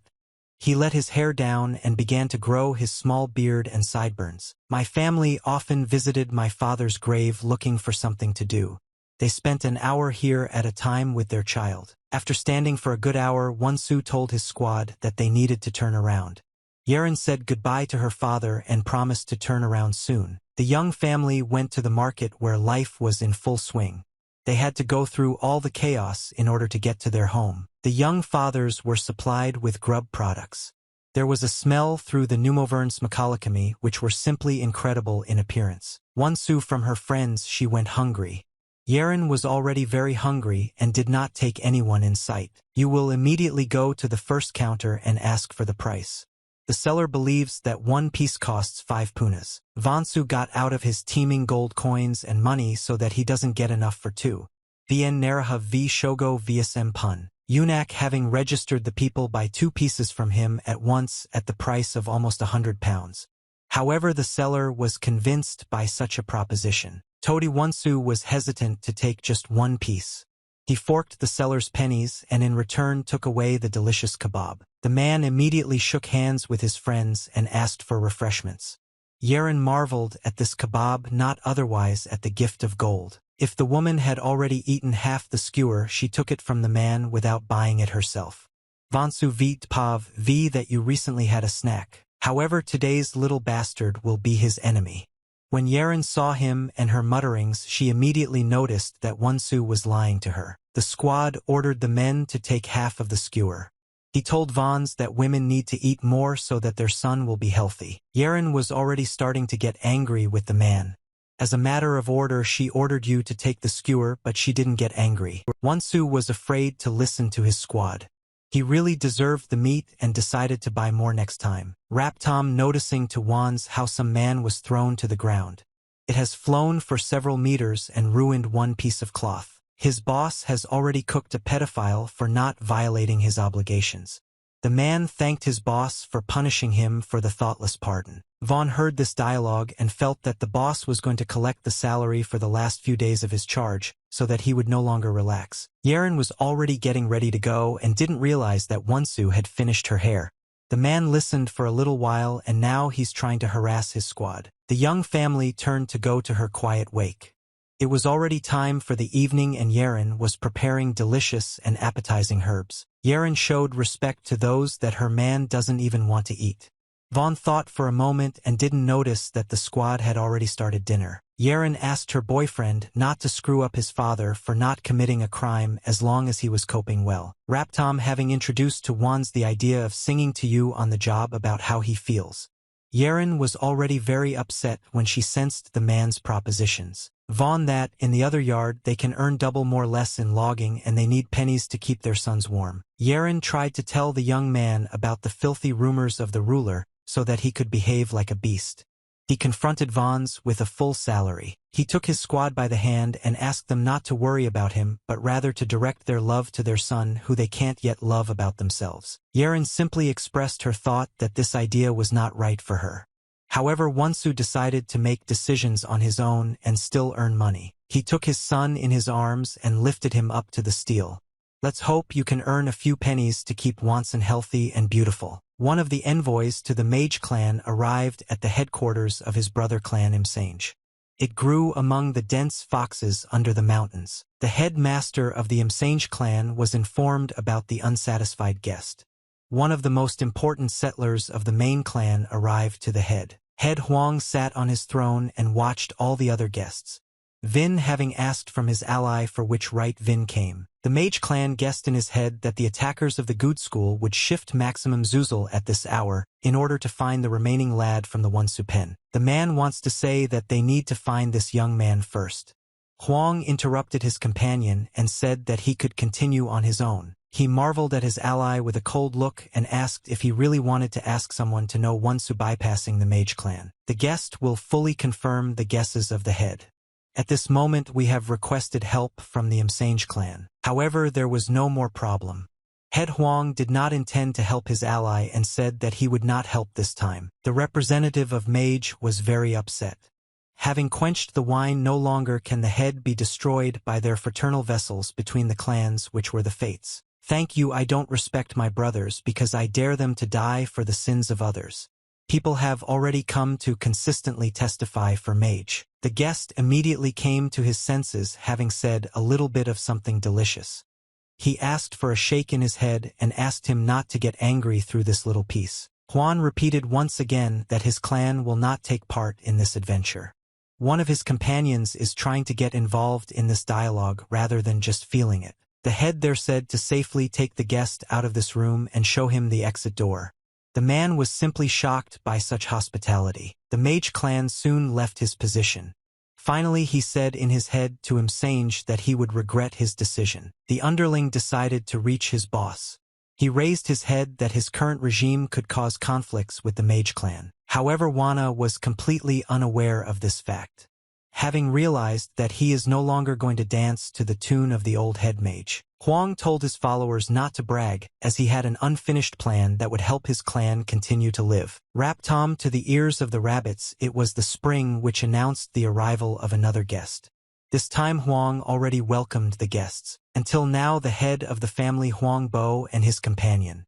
Biwan walked around the room feeling as excited as possible. Van's father was simply shocked by this turn of events. The stench did not register until the head of the family Huang Bo arrived at their headquarters. By the way, Wonsu didn't get back to his first work shift until a small break. People here were steadily timid shouting at the table. Chef Wonsu asked the man that he felt he had an order. The waiter felt very uncomfortable and overdid how loudly the orders were sounded. Boss is already very angry with the newcomer because he doesn't sense clients. Wonsu asked to give it a little hour so that the atmosphere and sounds could be restored. Young people will go to one of the tables to bring herbs. We will help you get through the recovery process and give your clients an increased appetite. Now I asked the boss what the order was. Wonsu can prepare 1 portion of meat and 2 portions of laksan with cheese. The man's first working day turned out to be quite smooth. The dishes were finished and the waiter was wiping the tables before finishing the change. Wonsu will be full of relief after a hard day at work.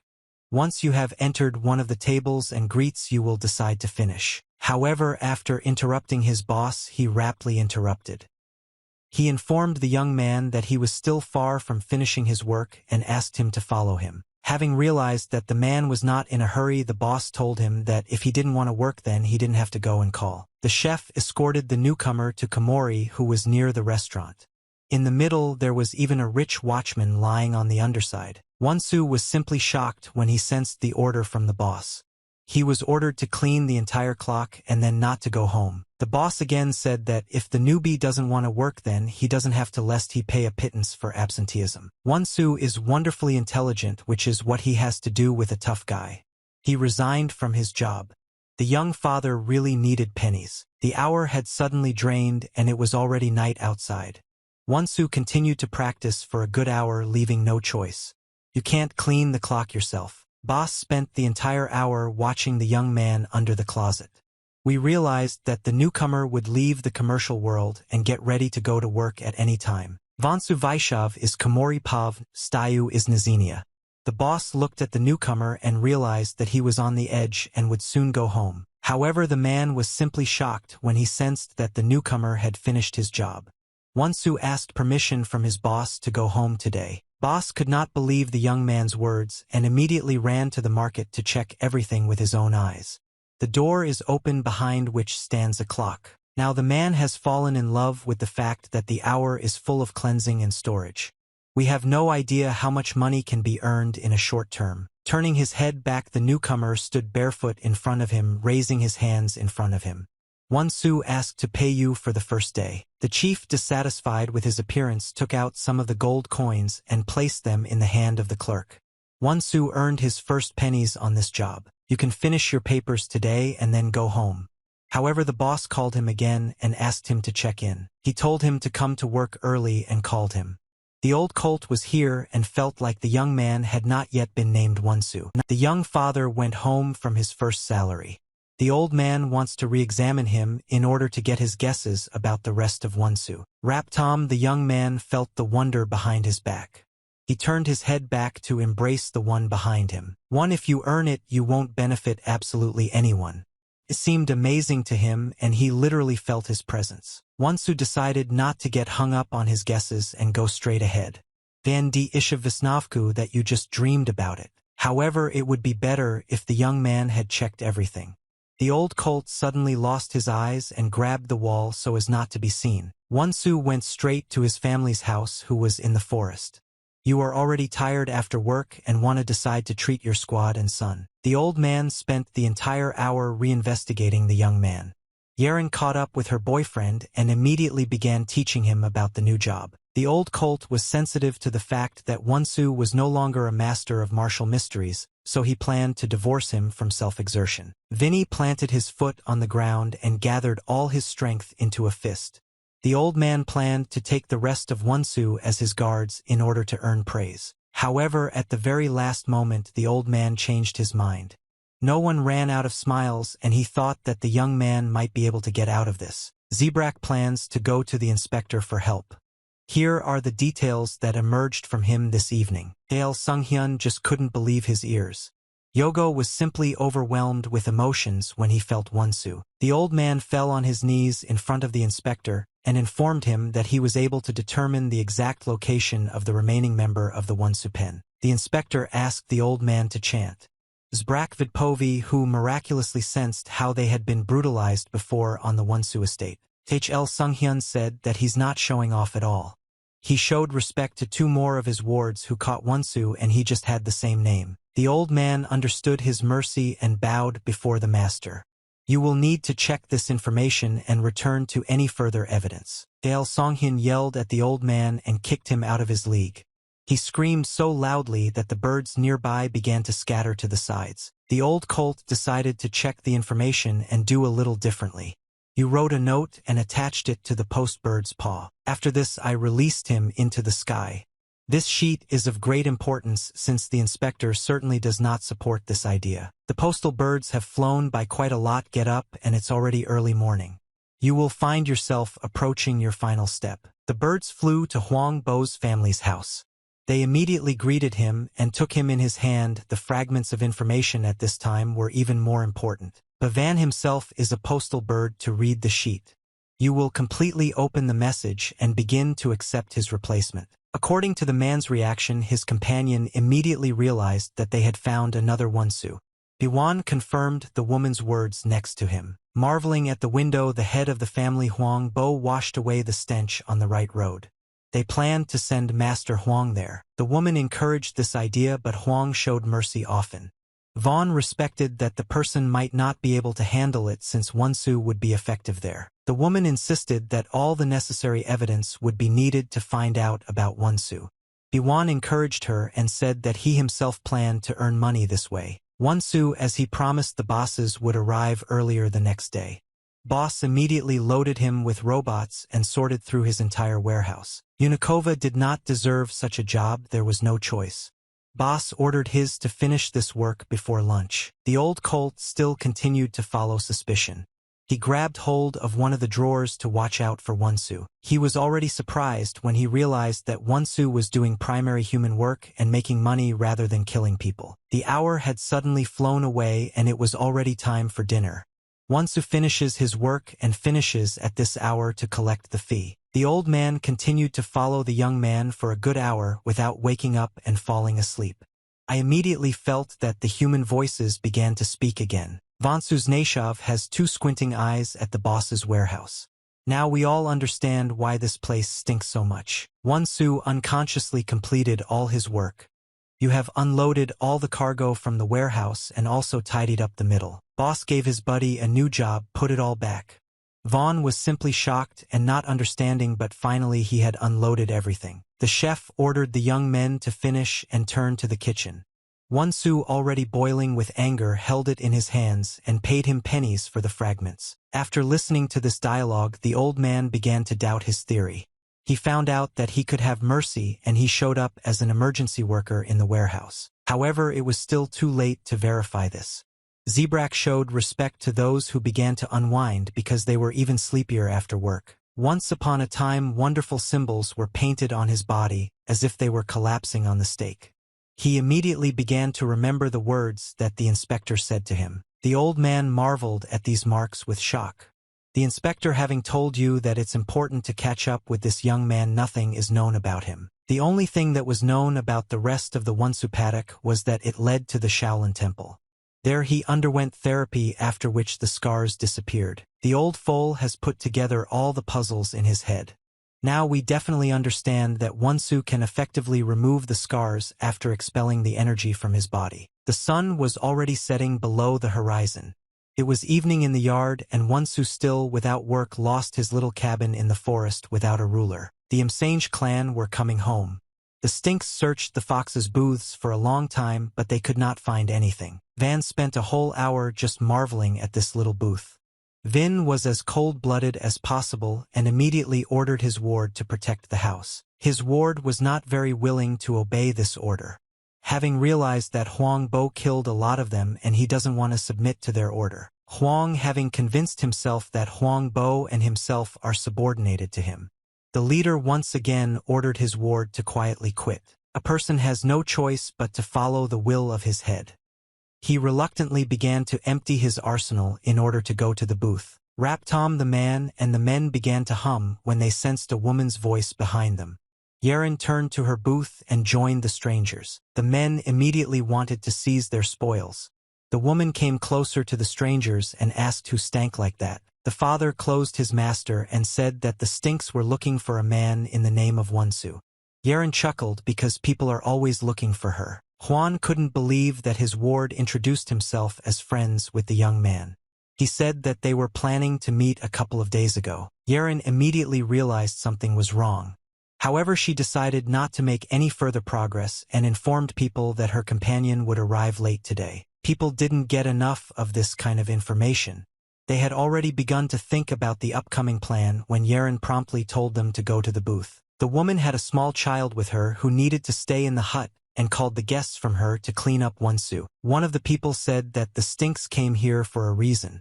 They have something more important that needs to be clearly conveyed to Vons. Yeren did not contradict the people and asked them to go home. The guests demonstrated their skill and reprimanded themselves for their indiscretions for the mistress. An hour later, Wonsu continued to work on his new robot. He carried his mustache back to Komori as if he were telling him why he was barefoot. The boss was shocked again when the young man finished his job. At the end of the working day, Wonsu walks barefoot to ask for his salary. Today, the young father has already earned 5 punas. Boss would be willing to pay more if Wands would earn more. If the young man was already planning to go home, the boss stopped him, leaving him with an even more visible financial position. Having noticed that his body was even stronger, he urged him to get off at the same place. Having asked Wonsu Kudi Sam, the chef will go to the place and play at the Majin. Wonsu's job consisted of simply standing in front of the guard, and for a price he would take 2 punas. However, this proposition did not appeal to the young man. The boss was trying to get the guy to pay him at any cost and promised to pay him twice as much. Wonsu began to think about the work. He also said that the young people do not need to worry about anything and the work is completely safe. Yeren couldn't get her boyfriend home. Wonson has already completed 10 days of sleep and hasn't caught up with his dad, who was busy working on work today. Having put her son to bed, Yeren asked her guests what kind of stench they wanted to say and convey to the man at their house. Huang never behaved in public. There was simply a smell of unpleasantness and anger in his eyes as he treated them wholeheartedly. Yeren immediately became wary as she looked at this man. Vaughn began to respect him rather marvelously and to be wary of this moment. The ward Wana wanted to bring respect to his master. He asked the woman that she didn't want to indignate two hungry mandarins. Having noticed that the gentleman was in no hurry to get home, the man looked at her with an angry look and asked if there might be something in her. Yeren began to lyre at the sight of him. Vaughn immediately rose to her feet and began to prepare everything for the very shady guests. It was a shame that the people were no longer able to sit alone in the donkey. They could no longer wait if Vaughns were found to be home from work. The old foal continued to watch behind the Wonsu booth. I noticed how the girl on the red cloth got away from her asses. You will immediately inform about Inspector Chil Seongyan. It seemed to the old man that he was suddenly going to be in the middle of nowhere. Chil Seongyan asked that the old man was respectful. Zebrak said that he had no idea about his guesses, but he wanted to go to the booth right away. The inspector became very angry after these words. He ordered his lads to get ready to storm the building. Yeren at this hour ran to the small vegetable garden in order to gather vegetables for the evening. Vaughn at a fast pace spun around to the booth. Guests who were present at the hut sensed wonderful sounds beyond the borders of the hut. They immediately realized that something was wrong there. Two married women got lost and took the path of a wet woman. Yeren showed them the way where they needed to go in order to find the path. However, it's just a matter of prakritium to sharpen Yeren. The number of people started to increase and stench came out from various patches of the dark forest. Yeren began to scream and call for help. She was ahead of the curve about those who had better not be afraid of her, otherwise they were already preparing to attack her. Behind the young mother's back a man with a bat rapidly whipped his hand. Yeren noticed his presence at the very last moment, but it was already late. Yeren's machina took the blow. The bowl of vegetables fell onto the tray. It looks like two of their guests will be left without an evening. About an hour later, the sub-inspectors continued their assault. The stench emanated from all directions and was constantly approaching until the same hour. The stinks began to hum in rap tones to prepare for the final attack. The people had 3 hours to concentrate on the goal. The smells were all trying to be as quiet as possible. The robbers were chased away from the entrance doors with bats and prepared to go inside. One of the people decided to take responsibility and be the first to leave for the house. Pull firmly on the door handle to release it. The foxman poked his head at the door and assessed the situation. He realized that enemies can immediately attack him. He informed his allies that the house was completely empty. However, without checking the steals, there was a barrier before his eyes. For his unusualness, the man will pay with the lives of people. The enemy cut off the steel and cut off my head at the moment. Father Kvana began to work very seriously on the battle. I immediately understand that the man who came here was not alone based on his remaining words. It could also be noted by the great number of gills that were beating in their hands. The stinks screamed, announcing their readiness to attack. Raptom, the current roar interrupted the thunderous vibration that broke through the steel near the house. The stinks all hummed together and began to guard the windy expanse. There the stench could have alerted a man who had vandalized the hut. He rose into the wind in order to attack the star. Huan, to make up your mind to drive all your enemies as seriously as possible. From his look it was clear that no one could be deprived of his life. Huang appeared to be very strong, and they also overwhelmed the enemy. The man began to hand out stewsans to them in person. Having just landed in the middle of the opponents, they were already ready to attack him. Il Quan also did not intend to stand on the spot, followed in his direction. Van was able to note the moment of the blow from the cob itself, but that was not a problem. With ease he was able to dodge this blow, at the same time giving a blow to the enemy who turned out to be the most mediocre in combat mysteries. This is not the end of the problem for the Msange clan. Although we wanted to be stronger than our opponents, we fought against their strength. The man was in turmoil and a lot of debris fell on him. Ale, and behind his back there is also a danger lurking. The enemy who found Huan himself in such a place of simply shock when the man was raised in the wind just in front of his accusing. Fearing the wind, Huang did not forget to leave a parting gift to the enemy and huddled around his neck to steal the judges. Van worked with maximum speed so that no one would be caught behind his hands. Another enemy on the battlefield was crushed by Imsange's head. This crazy monster was not ready to shut up from such insecurity. At the moment he asked for his vessels on ours. Van is ready to endure the misery of his opponents without realizing that any of them can launch a swift attack which is not allowed to disappear. Before the battle, the inspector himself decided to enter, realizing that his charges could not cope.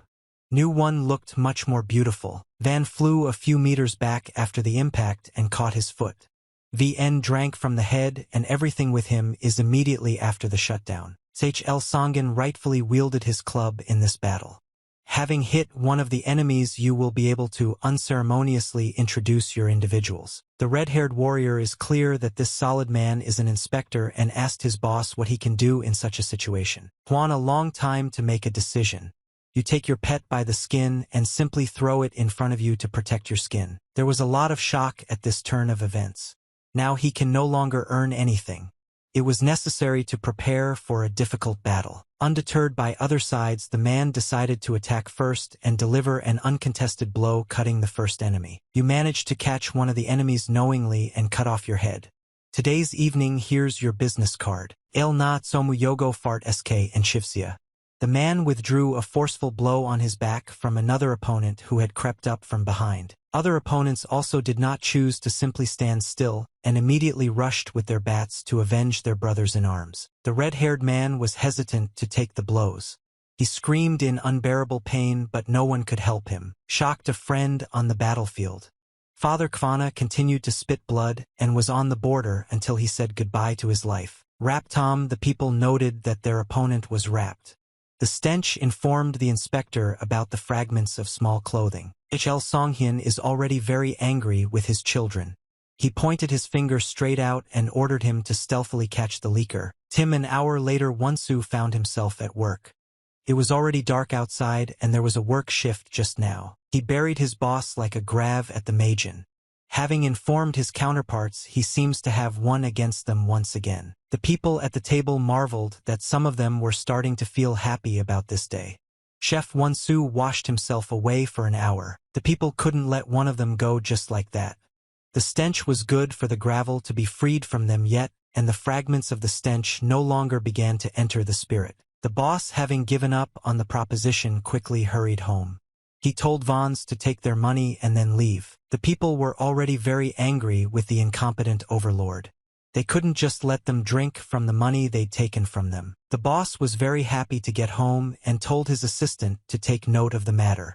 However, Wonsu was relieved because it was too late. Boss guessed that he might pay his ward the robot for the victory and reached out to the inner gut to get a few pennies from the money he won. Once he started to get money, he suddenly attacked the man who was sitting with him at the same table. You want to take the money? Wonsu was simply shocked at this turn. I didn't realize that people would show up so rapidly and immediately send their bosses way to grief. The princes punished the young men to stay in place and not to crumble as they wanted to live longer. About an hour, the people began to quickly collect pennies. Wonsu marveled at his boss and could not figure out how to earn money. The man lying on the underside with his head down is absolutely unpleasant. You go to your boss and put 2 fingers on your neck to check your pulse. The pulse was present and was happily alive. About an hour, the graves took away all the pennies they had lost at the table today. After this, the stench immediately began to leak out of the place. Wonsu was deprived of sitting over the body of his boss. You should completely dial in the information and see it to calm down and understand what to do next. Yeren was able to recover after being killed. Vaughn immediately wondered about her son, who had lost his time in bed. When the woman turned her head back, she was simply shocked. There were quite a lot of corpses lying next to her, which were quite fresh. Yeren immediately smelled the rose of one man who was talking about a child. It was not right for him to be constantly crying for no reason. Mother immediately realized that she was talking about her son. She entered the hut and through the childish cries found Wonsun, who had drunk himself to death. Yeren took her son in her arms and began to paw him. The boy continued to cry uncontrollably, but his mother applied Zuzel to calm him down. Regardless of the whole situation in the cabin, Yeren was extremely happy when she took her son in her arms. He will be alive, and that will be the most important thing. Yeren miraculously realized that she couldn't stay in his house for too long. This donkey was well guarded so that no one could leave her. A man who hated children's cries with a rage of respect wanted to Raptovo Vishev from the house. He turned his head to reflect on his conjectures. Yeren did not allow herself to quietly enter, and she turned the respect of the guards. The people immediately began to panic and planned to reinvestigate the woman. Yeren ran away from the baby in her arms, not being surprised at everything. Vaughn screamed loudly, eager for help, but there was no one around. At some point, one of the interrogators is no longer visible. His partner asked him what he was going to make from the woman. Yeren continued to tick and scream, calling for help. She immediately noticed how the wooden bat was collapsing at her side and back. The woman absorbed the full force of the blow from the wooden fence. It took a lot of time to get smart, so I never occupied myself with combat mysteries again. This crossing was just on the edge of a cliff. The woman's body did not withstand such a blow, and she simply fell down with a majestic smile. The people now realized what the stench was. The stinks were trying to catch up with the woman in order to catch her and prevent her body from falling into disarray. It was already too late. Yeren with her child fell down and was found with a free man with no chance of a fight. The woman landed noisily and smashed her head. The investigators immediately realized that the woman seemed to have died at the same time as her child. Yeren could not steal her son nor herself. Their eyes became blind after this incident. The blood continued to flow freely from her head. The inspector asked his charges where the child had gone. The men wished to clean their boss, and fragments of the stench hit the woman and child. H.L. Songhyun ordered them to be buried, not killed. The people began to realize that the stench began to flow, and there was no other choice but to stop them. The boys were simply shocked when the inspector decided to investigate them. Having said that we could close our eyes, nothing of the sort happened. H.L. Songhyun thought that this woman might have received heavenly punishment for those who had contacted the murderer whom they were following. All this persecution of marriages is carried out until the return, so that if a person does not return home after the death of a child or friend, then he is still at work. The inspector shouted loudly, informing all his charges about the onset of the task. He ordered them to go to the tavern in order to decide to capture their goal. Wonsu just turned around and around the robot this hour. He crisscrossed the empty streets of the village until his little cabin where a woman and a handsome son were waiting for him. Raptom, the young man, became very wary. He felt behind his back some wonderful sounds that told of the great number of people around. Wonsu's hearing is incredible. The inspector together with his guards arrived at the main market to comb the entire territory. Wonsu was about to grab the wall in the face of Sin. Having kept an eye on the chicks, he couldn't understand why there were so many of them at such a late hour. Raptom, information has come to the man about which direction all these chicks came from. Yogo was literally thrown into the pit by one thought about it. To Wonsu with the brilliance of light straight from his home. I prayed that everything would go smoothly with my squad and child. Running along the steep slope of the mountain, Wonsu noticed that there was a body below. In Russia, it was not possible to accurately recognize who it was. The man stood up and began to take a closer look at the body. There was a woman standing next to a red cloth with a stone lying on her chest. If Wonsu has not begun to descend down the mountain, he has already noticed that the woman's appearance is as similar as possible to Yogo Yeren. Wonsu simply could not believe those who are teaching. His hands began to shake due to the terrible emotions in the middle of the new. You want to reach your Kohanoi. The man was shocked when he recognized his squad. Vin couldn't turn around. Fear and anger filled his mind. Wonsu's whole body trembled in front of the sight as if he were in battle. In front of him lay an inconveniently assembled squad of little ones. The man put his ear to the woman's heart, hoping for something that was still dying. Having finished speaking, Wonsu listened respectfully. However, it's important to listen. Yeren was already dead. Wonsu began to cry with bitter tears, tenderly appeasing her. She hugged her dead squad, dripping blood. He laid his head on her chest and cried loudly, otherwise he could not speak. When the man raised his head, He dipped his son's pellet, which was simply lying on his mother's breasts not far from his head. Wonsu was already quite thirsty and didn't want to open the pellet. With his three-armed hand, he reached out completely to the soft fabric. Having swallowed the pellet, the man began to cry. They knew absolutely nothing there and immediately understood that the boy was lost alive. The idea came to my mind that his deceased squad could deprive his son of his home, and she herself sacrificed her life so that he would be deprived of his life. Vans needed to betray his son at any cost. Vin took his beaten squad on his shoulders and rushed to Wanson's search. Father Yaren's house has spent his quiet time. Now there were a lot of corpses lying here which had stained the whole place with their presence alone. Wonsu arrived at his friend's house with her on his shoulders. He simply fell forward, not touching anyone under his feet. Undeterred by the dead body, Wonsu behaved with his squad as carefully as possible. He placed it on the ground, supporting his head with his hand. After this, the man destroyed his cabin to wake up his son. He ran to the house and began to shout loudly, hooting Wonsun. Wonsu searched literally everywhere but could not find anything. He turns his head around trying to catch himself, if only for a small detail. Raptom, having sensed some wonderful sounds from the chef on his left side. The doors began to collapse like crazy and make baby sounds. Having opened the doors to the wardrobe, the man held his little son in front of him. Wonsun screamed to death and cried for the entire hour. Wonsu was neutralized by radium so that he would like to lose his son alive. He began to hug his baby and cry with happiness. Yaren also wanted to cry for her son, but she couldn't. Wonsu closed the door to the booth and went straight to his beaten squad. Some time later, the inspector and his charges continued to search the night place. At least we can soon find the remaining influx from Wonsu. Knowing absolutely nothing at the tavern, Chil Songhyun ordered his companions to go to other places and feel their skin. The zebras began to knock down the doors of all the people who were on their way. The stinkers could not ignore the order of their boss. They joked to him in detail. At this hour, the inspector was keeping an eye on his charges, thinking about where this new snake should go so quickly. Having searched around all the places, the brothers informed the boss that the smell was absolutely empty and did not hint at what was there. Raptom, one of the foals, noticed a terrible sight in front of him. He pointed his finger forward and announced the lack of sleep to all his friends. In the thick forest, the stench of the fire came thickly. The half-life continued to grow larger every second, covering a larger area. The inspector immediately assessed the situation and noticed that he smelled something fried.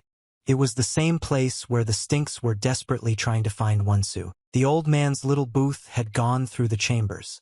The fire no longer stopped and reached the door, which suddenly burned out. The zebras are busy feeding. Who can earn money like that? The stinks have deprived one of them of their own here. Vin Bavtais. Shl Songhyun hit one of his charges and caused this situation.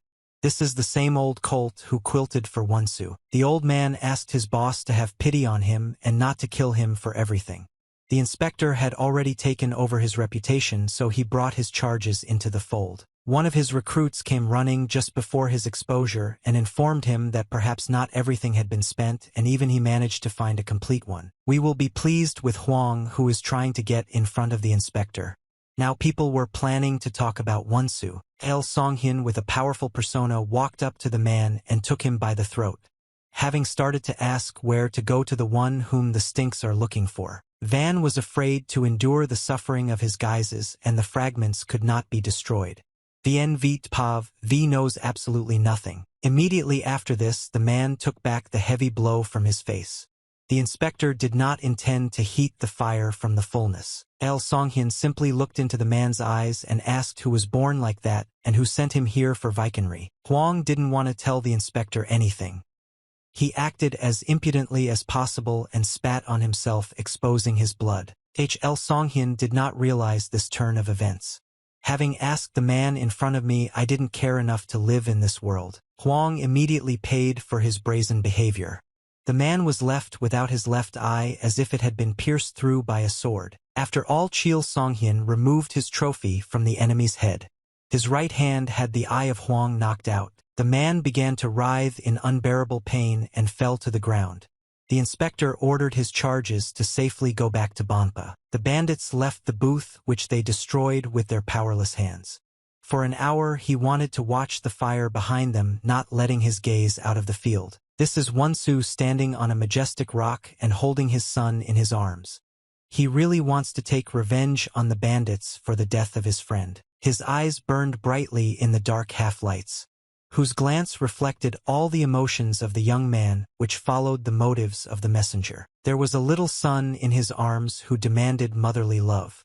Ale is now deprived of his father. Wonsu came to the place where the old people were buried.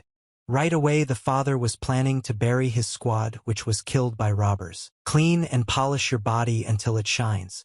Yeren was lying in the middle of the rooms.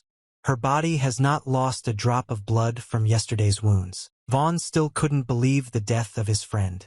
She got everything done so that she could rest peacefully and now covered her grave with earth. The man could not express the emotion at this moment. He asked his friend to pay her for what had become of her. Wonsu called me to my place. Vin miraculously realized that if he hadn't bothered with the work of that evening, he could have started to withdraw his squad as he had lost himself completely. Wonsu crawled to the ground and took it in his hands. You continued to clench your fist and cry unbearably at the pain in your heart. He threw his head up and started screaming into the sky. I asked the Lord God himself how I could sleep without my companion. Moreover, Vons needed to be excited about himself. He lost his little son in his arms, which needed to be nurtured and worn out. Yeren was buried near the grave of her father. Wonsun began to cry together with the young men seeing off the squad on their final journey. Wonsu took his son in his arms and looked into Yuma's eyes. The man is miraculously intelligent, but we cannot allow ourselves to become unstuck after this outburst. He stood up looking at his squad and yapping to them for those who had stolen and betrayed their son at the cost of a rich life. The hour could not be turned back, so Vons gathered his strength and asked his friends to talk about her child who had lost her Yomu. You will find that you have collected all your emotions and stopped crying. The man stood up telling his squad not to sneer and sleep peacefully, depriving him of information on him. About an hour later, the inspector arrived at Huang Bo's family. They immediately began to call the one who laughed at the action behind his back in his ears. One of the warriors was already disconnected from the man and asked who knows who will soon become the leader of Murimu. Shl Sunghyun waited as long as possible to stream and left. The policeman was constantly trying to press on the man to get a new confirmation. By the way, the inspector decided to recognize his pardon. He bowed in front of the gentleman, clasped his hands, and took responsibility for this attack on himself. It is understood that the inspector does not know the exact location of the rest of Wonsu. Played into your hands and gave you more chances. Ailtse was not all that Sale wanted to say. Songhyun. The inspector informed that this was important information which he collected here. The man said that he knows Spy's mage. Those present were simply shocked by such statements and asked that they were respectful. Representatives of the clan began to express their dissatisfaction with what the inspector said. The Stinks were not willing to tolerate empty accusations from their side. The inspector interrupted everyone and said that when they arrived at Wonsu's office, there were two people there who had similar information in advance. He added that this information was not available to him. The inspector ordered his charges to immediately bring the full one so that they could replenish it again. Bawan was impatient about who to bring here. If you treat an unsatisfied guest, then the ice will not waste a crack in the form of deflation. The Msange clan was upgraded to his appointment. Van Mav did not look very welcoming, respectful of his left eye. The stars continued to shed blood. Those present immediately dug up the food and began to finish it off. The stench began to be recognized. The stars learned about the place of retouching of Wonsu. Juan didn't want to say anything to his enemies, having said that it would mean nothing to imbibe the fragments of wine into something completely new. The man who was caught by the throat became very angry with him. We want to beat the crap out of the uneducated young man. They tried to throw the whole thing against the wall as they were nearby. Van slammed his back hard into the target, so it wasn't very comfortable. Msange family suffered so much from the beatings, and now they are throwing it against the walls, shedding more blood. Why did the gray man not dare to complain once again? You will approach your victim and simply step on the Yuma's chest so that it does not collapse. He told him that he was going to stop using all the methods, and it was not human to ask him for information about Wonsu. Van is not in the grip of such promotion. He has a wonderful understanding that if you don't say anything, then the end will come for me. But Van Mavshki kept watch over all this view. I was guilty of this because I didn't know anyone from those present. The gray-haired man marveled at the full eye and having woken up said more often, so as not to start vicaryism, which is not even accepted methods. Huang remembered in his head the moment when the representative of the family Huang Bo had arrived. The Stinks talked about this place like Mav Vikanati Kvan. Representatives of the Huang Bo family told their current ally not to boast as they now respect their family as closely as possible. Huang had already felt such words before in front of Mage's representatives. She miraculously knew that she couldn't trust anyone and needed to rely solely on herself. Tim is no less, there was no other choice. Biwan put his hand on my shoulder and promised to talk about this Msange until the end of his days. Now Huang was in a very difficult situation. However, without showing weakness and saying that a person has a thin intestine so as to rupture the drink. When the man finished speaking, it was as if a sword had fallen into his right hand. Huan began to scream loudly due to the unbearable pain in the shackles. Those present in the hall were simply shocked by this turn of events. They couldn't believe that a man capable of such extremes. The gray-haired man washed it and then left the full one. At the end of the day, he had a chance to discover a method that would make him prouder. Huan lost both his eyes and his mind so that he will no longer live. You will have to twist your tongue so that you can die without dying. However, everything turned out to be much more complex. The man above him remarked that he didn't deserve to do anything to pierce his tongue. I'll hold my tongue and say that the soldiers can no longer die without my permission until I tell them everything I know. Biwan enters into the dialogue. A powerful energetic blow hit us and literally crushed Huang's body as it lay on the ground. The gray man was simply shocked by this turn. He asked the representative of the family Huang Bo what happened. Biwan said that the Stinks cannot steal such a way for themselves. The man could not tolerate people who were already suffering from insipidity. The man, on the contrary, explained his decision by saying that the stench now leaves no other choice.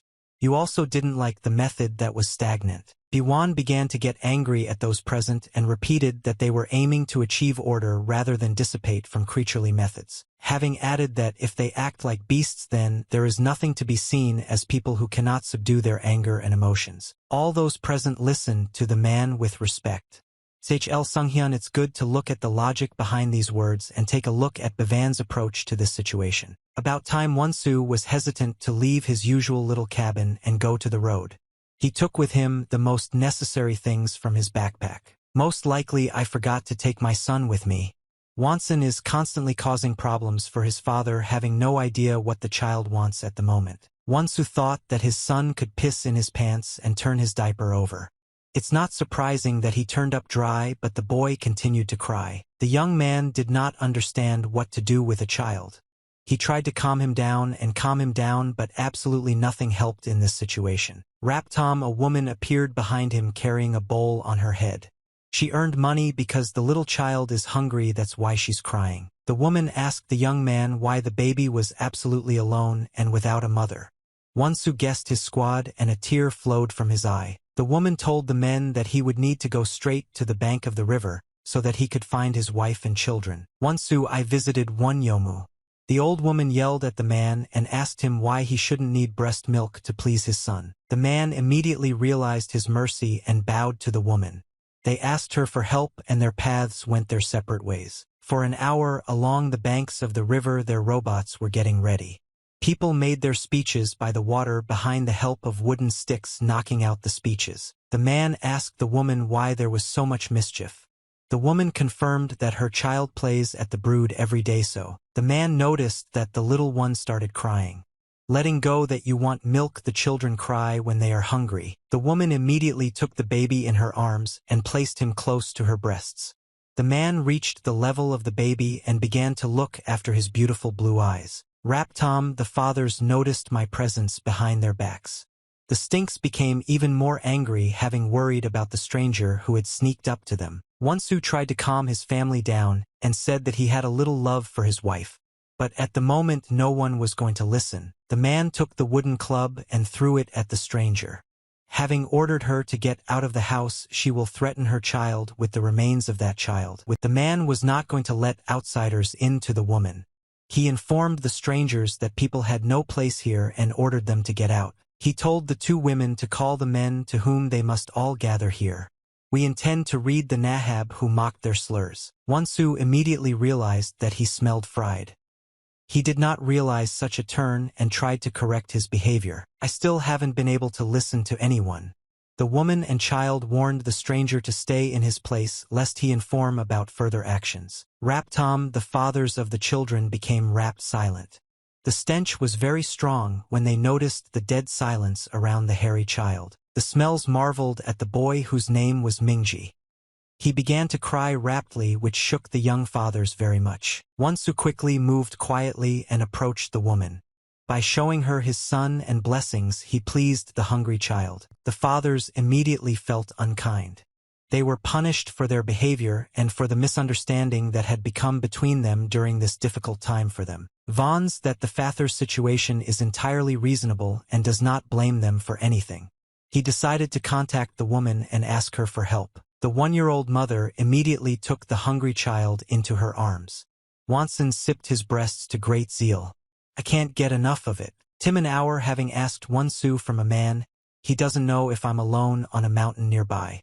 Yunak pointed out to you directly and told him that there was only one nearby. He explained that he was at the other end of the river where he needed to go and quite far away. VN also did not understand this is the information for the young father. Wonsu did not realize the date of his confirmation at the end of the meal when the woman interrupted him. My dad told me about the things that he is now indignant about. Wonsu was extremely grateful for his additional help. He took his child and said that I will never forget the kindness that was shown here before. The woman told her father that you can come to her at any moment if anyone is hungry. Wonsu cheered for the proposition. After this, he picked up his not-so-light briefcase and walked towards the road. You would run out of radium here, otherwise you had to go to the mountain. Together with the little boy in his arms, Wonsu walked up to the steep slope of the mountain that spread under the river. He began to fight up the mountain. The man didn't realize that he was going to twist the table. He had already climbed to the great heights, there was no way back. Vaughn understands that I need to escape from the reinvestigators. That is the most important place in which it will be very important for a new person to waste. This majestic mountain best suited this description. Despite his vibrant body, Vons was able to reach the top of the mountain without any problems. You've been tired for a little while after the trip, but you found your mark. Marveling at himself, the young man felt a little shock as he stepped on his feet. On the hillside of a rather steep mountain stood a small hut. This turned out to be good luck for Wonsu, who was going to spend the night in the tent. The young father immediately went straight to the lonely booth. At the same time they started screaming, asking, and they all went home. Wonsu took his backpack from one of the trees and went straight to the entrance to the booth. He immediately took Wonsun away from him. Wonsu, not feeling the thirsty response to his cry, realized that there was no one here, otherwise if they died there would be rulers here. Proteus, these rulers were already long dead. Their bodies began to disintegrate, which indicated that they had died for many reasons. Regardless of the unpleasant smell of corpses, the situation was nasty. Wonsu looked around for a moment and asked his little son for thoughts. Wonsun was pleased with this place and wondered what they needed to miss here. They had no other choice. In whose house did my family of two live? For 7 years one son periodically visited his 1-year-old mother, so that Wonsun is great. Now when I'm already grown up, I can start talking about myself. On this sleepy day, my father and son decided to go after the hares. Wonsun shot first but missed the target. Dad told his son to be quiet for the rest of that evil business. Wonsu decided to take the bow from his hand and, taking the bow from the ground, immediately shot straight at the hare that was teetering in front of them. Father appeared to be very blessed for his son. He shot a hare while in Russia. Se bulos robiti duja zasko ale Maslovo. Wonsun is very happy for his dad. Vons told his son to check here and then go and get some food. Vons will go as far as possible to the hare and remove the arrow from its body. Raptom, having sensed some wondrous sounds, you wanted to walk in order. The man became even more wary when he touched the velvet track on the ground from the creature's paw. The majestic one wandered here in charge. Raptom Wonsu felt the cries of his son like a loud cry from his dad for help. Tato immediately turned her head to the child's side and screamed. The great wild evil wolf threatened Wonsun. His eyes shone like dark blues, and they talked about his incredible anger to the fullest extent. Wonsun burst out, not knowing what to do in such a situation. The boy swore to death if he held the Velitensky wild animal in front of him. Wonsu stood behind his son and gave you commands. Having told the boys to take their time and not collapse so that they don't get hurt, Wonsun vidpovi batkovi so to earn money. However, it was even more important for his situation not to collapse because the 7-year-old lad was already afraid. Tim is no less father miraculously Tsurasumiv who stood up for his son. He forcefully threw the stone at his side to knock him out. At this moment Wonsu began to wave his hands and win the respect of a wild creature so that he walked up to his little son. Vons began to scream at the boy. Now the wild beast has reinvestigated him. The man immediately ran forward and the wolf gradually reined him in. Vonsu periodically looked back to check what position he was on and what threat he was carrying at the moment. The man fell forward unconsciously and became a little tired. You can feel the presence of a wild animal just a couple of meters from your back. You steadily told yourself to run forward and not hesitate. Wonsu came up with a clever plan for which he needed to get rid of the schema. The man found himself reaching the majestic mountain having climbed up to it. The wild beast still continued to chew him and re-examine him without mentioning. Raptom Wonsu decided to rush out of this mountain. His foot quickly left the ground and left the Gursky Massif. The wild animal wants to catch its spoils in the wind. The man should be careful not to have his sharp teeth, so as not to become an offense to him. Wonsu rushed out of his mind for a reason. We miraculously knew that there was a small tree growing here and there on the rocks, how we could handle it in this situation. The people managed to escape the last attack of the Vovka and that flight. Because of its greater mass, it is ahead of the people of the free fall. Vovk could not gain anything from this situation and simply fell down beating his body against the skeleton. There was no way he could turn around after such a fall. Tim and our Wonsu did not fly down from the wild beast. He huddled behind the back of a tree as he had planned earlier, wasting his life. Wonsu was guarded by a wolf who had crashed below. It seems astonishing that I still managed to turn around having lost everything and nothing. The young father thanked God for planting a tree here. If it were not this girl, then the man would have been dead a long time ago. Turning home, the father and son began to prepare supper. The stinks were fried on the stinks of the hare that Wonsu had shot. Father told his son to eat first and Wonsun bit into the hare meat with great satisfaction. Tim and our stretching out the yuma of the sword to Wonsu. Wonsun was overjoyed with the gift from Dad, on whose sword was his name carved. The sword itself is also handmade and made of wood. Wonsun acquiesced his father's for a gift. Wonsu splashed his son on the shoulder and said that he could fight against him if he was in trouble. After the evening, the small family went to bed for the night. The Smells slept on a double bed, although there were no mattresses here. Wonsu took over his son and huts began to be found around his house. Fathers needed to earn money from the city. The dawn of the day has dawned and Wonsun fully opens its eyes. It's time to get up very early, braving the difficult life of the fox. Wonsu once again got up at the same time with his son, but today's lad didn't even notice his dad. My dad immediately became worried and started joking. If the boy is on the street, he will calm down for a little while. He looked at his father in front of him and immediately called him to him. Wonsun was still sleepy and asked his dad that they started working so early. He got very close to his father, not understanding anything. Raptom lad, without even noticing, clinging to a very thin skein which lay on the level of his ankles and was disguised as grass. After this, a bell immediately rang above the heads of the people. Wonsun got a little angry but realized that everything was right in the father's hands. Wonsu explained to his son that he had wound a thread around everything in the house. We have created this in order to place warnings on the selection of huts. Having gotten ahead of his son, as soon as he hears the sounds of the bell, it's so important, then you need to carefully go to the hut and close all the doors. Wonsu sensed that this lad's little slut was beginning to live a happy life. We realized that Wonsun was a little hungry, so he decided to eat it. Dad went down to the store to pick up some rice for porridge. Ale rice appeared too few people to enjoy it. Wonsu marveled at the empty bowl of rice and wondered what he could do with it. This amount of cereal is not enough to grind for Wonsun. The sun in the mountains went down much earlier. It had been early for a long time. Wonsu prepared the food on fire and boiled some rice. Wonsun did everything himself and tooted at his dad's. Why didn't he prepare himself? Wonsu vit pav, what was not consumed and even after having eaten richly before. Wonsu Mav Diaki asked at the village. He put on his jacket and told his son that he needed to go to the right side of the village. Dad hopes that my son is already old enough to talk about himself. Wonsun said that he is no longer afraid of being left alone at home. Feeling these words, Wonsu could go to the village with a calm soul.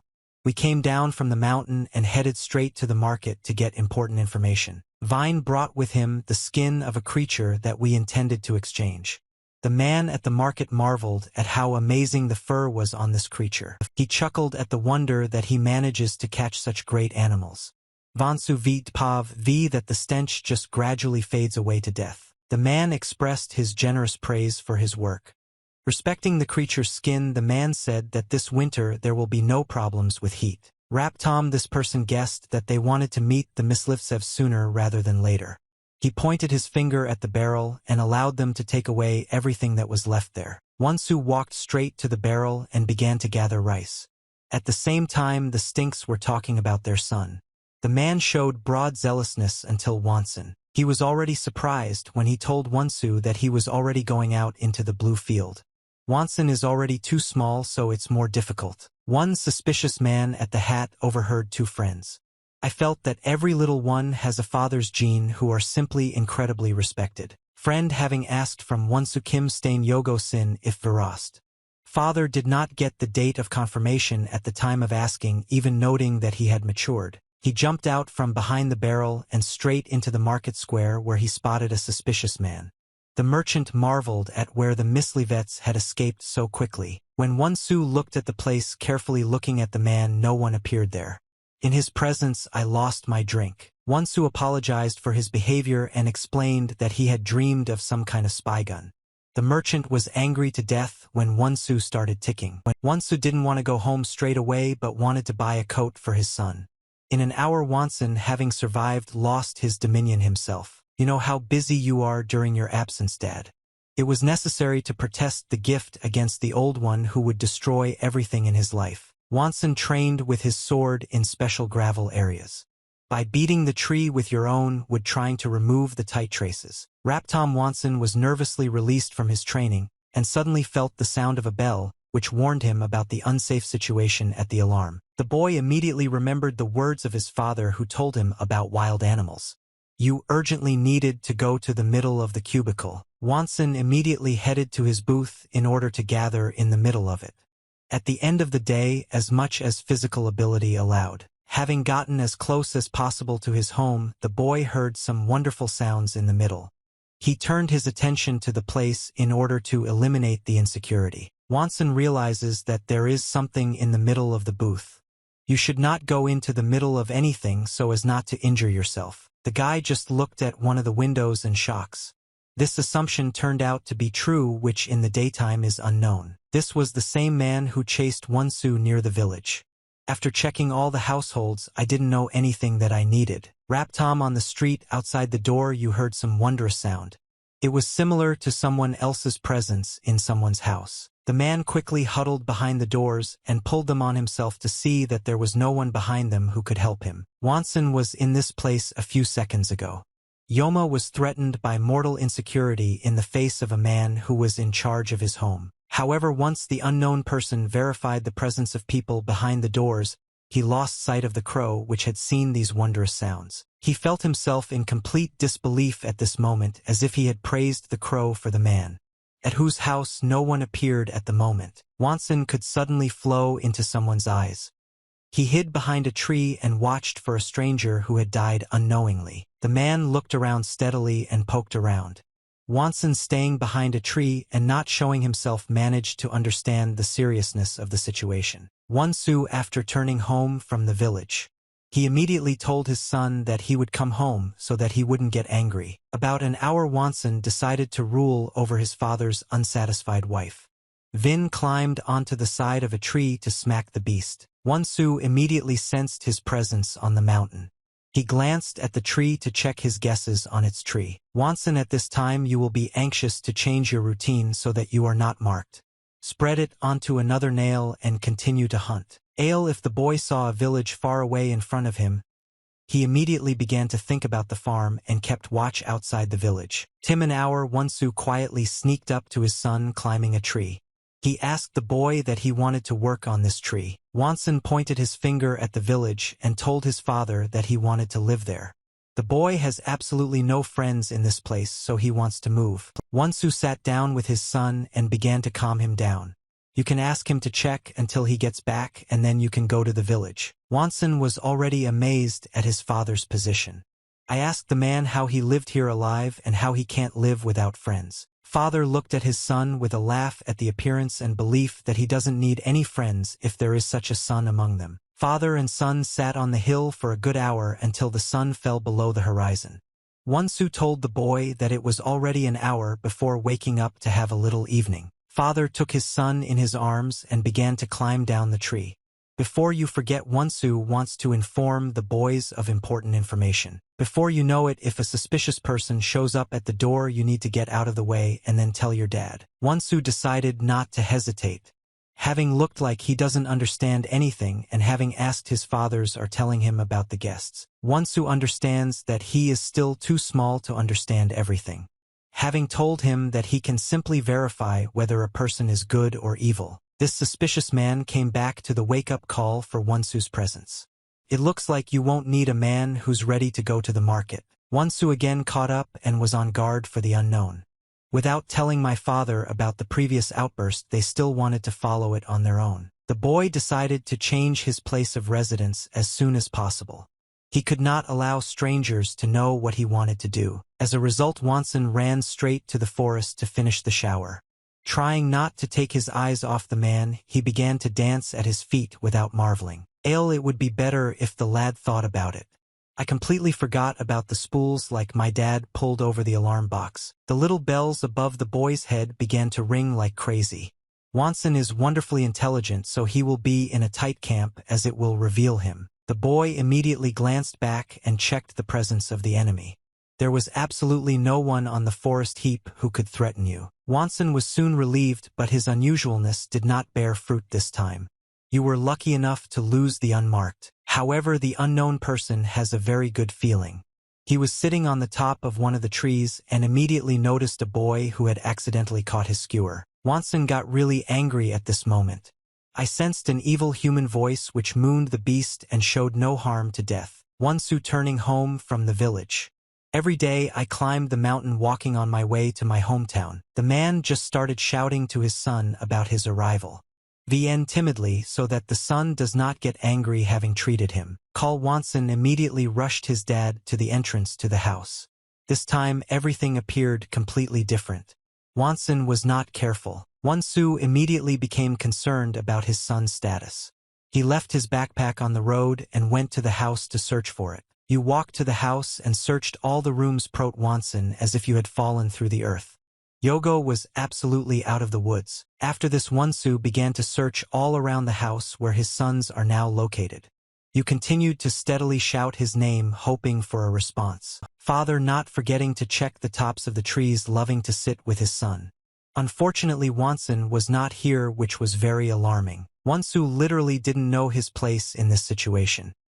He continued to run from one patch of forest to another to find his son. Raptom, on your way, Father Zustrav's shawl should fit in a small size.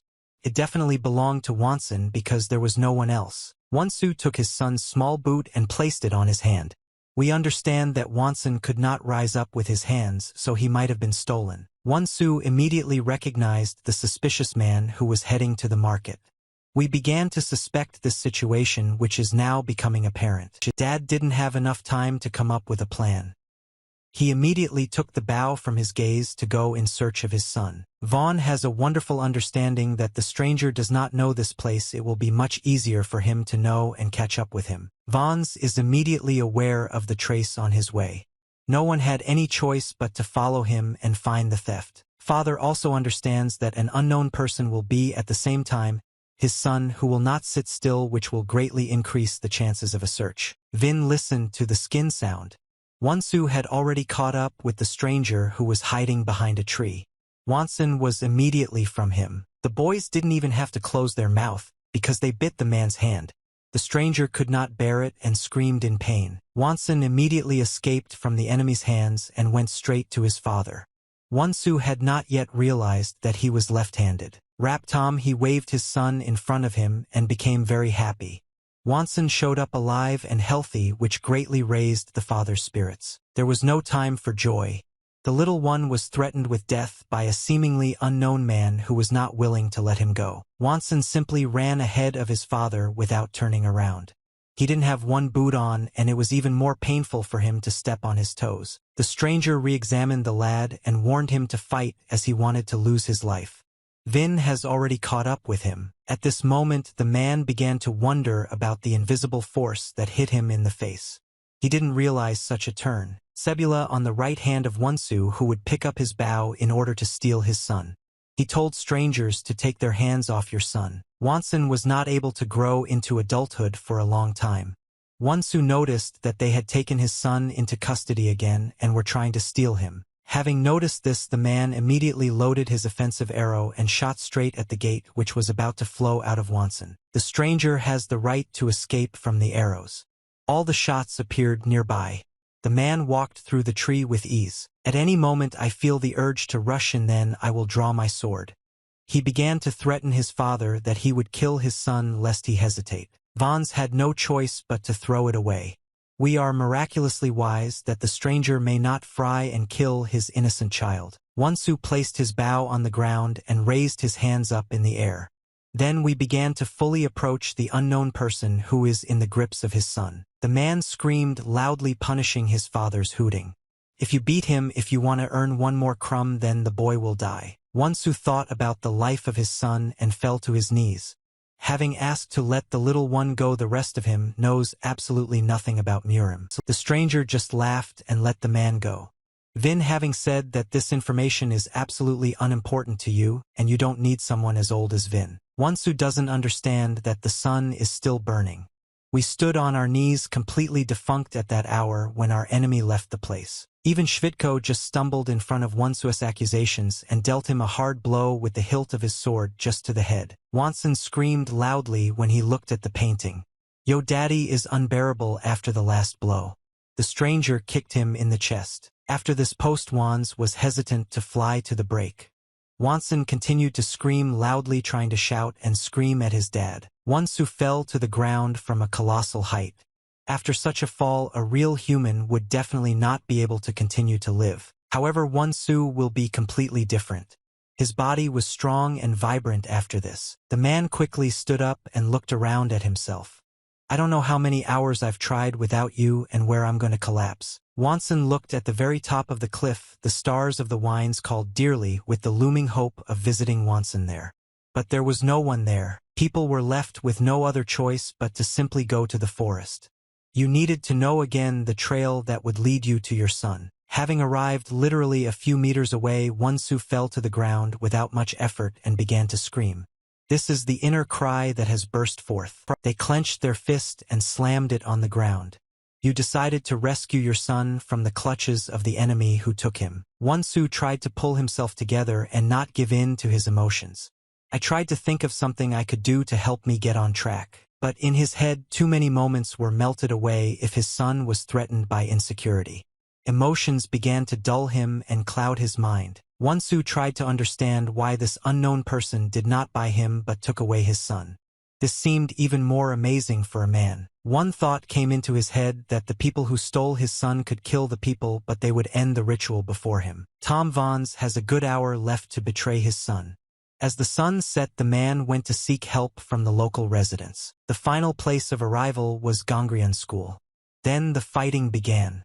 The blonde himself was getting ready to engage in friendly sparring. His opponent, on the contrary, was a red-haired young man who was standing at the battlefield. They met quite seriously without regard for friendly relations. This young man decided to attack first and rushed to attack his opponent with thunder and screams. The blonde has lost his ability to stand on the spot. Having finished checking, the enemy approached the docks as close as possible. At this moment, he plans to attack him with his right hand. However, the red-haired lad was quick to react to this blow and became unsafe. After this victory on the battlefield, it fell into his hands. Il Blonde didn't intend to fuck her. He swung his knee to hit the enemy, who was smartly wounded, unyielding to the blow. The red-haired young man managed to escape and continue to advance. The blonde was a little nervous to step up at this moment. The enemy simply landed on his two hands as if they were crossed. He literally dug his nails into the ground. The blonde continued to walk up to avoid any worries. For an hour, the enemy was preparing for an offensive attack. You still managed to stand up from the ground with your hands and doing a somersault in the wind, headed towards the side of the approaching gate. The blonde detected such actions from his opponent, easily blocking his attack. Vin simply placed the block in front of him. However, not everything that the oar-haired youth had prepared was complete. Having gained the respect of his opponent, he dealt him a heavy blow with fire. His plan was revealed to the workers, and he decided to reach the enemy. With the toes of his left foot, he hit the enemy hard on the head. As soon as the young man landed, an evil chuckle began to fall on his face. "We will be pleased that we have decided to achieve our goals." The young man was already very nervous when his legs did not land after his hands. "We now understand that we have started joy early." The blonde was quick to react to his remaining attack. He went over the enemy's leg at the very last moment, preventing him from doing any harm to himself. Immediately after this, the warrior dealt a heavy blow with his elbow to the body of the enemy, who appeared absolutely helpless after the rest of his attack. The blonde praised the young man for his efforts and indicated that he had become stronger. The red-haired lad called the blonde master and meant his blow. The man sat on the white body of a sweated enemy and explained that he also did not expect, having trained so long, his blow was now stronger. The pairing of the two allies ended and the men rose from the ground. At this moment, one of the servants came to them, informing them about the unsatisfactory guest. People were simply shocked when they found out that a stranger had come to them who wanted to get along with the supreme Chan Moon Inam. The blonde asked the man why he did not immediately drive away his guest. The ward began to doubt himself and could not give a date for a specific type. The blonde was already disconnected from his friend, but the man asked him for information, so the situation was quite serious. Wonsu decided not to check and himself went to visit Gongrian school. This way of exposing him was as serious and angry as possible at this moment. The rulers of their territory were simply shocked to receive such a guest. The stench did not register that the most extreme tramp would dare to dodge them. Wonsu began to approach the people and ask for friends from Changmoon Inam. "You were told to lose your place, otherwise you will be harmed." Wonsu showed off in front of the men and asked for punishment for his behavior.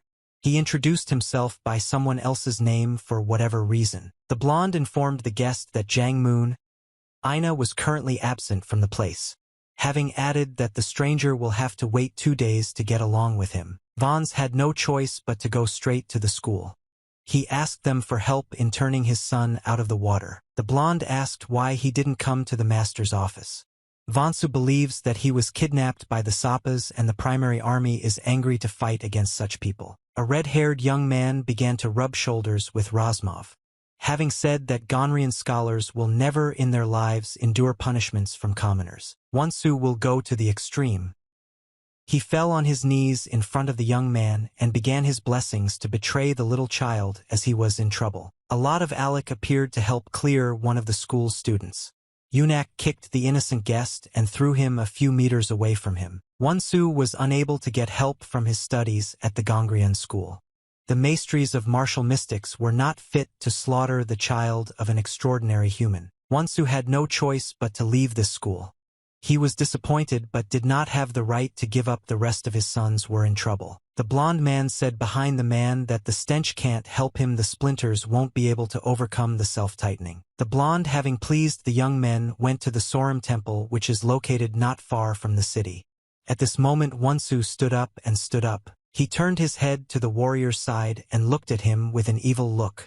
There was absolutely no way he could have done this for the Baron's sake. Raptom, whoever of the two rulers of the territory, did not like the look of their guest, quickly rushed to his side to read. The red-haired student of the Gonrian school quickly dropped his feet at Wonsu and grabbed him by the neck, lifting him a meter above him. He expressed his dissatisfaction with this, how impudently the guest marveled at her bok.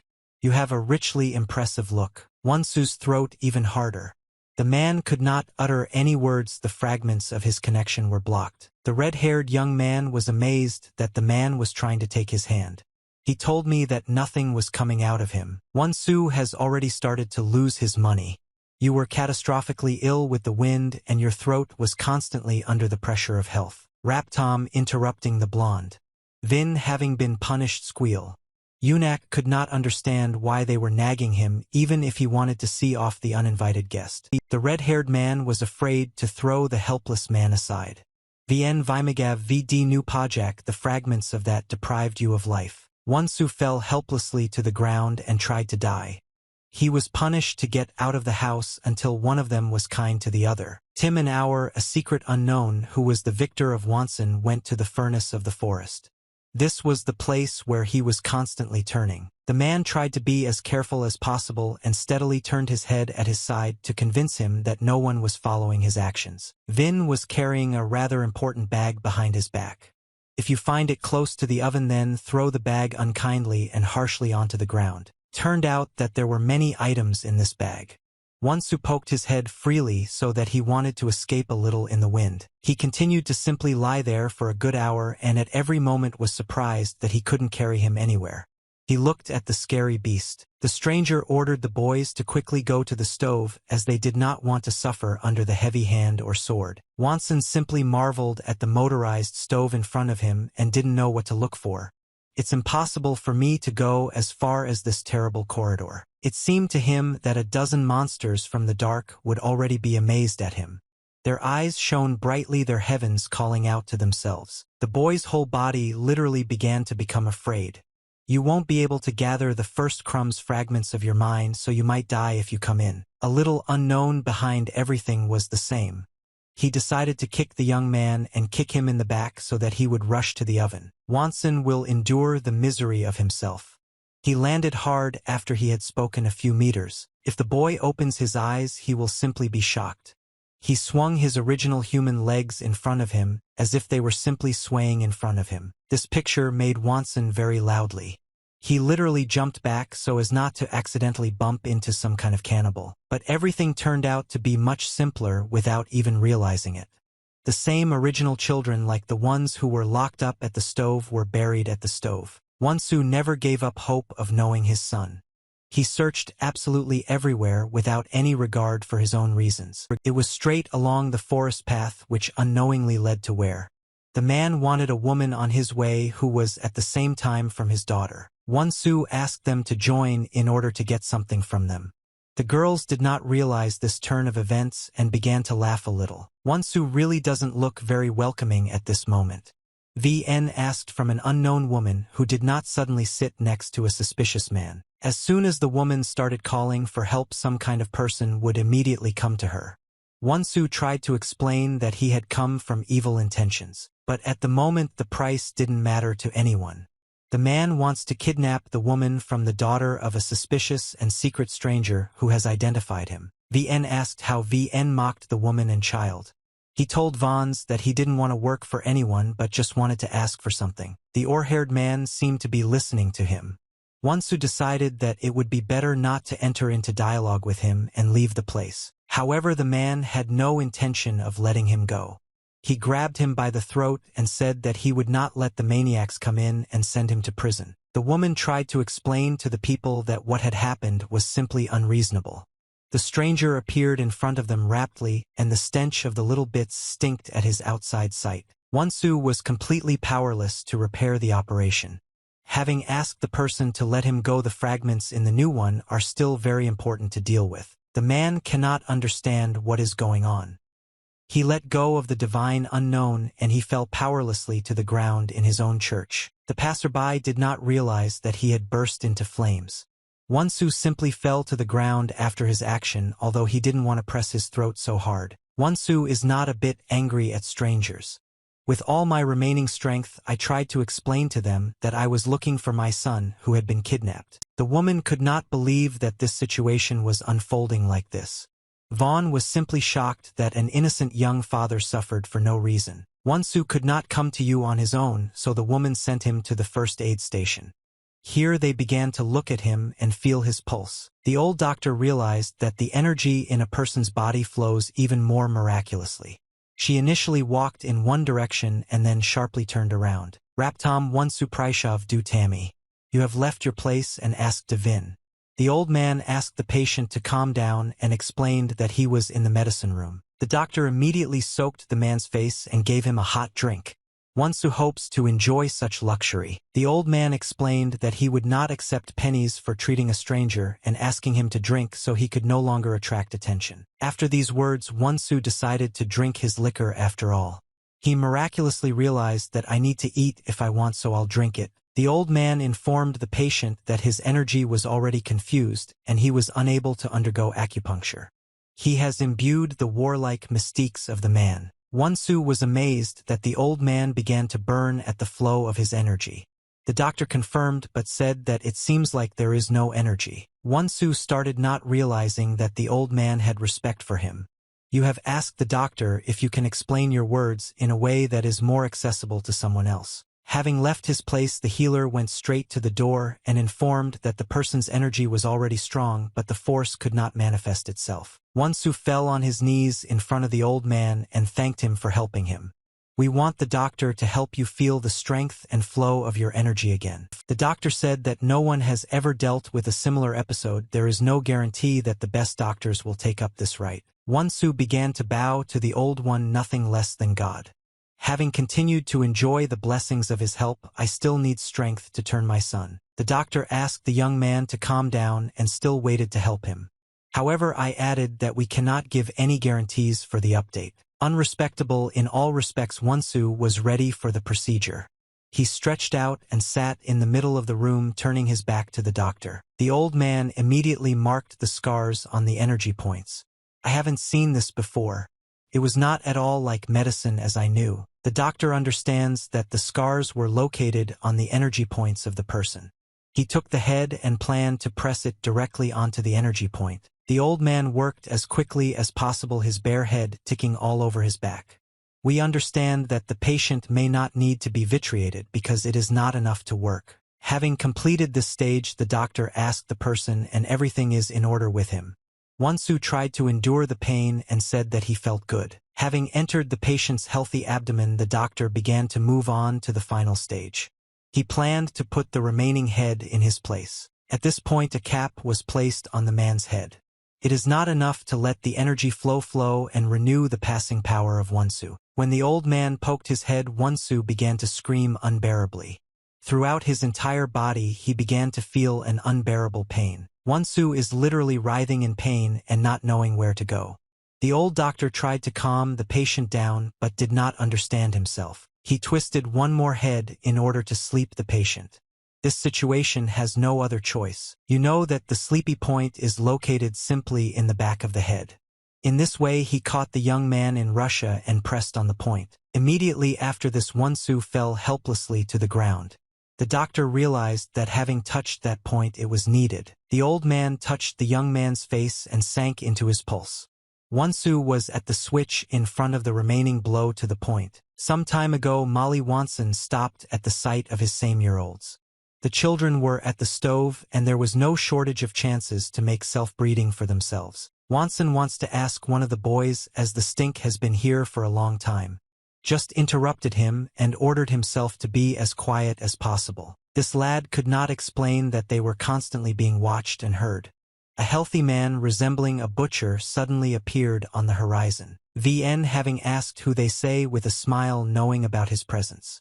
All the children lowered their heads so as not to gain respect for themselves. Raptom, the man, hid the same boy who had left Wonson. Letting go the sound of Ishiv is from his side.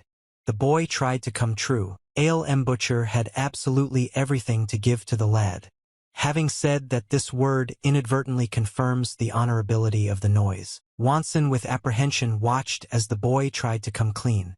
Thankfully, believe me, it's not at all at fault. The man took this child away from him and ordered him to shut up.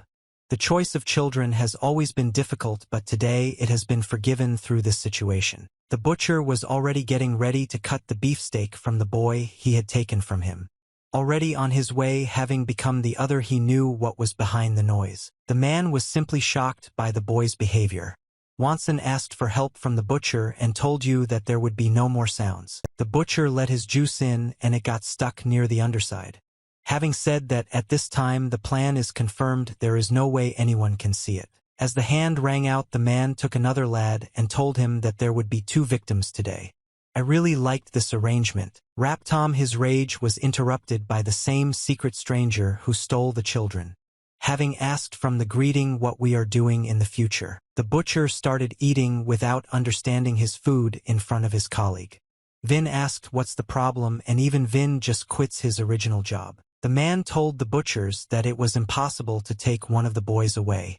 Having punished him, let him go and don't hurt him anymore. He looked at Wonson and guessed he was going to be barefoot. Now we can clearly understand that we will make peace with this situation. You will be hesitant to let the lads out of your greedy hands. Wonson flights are just against the wall. Hello Bov is not more than satisfied with the order. Other children simply could not believe that any of them were let out of the gang. Wonson tries to understand what is happening here through a dialogue between 2 people. The boy can consider himself lucky after this situation. When the 2 thugs left, Wonson began to take the children home completely. The lad asked the little girl that they were going out and where the 2 men were steadily taking the children. The girl could no longer resist and divorced the boy. She completely rolled up her sleeve and let her right shoulder fall out of the fabric. After this, she began to paint on the underside. Wonson was simply shocked when he saw the result, which ended up on the rock. The little girl was scribbling on the foolish little one, but it was clear that the firebug was watching out for small children. This time Wonsu still couldn't come to you. The old man placed the man's body straight and manually placed his body on it. Wonsu crookedly opened his eyes as he began to snarl. He couldn't work any other way, otherwise everything in the middle was constantly nagging him. The old man was surprised that the man had woken up so rapidly and stood up on his feet. Having asked Wonsu from the doctor, he decided to renew his strength. The old man explained that at these energy points there is a very strong flow that cannot be broken through. Vin explained that medicine is powerless here. Vons did not have great hopes for this procedure but was still embarrassed when he found out what he had managed to survive so miraculously. The dialogue between the 2 men was interrupted by a woman. Vaughn loudly called for help from the doctor and asked him without harming her daughter. The old man was simply shocked when he sensed that Hien was missing. She had never walked far before, and now she turned back to the place and the stars had left. Wonsu was simply shocked when he found out what was happening. Having listened to the woman, you will realize that her daughter might be in the same place as her son. Vons received information about the gate and went to the village. There was a little bit more freshness from the previous place of rebirth. The man did not forget to take his bow and arrows to withstand trouble. It's not just that you reach this village. Wonsu looked around and assessed the situation. He clearly knows that the villain may show up at this village for his own purpose. The man having acquired such a masterpiece, the unknown remains appearing all at once more and more new. Wonsu learned about the abduction of children from various forces. The last death of a woman and daughter happened just near this place. Wonsu sings to the one who will be here as a villain. Having kept everything in order, he tried to discover the evil in his place. According to our data, the next victim will be one of the locals. Wonsu quickly came to the village, and already there were 3 boys. The stinkers lived their turbo-free life playing with wooden clubs. You marveled at these innocent children and vowed to take care of their lives, having captured the evil of any attack on their bodies. Wonsu decided to disguise himself for a little while and continue to watch over these children. Early and late the evil one will show up for them. However, the man disguised himself not so well that he would not be marked. The little children have realized that a wonderful guy is watching over them. Stinks threatened to emerge from these bushes for fear of danger. They didn't want any inconvenience from their unknown uncle. As if it didn't look marvelous, but Wonsu turned to re-examine the little boy. Vin ran after them, trying to catch up with the 3 boys. The children turned out to be very agile, and even more so. They gradually managed to escape from the new victorious maneuverability. Wonsu continued to re-examine the children. He straightened around the turn, closely following the rest of the 3 boys. The man would frown and look around in confusion. Having not watched the children long enough, he could not understand where the stinks could have gone. Raptom Wonsu felt the cries of a child behind his back. When he turned around, he asked the boys themselves to ask him why he was following them. Wonsu marveled at the gentleness of the boys and felt even more awkward. You don't know what the news is and you don't mean any harm to the world. Wonsu believes that the best decisions in this situation will simply flow. The boys could not understand why the unknown was simply flowing past them. Having spent another 10 hours together on the street, the children began to say goodbye in confusion. It was already an hour before they were heading home. They've decided to get together tomorrow. Wonsu continued to keep an eye on the boys before the wind. Over the course of the entire day, this little villager has raised a total of 3 children. The man thought about the fact that the villain would appear in his village, and even though he did not clearly know the plan, which might turn out to be completely different. When the children went home, Wonsu felt a different voice on his right. The woman took the tray from the house and talked to the man about the hedgehog. Wonsu noted that he had already baked the chicken on the tray. You are already very hungry this hour and want to have a snack no matter what. Having also guessed the words of the doctor, who for the sake of you would get a healthy meal, the remains of his body had already weakened greatly during the hour of his son's pissing. The woman brought out a tray of shortcomings and went to get her rights. After about an hour, she turned around to go back to the hut. Raptom, she got on her path some kind of divine one who voraciously ate her herbs. Vona was really angry at that moment. Vaughn tried to talk to the stranger, asking him what to do there. Wonsu felt nothing at this moment and there was no date of confirmation. So the woman decided to inform people about an unknown person on the territory of her cabin. Vaughn asked me to kindly get married from the nag. Wonsu has never had a chance to live on foreign territory. The men immediately caught him and threw him outside the territory, not even a small town or even a village. They called him divine without stealing anything. Through this fact, the stench did not punish him but decided to simply let him go. Wonsu felt a little helpless in this situation. They gave absolutely nothing to people but continued to chew whatever they wanted. The next day, the 3 boys went out to the shelter again to get lost at once. Today's stench persisted all day long and poured into the huts. Wonsu, of course, did not leave the village but continued to look after the children. One of the boys reached 20. The man was lying on the ground. He was already tired of constantly watching for the evildoer in his village. He flattened his eyes and heard how the little lad was trying to get some treatment. Having woken up to 20, the boy went to joke with his friends who were excited about the new one. Literally after a few seconds, I know my purpose. Ale and his other comrades were a little more complex.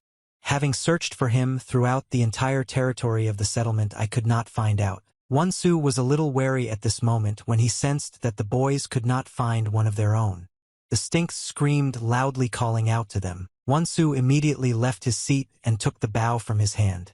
We understand that the boy didn't just get excited but wanted to steal something. Wonsu still did not have mercy if this was the right place for an ambush.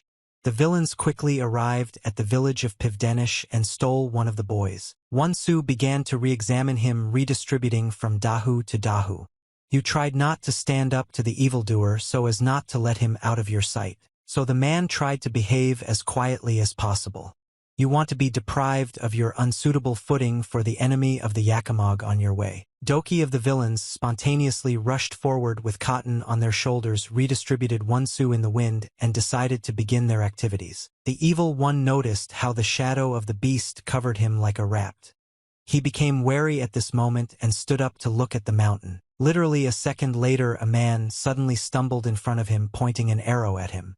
Wonsu saw the evil spirit. The villain marveled at the man and recognized his old acquaintance. He didn't realize that this man of thought could still survive after that fall. Wonsu informed his opponent that he would no longer allow a pardon as before. He could not allow himself to let the enemy fall to the whole and the vulnerable. The villain is not at all averse to stealing from this group.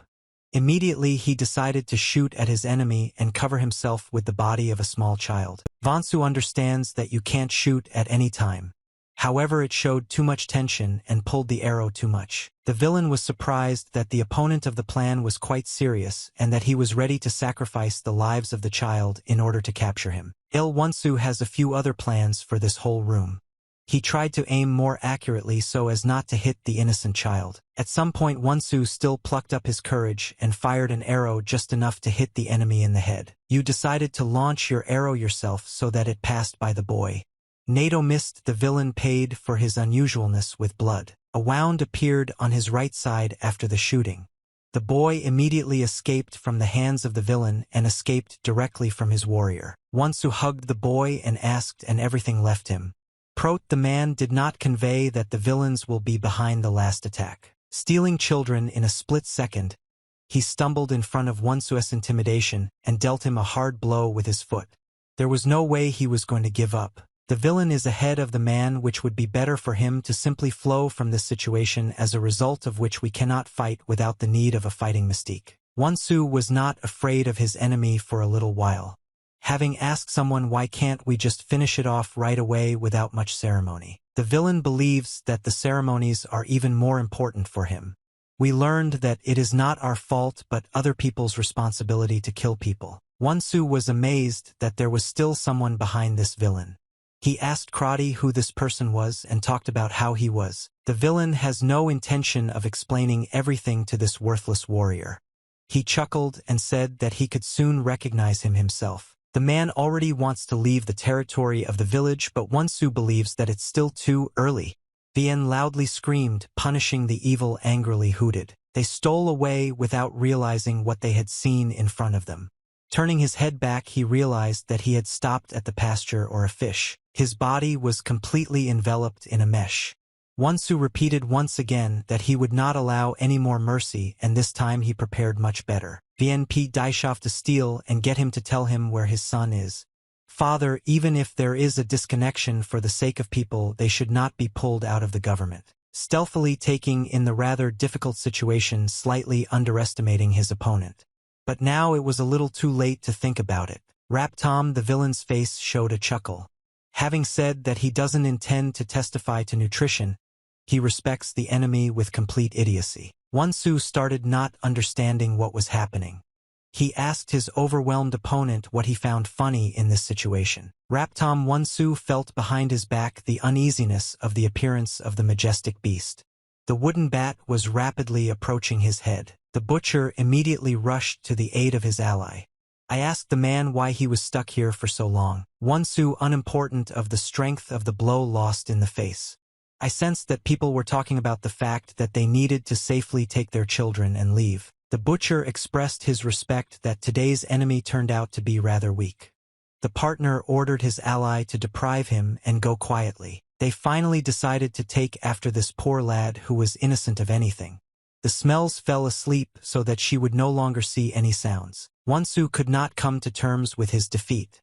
Vin shouted loudly again, instructing his opponents to stand up and turn back their stolen children. Wonsun lost his life after the butcher's last visit.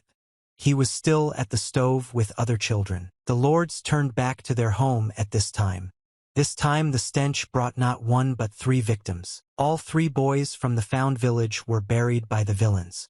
The smells didn't know where they were taking them, and they drank drunkenly in the oven. Once the newcomers began to ask, they no other children put their fingers up to their noses to encourage them to keep quiet. The boys didn't even bother to take a nap by the stove.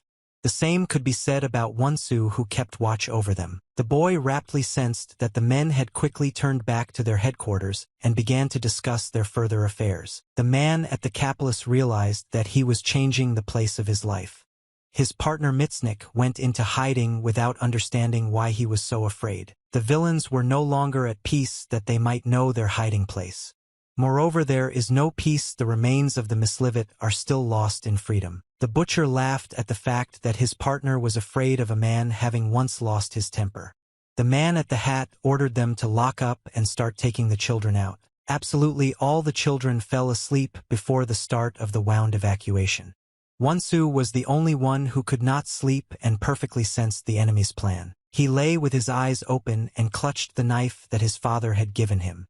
I thought about how I could ruin my life. The boy remembered the moment from his past when he was completely small.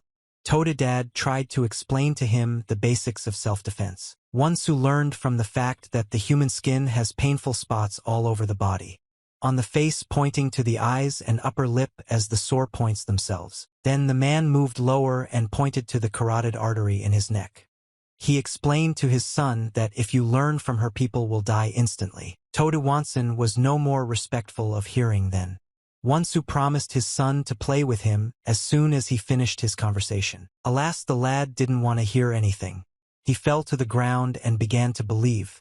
Wonsan couldn't comprehend that he needed to know. Father brought up his son and explained to Yomu that he would reveal everything to Yomu in the event that he would be the only one in trouble. Wonsan immediately ran into his father's arms and asked him not to deprive him of anything.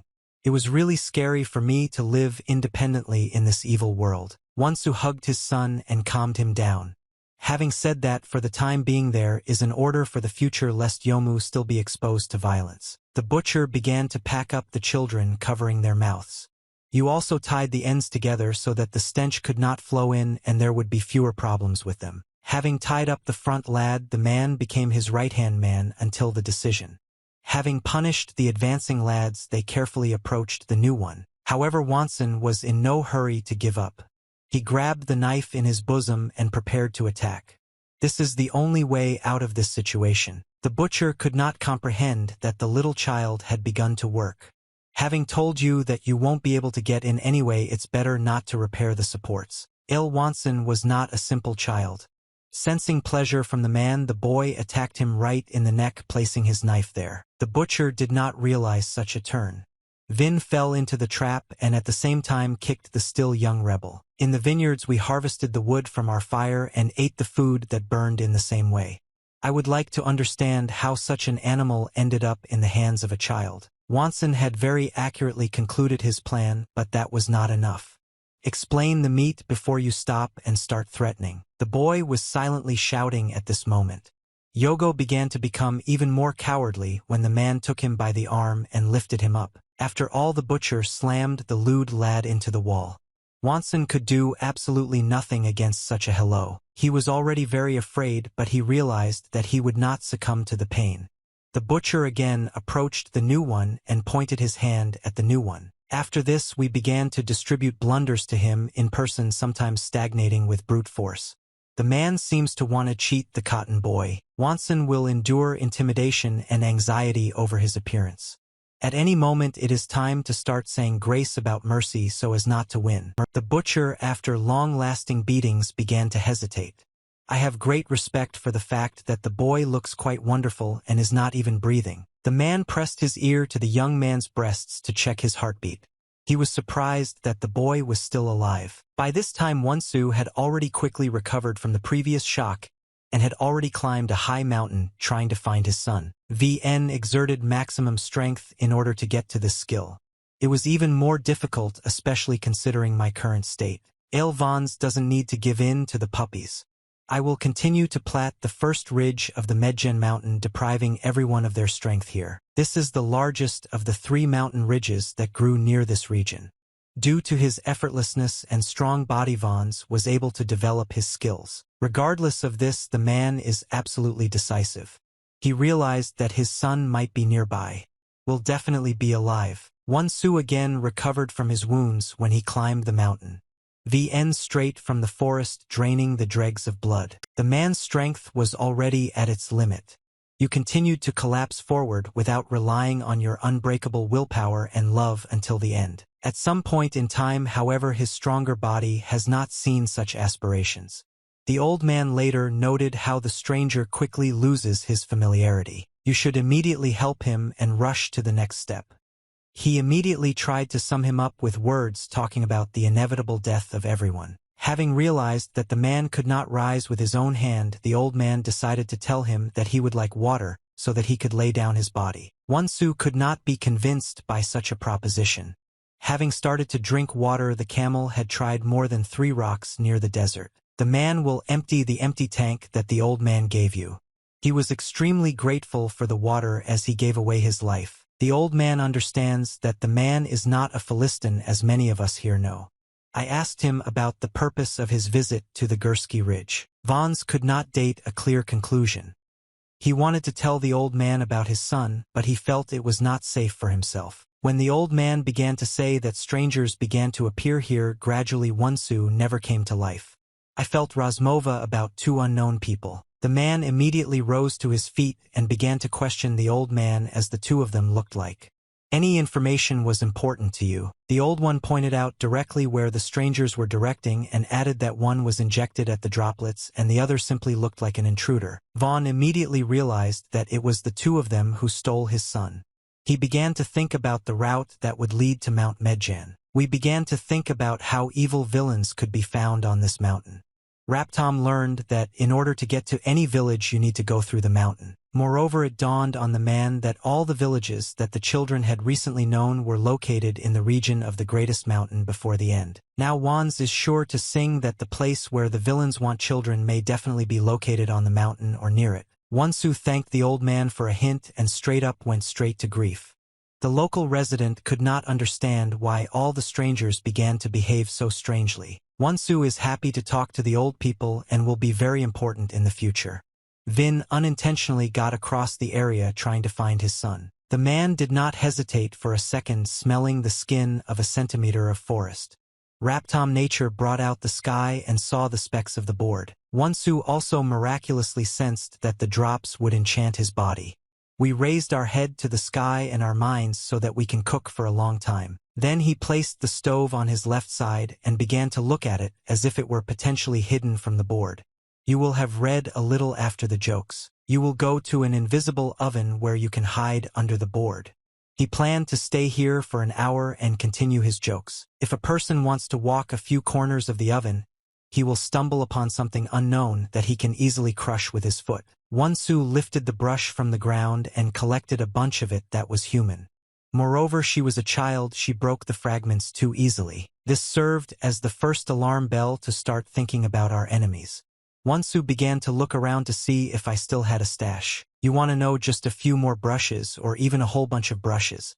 After a few minutes have passed, my man should take care to keep the empty coin in front of him. The old man's eyes simply went down his forehead. You don't want to believe that your son has this great purchase of brushes. The man's conjectures were no longer scary until one moment.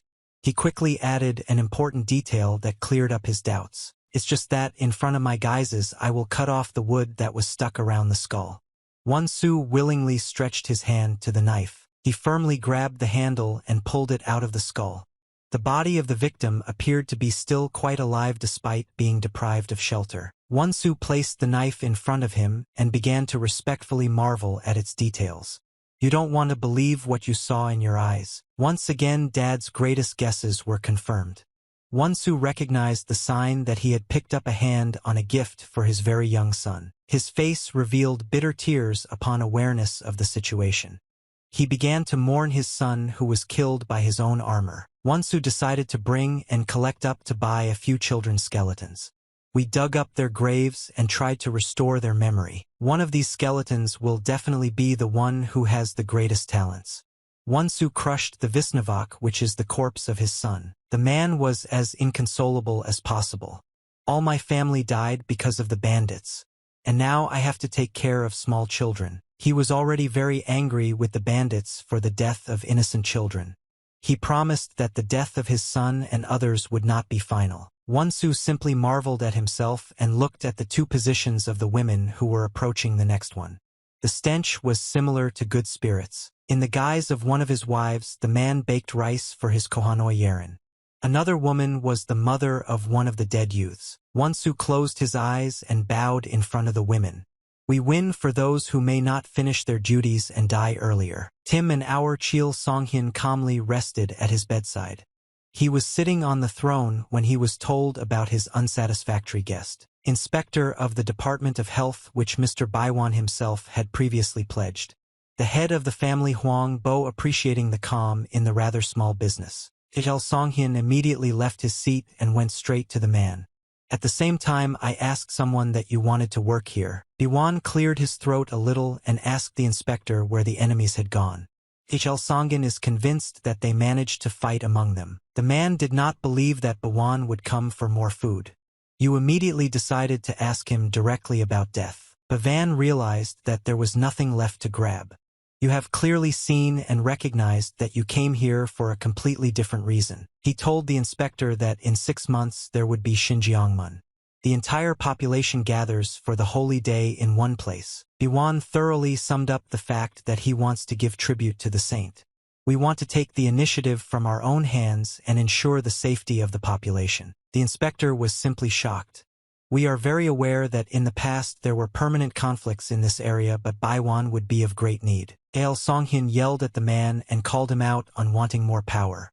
"I added it so that I wouldn't fry it like that again." Baiwan firmly believes that he is not going to fry. He said that the inspector wants to help you because you want to take away the 18th part of the Great Dragon. Il Songhyun was absolutely shocked by this proposition. This is a sacred artifact which is difficult to know, but Baekvin's ostensibly disappeared. The head of the family Huang Bo shook his hands at the same time as a sign of honor and urged him to settle down. He will be even more effortless and may not deprive him of choice. The Shaolin Temple continued to live its original life. The head monk sat in front of the temple and prayed in the presence of absolutely no one. A lot of hours have passed since Wonsu left this temple. And the axis through this fateful separation, the man turned to the sacred place. The monk turned his head towards the guest and was absolutely not surprised that he turned around. He wondered what would happen. Wonsu fell on his knees in front of the head monk and said that the bastard is even more important. He asked to turn back his wasted energy. For starters, people want to find out from the monk who could have started to work depending on who they got out of it with this fate. The monk looked askance at his teacher in the past and asked him what he needed. He suspected that trouble would not come alone. When he told Wands that he had wasted a man's way for himself, the monk was simply shocked. "You didn't realize that the person chose the same path." However, just in case, the monk allowed the man to remove great spiritual wounds and ask whatever he wanted to overcome them. Wonsu himself planned to earn money, but in a fraction of another way. Yogo's aura became as dark as possible after he was buried by the firebug. The monk was hesitant to inform his disciple. It is good for Vons to earn a service for a new one, having spent a fragment of wine on everything he has. The monk said that everything is the will of the Buddha, who believed that he would soon pay for the sins of the young man which he committed in the past. Wonsu told the monk that he had been told that the ambassador's blood was leaking. "Having asked for it, we can't stand it anyway." Vaughn turned to the man and said that it's already done. He told him to get out of here because he didn't want to displease the Almighty. Wonsu could not get along with his past teacher.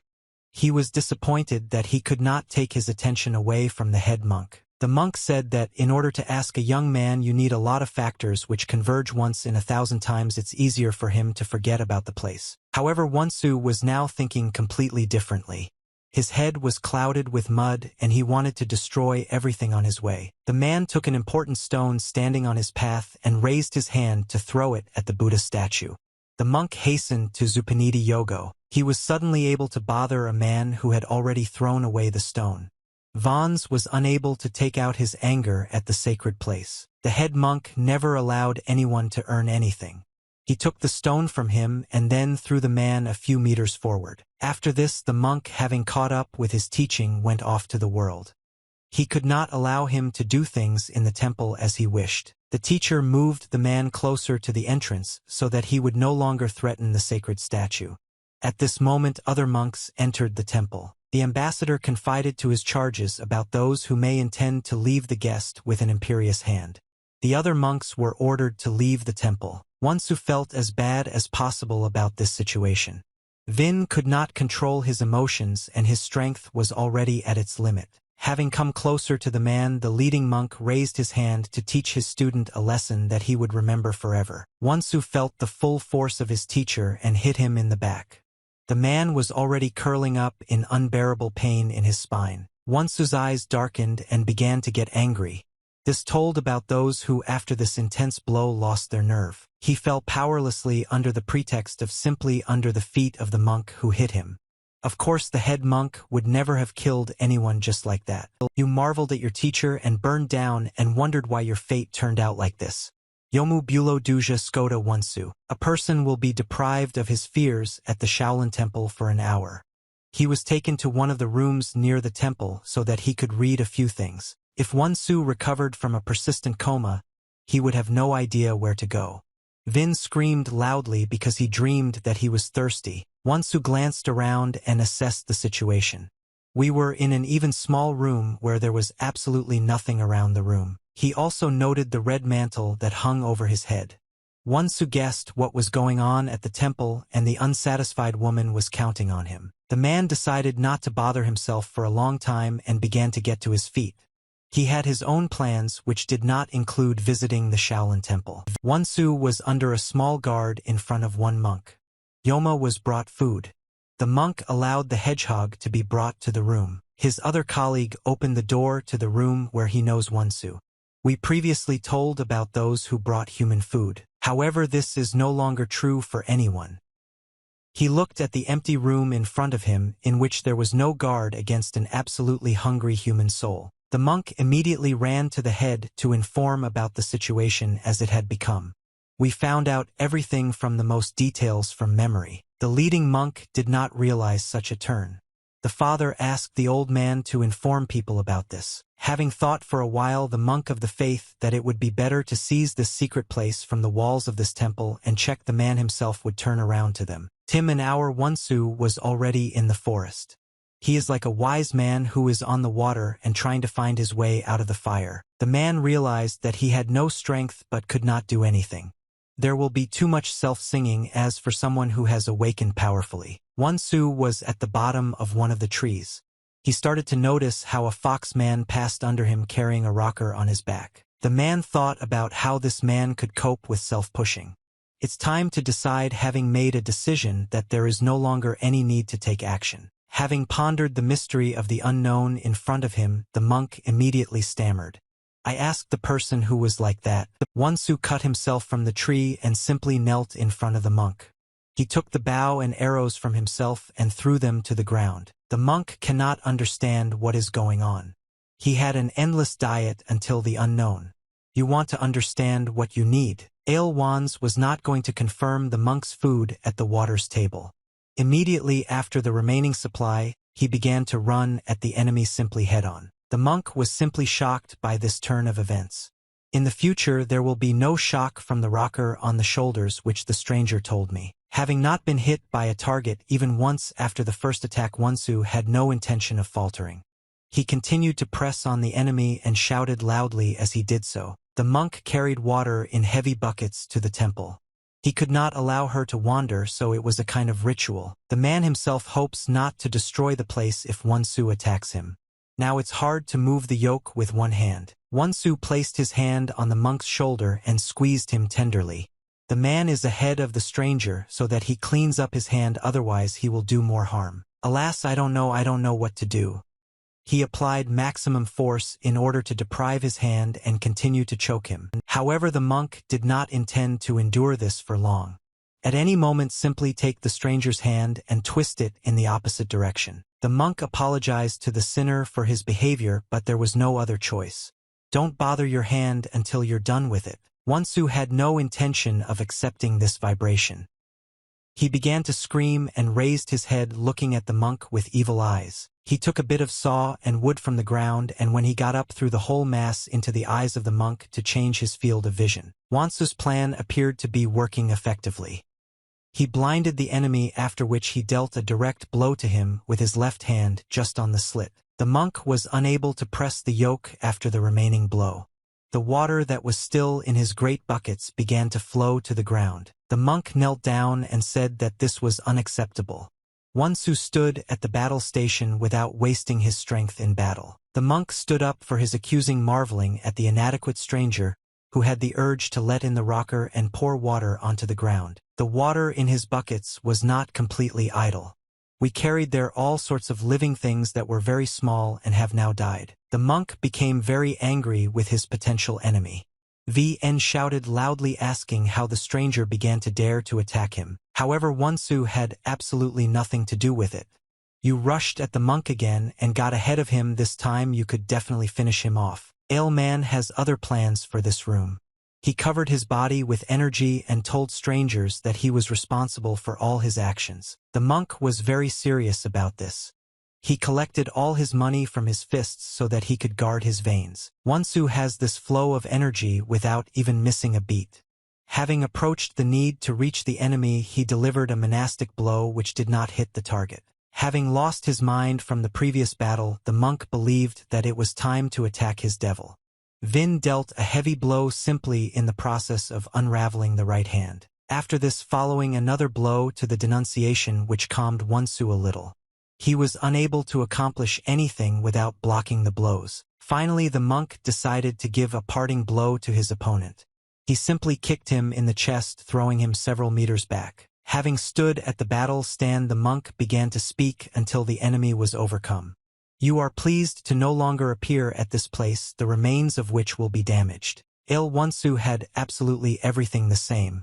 Having asked why should only weaklings live in this place, after which they withdrew the heavy blow from their hiding place. The monk was not willing to tolerate ridicule from himself and his brothers. He carried out a very strong attack, hitting the enemy's side. Wonsu flew down and the monk suddenly froze in the wind. Without hesitation, the fragments realized that the unknown would not just give up. Therefore, the man concentrated the maximum of his energy on his feet and landed on the stranger who was under him. Unfazed by the force of the blow, Wonsu sought him out of the danger of succumbing. He stepped back a little and continued to guard the monk. It would be painful to sit on the ground for a little while and the fragments would become unbearable. However, Wonsu did not demonstrate this and continued to be covetous of the weak monks. The monk was simply shocked when he felt the cold. He became very angry and wanted to repeat once again what the stranger said. Wonsu rose to his feet and presented the monk's insignia as a valid bet. He said so as not to stream to himself and demonstrate all his strength. The monk was not at all against such a development. He began to twist his hands in the wind, creating incredible flows of energy towards himself. His fighting stance has recently changed. Having marveled at the opponent's side and being ahead of him from now on, you will not stream yourself. These were the same things that Wonsu needed. He was absolutely not afraid of the enemy and took a fighting stance, ready to take the blow. At any moment, Wonsu believes that it is necessary to attack first.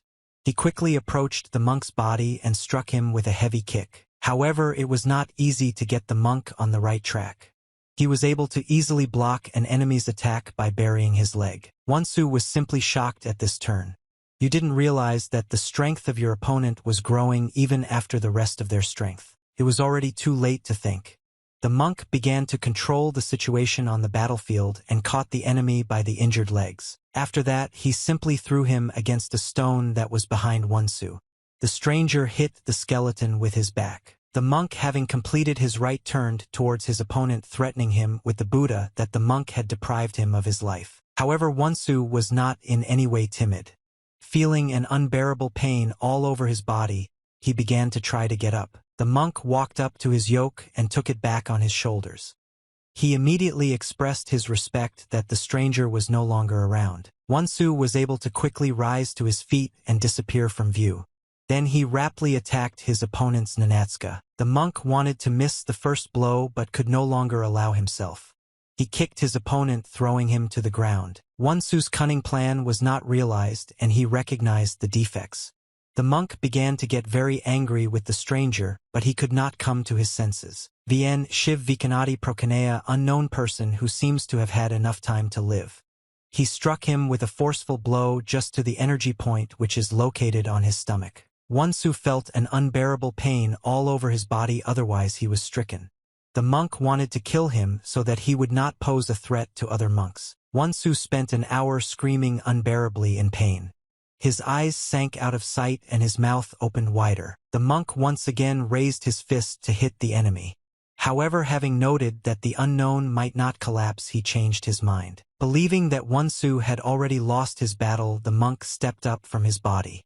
Still, he doesn't want to take sin on his soul by pursuing the unknown. Tell Ailvans without thinking of dying this day. His heart began to beat again, sending bloody impulses throughout his entire body. Moreover, the person began to open his energy points again. Energy literally covered his entire body, otherwise the stormy sky would sparkle. The energy continued to flow out of every second, shaking the body in an advanced mode. Blood started to appear. Wonsu screamed in unbearable pain and continued to lie on the ground.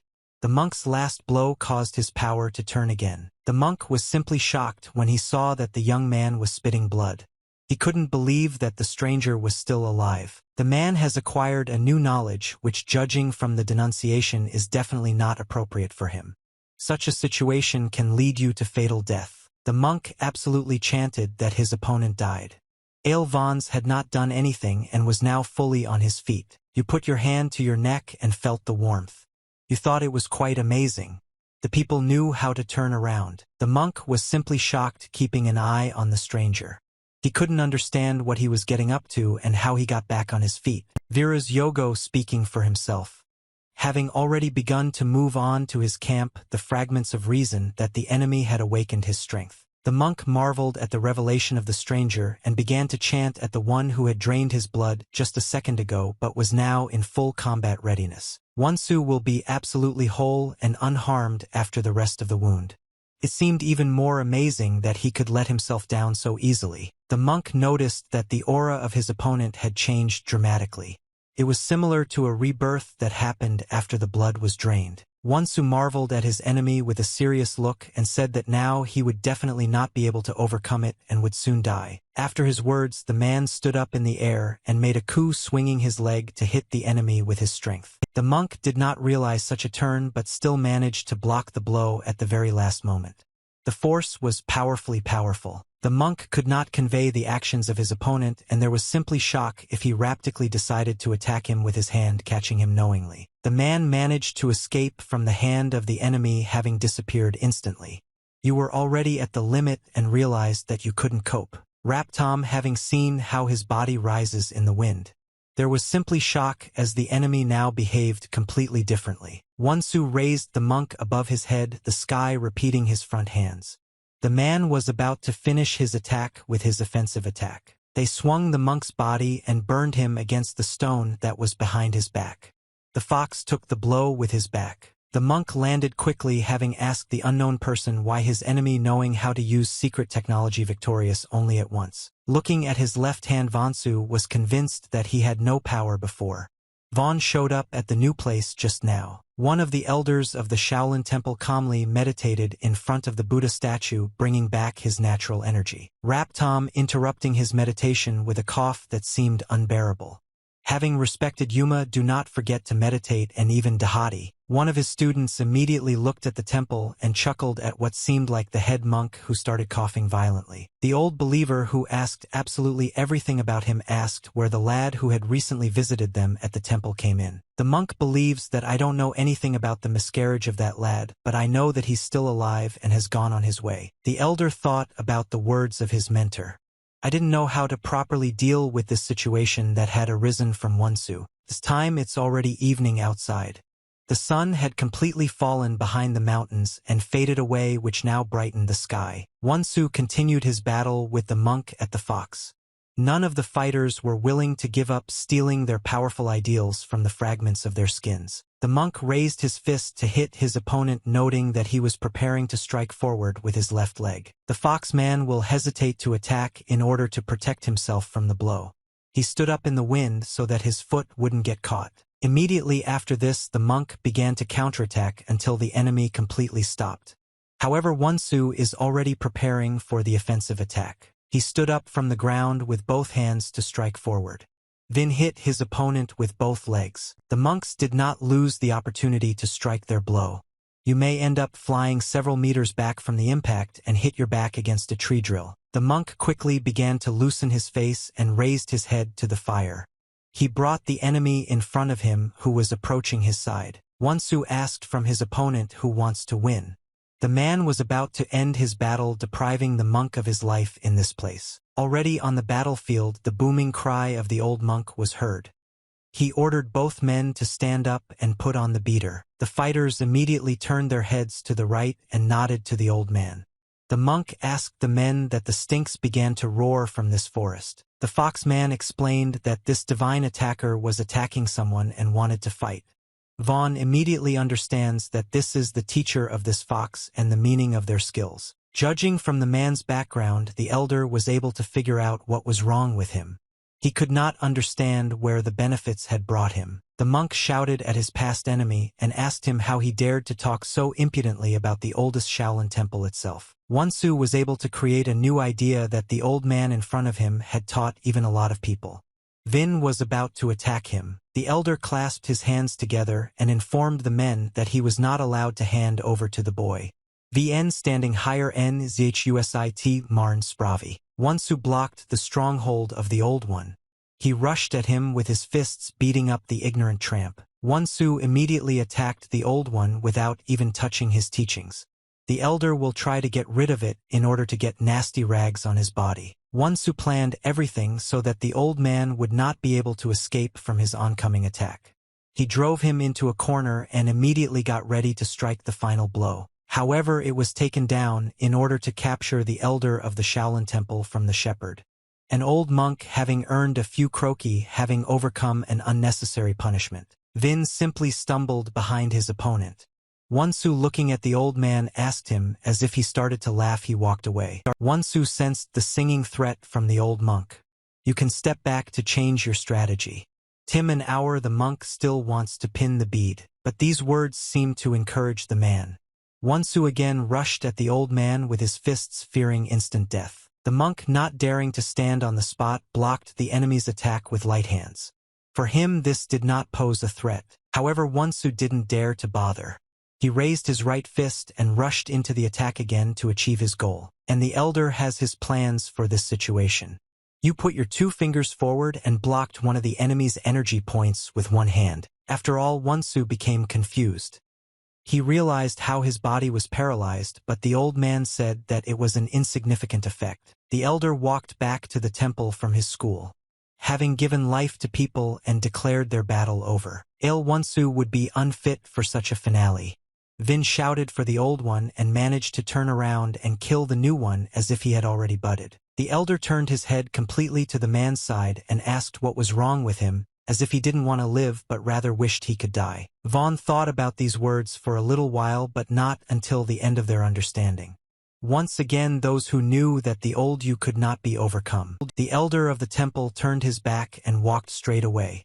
Even though he was angry with the man, he still refused to fight him. Looking at the maple leaf on the ground, the old man added that he didn't want to kill the man, so he couldn't waste his time on such trifles. Wonsu was only thinking about taking revenge for his loved ones. They revealed the statements of people close to us who were unjustly killed. Vien Shiv Viaselsaya, all his on the old. He again rushed to fight with the elder, punishing him not to say all sorts of things. This time Wonsu decided to attack the man who carried the rocker. Joden from the monks did not realize that the enemy had this very goal. The monk was unable to accomplish anything, and having released the rocker from his hands, fell powerlessly to the ground, flying a few meters back. Wonsu chose the weakest opponent who could be killed. He waved his right hand in order to finish off one monk once and for all. Alexiomu was not sentenced to death. His hand pointed rapidly at the top. Vaughn was worried about the work, the fragments of who could help her get rid of it. The elder immediately rushed to help his student. He grabbed the enemy by the hand so that he could not harm one of the monks of the Shaolin Temple. The old man no longer wanted to stand on ceremony with his enemy. He simply threw him back so that he would not respect him on his way home. Wonsu could do absolutely nothing with this situation. Too much power was needed to support the powers of the elders. Moreover, the old man pressed down his hand so that he might have broken his brush. When the man landed, he felt an unbearable pain in the wrist area. The elder again turned to confront the unsworn man and said that this time he was giving him one more chance to end the battle. Wonsu was absolutely exhausted after this battle. No one would have been deprived of any other choice, otherwise his life would have definitely ended. The monks now stood guard for the entire hour and turned their faces to the enemy. The Stinks realized that from this Nahabi they can detect something. Wonsu didn't want to hesitate. Let us understand that at the moment their forces are uneven and there is nothing they can do to overcome. Wonsu decides to stand up. The young monk, having asked his teacher, could not deprive him of everything. Old man, that's how it goes. He explained that this tramp still has some important things to do with his life. The student was unable to understand anything and the reader was forced to explain it to him. Vansu Zayshav et Gliblisu.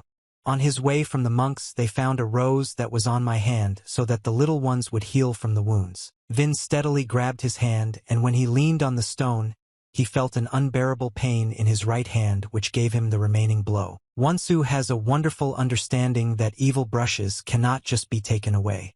You can remove the bark of the tree to apply plaster. Now try to straighten the brush a little so that it grows correctly. It was more unbearably painful, but there was no other choice. After this, he wrapped the bark from the tree with a bandage around his hand. This was divided in order to minimize the wear and tear on the wrist. He played it on both of his hands and waved them to check. It seemed to me that it had turned out pretty bad and everything was growing. Wonsu marveled at the forest and turned around. He considered his decision and decided to go to the Shaolin Temple to take revenge. Ale Man immediately saw this thought: if he understands what he takes away from the temple without beating. I needed to figure out something else. Wonsu plans to go to one of the schools of martial mysteries called Kunlunpa. The one was sold on the day of Muramu not far from the village. The guards responded to the unknown guest not very kindly. When the man began to approach the gate, they drew their swords. When the security asked the unknown who the culprit was, Wonsu rapidly put his offending hands in front of him and grabbed the men by the throat, beginning to strangle them. The shove came under Kunlump's support and threw 2 guards to the ground. There is a great gentleman here who sked at the person of his guest. The red-haired man was simply shocked when he faced the knowledge of his accusation. He realized that he had already learned something that was inadequate before. And now Wonsu looks a little different. From the hours of their past, they have already changed greatly, so that it would be noticeable in the image of his guise. The red-haired man asked the foolish guest that he forgot that he didn't want to get rid of the thousands like last time. Wonsu is confident that he will not respond to the power of a potential enemy. Vin just laughed evilly and said everything in front of him. The security guards were simply shocked by the behavior of the stranger. The Voni asked Sehen to deprive him of his influence on them. I am also a red-haired young man. Sehen respectfully watched over his old acquaintance and realized that something was wrong with him. He looked completely different, never before. The guards rushed to the side of the hidden stranger who dared to break through to their fort. They wanted to read it once and again. However, it turned out that it was not as easy as expected. Wonsu easily dodged the first blow which was delivered by him. One of the guards, perceived such a turn. Standing out in the wind, he swung his leg to hit the target. However, Wonsu is also not an idiot and is an excellent student of everything. Having made just one click to the right, you decided that it was time to counterattack. The man caught the opponent's leg and then thrust the Yuma into the head with both hands. They squeezed them, showing their intentions. After this, Vons turned his leg in the opposite direction, which caused loud cries of defense due to unbearable pain in the leg area. His colleague watched over everything, clenching his teeth. He was already very angry at the stranger when he easily got rid of his brother-in-law. The man did not intend to simply stand on the spot, immediately attacking the enemy, trying to defeat him with his soft bottom. However, what happened was to reward Wonsu, who easily transferred such actions and caught his hand, squeezing it between his two. After this, he broke his opponent's hand and threw him behind his back. Wonsu led himself as much as possible and ruled on foreign territory. Sehen ordered all his children to lose their jobs. Having realized the serious situation, the man decided to take everything into his own hands. The red-haired man assessed the skills of his opponent, who differed from those who had done so before, but added that all the same he would not help him. Immediately after his words, Sehen destroyed the place and straight to the enemy with loud screams. "You will sing at your Paramosa." The man struck a hard blow with his right hand, trying to hit the enemy. However, Wonsu handed over the ruins of the enemy and rightfully sneered. "You will be careful to step back a few steps to avoid the impact of your advancing fist. Just a few centimeters away from your appearance." However, there was little preparation before the actual attack. Having gained the respect of the enemy, Sehen was able to quickly overcome the enemy and defeat the stranger. When Wonsu fell to the ground, the red-haired man immediately stood up in the air and raised his fist to finish him off on the spot. Vin dealt a heavy blow with his right hand, which went across the ground. After such a blow, Vons would definitely not be able to get up. Vin immediately noticed the danger in front of him and avoided the attack. He was simply shocked when he saw the enemy on his back. You didn't even realize that the tabletops could collapse. Wonsu was already approaching his enemy, ready to strike. Having twisted his enemy a few times in the wind, Wonsu simply landed on the new one. He carefully squeezed it with his right hand so that it wouldn't escape. Sehen watched over the hands of his opponent and could not understand what was happening. He raised 2 fingers pointing just at someone. Once Won-soo incorporated his idea into life, everything became clearer. On the battlefield, a loud cry erupted and blood was shed on all sides. Won-soo stood over the body of his overheated enemy, whose eyes were drooping. He guessed the rest of the Sustrich if Sehen did not appreciate his unpleasant look. Vons laughed evilly and said that now he wouldn't have the chance to marvel at anyone. He gave up his satisfaction and took revenge on the people. Sehen could not believe his surprise. He started to get up on his knees and scream so that at any price he could finish off the stranger who had killed him. At this hour, the blonde, who was also his sparring partner, rushed to help. Please note what kind of desires you get from your friend. Tessehen, that was the blonde's name, looked around and noticed that 2 of the guards also knew the damage. They needed medical assistance. The blonde was simply shocked as they suddenly got loud. Having asked for this godless one caused such chaos without any help. Won-soo that he doesn't need any help, he can now handle everything with his bare hands regardless of the obstacles. Tessehen, from a stranger, they never came to take revenge on them for those who helped him last time and drove him away. The man began to get really angry at the unwelcome guest and covered his body with energy. He added that he simply knew that the man was related to Safa. Once again, I could not deprive this situation of not being resolved. He promised the enemy that he would pay for all his actions that he had committed here. Vons stood calmly on the spot and kept watch over a potential enemy. He had already left his place and went straight to the attack. Tessican volatile with Bliskovich speed, and in a split second he stumbled just in front of the enemy, pulling his hand away. With his hand, the man grabbed the stranger behind his left shoulder with 2 fingers. At this point I opened the wound and immediately began to bleed. Tessican will finish the work seriously and apply maximum strength to knock out the enemy. However, everything turned out to be not so simple. Won-soo was still able to collapse and had lost the hand of his opponent. He was able to block his attack as soon as he was attacked in person. After this, Tessehen, having lost his legs in battle, they tried to deliver a heavy blow with a knee which would simply hit the target, hitting the enemy. Won-soo was unable to gain anything from this situation. He was afraid to suffer a flurry of blows as if he were constantly hitting the enemy. Tessican brought in a miraculous combination of several strikes in a row. Vin delivered his final blow, throwing the enemy several meters back. Won-soo fell helplessly to the ground after this attack. Tessican said that by attacking him without the intention of killing him, the man may be killed. Vien ishiv up to the new and ordered to flinch before him and beg for mercy. However, the man was already surprised that Won-soo was still planning to get up. Won-soo was never going to give up. Having said that he obliges you for his kindness but to earn some money in a different way. Tessehen did not realize such a turn. Having risen to his feet, the stranger immediately rushed to attack someone without even stopping. Not without problems, but he managed to escape the first attack of Won-soo. At this moment, having asked a stranger, I had no idea how to live. Won-soo quickly became aware of the fact that the opponent of occupying a little bit with other rights. Tessehen did not experience such fluidity against the enemy who overcame him. At the very last moment, the men were struck by a pressing blow from below. Yakbi Won-soo kissed the friend, then there would be completion. Won-soo has a backup plan in his arsenal. After a nearby uppercut, he swung his left hand to deliver the final blow. You decided to quickly take advantage of the weakening of the enemy's defenses and defeat him simply by intimidation. Tessehen did not respond to the attack. The blonde flew several meters back after his blow. Except for his companions, Tessehen was able to land softly and not get hurt. The man marveled at his hand with which it pointed towards his face and became very angry. He didn't realize that he would have to shed blood in this battle. Having punished your charges, you will unceremoniously let him go and rush into battle. Tessehen could no longer tolerate the presence of a stranger on his territory. Vons, not daring to give in to the enemy, also returned from his place and from the speed of the light directing him to his attention. The offensive fighters were determined to kill each other very seriously. The stench was falling rapidly one by one and was not going to stop. The moment of their shutdown was inevitable. The men began to murmur in confusion and press their feet into the ground so as not to injure themselves. The offense was miraculously realized that this problem could be great.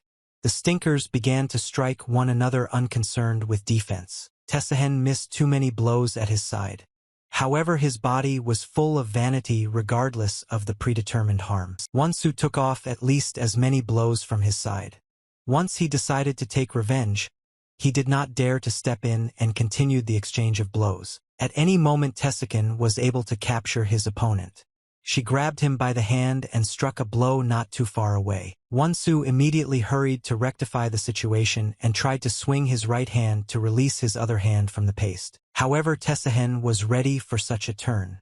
He also caught the enemy's other hand and it collapsed too quickly for him. Tesahen simply marveled at his gait and told him that he had better get home immediately, but now it was too late and he had to pay for everything. After these words, the blonde twisted his opponent's hand in the other direction. Wonsu screamed at the unbearable pain that he felt in his hand again. The unfailing guest could no longer survive in such minds. We recovered from the same wounds that occurred during the battle at the ancient temple. Tesakin on behalf of the monk not daring to let the man in. Vin waved his fist and said that now he could sleep peacefully in this world. The blonde dealt a heavy blow with his fist simply to denounce Wonsu as if in no way he would lose his punishment, leaving him powerless. Tesahen was able to overcome the enemy, having exposed the Yuma directly. The shelter on your kalatsi symbolized that I will undoubtedly overcome the enemy. Wonsu fell helplessly to the ground and could no longer rise.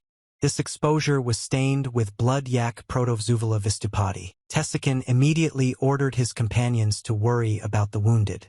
It was impossible to take any pains so as not to get injured. One of the guards will go to his colleague and ask him what he can.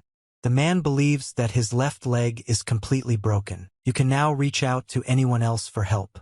Perched on the shoulder of his brother, the man looked straight up to the doctor. Passing by a defeated enemy, the man decided to take revenge on the Yuma and spit in his face.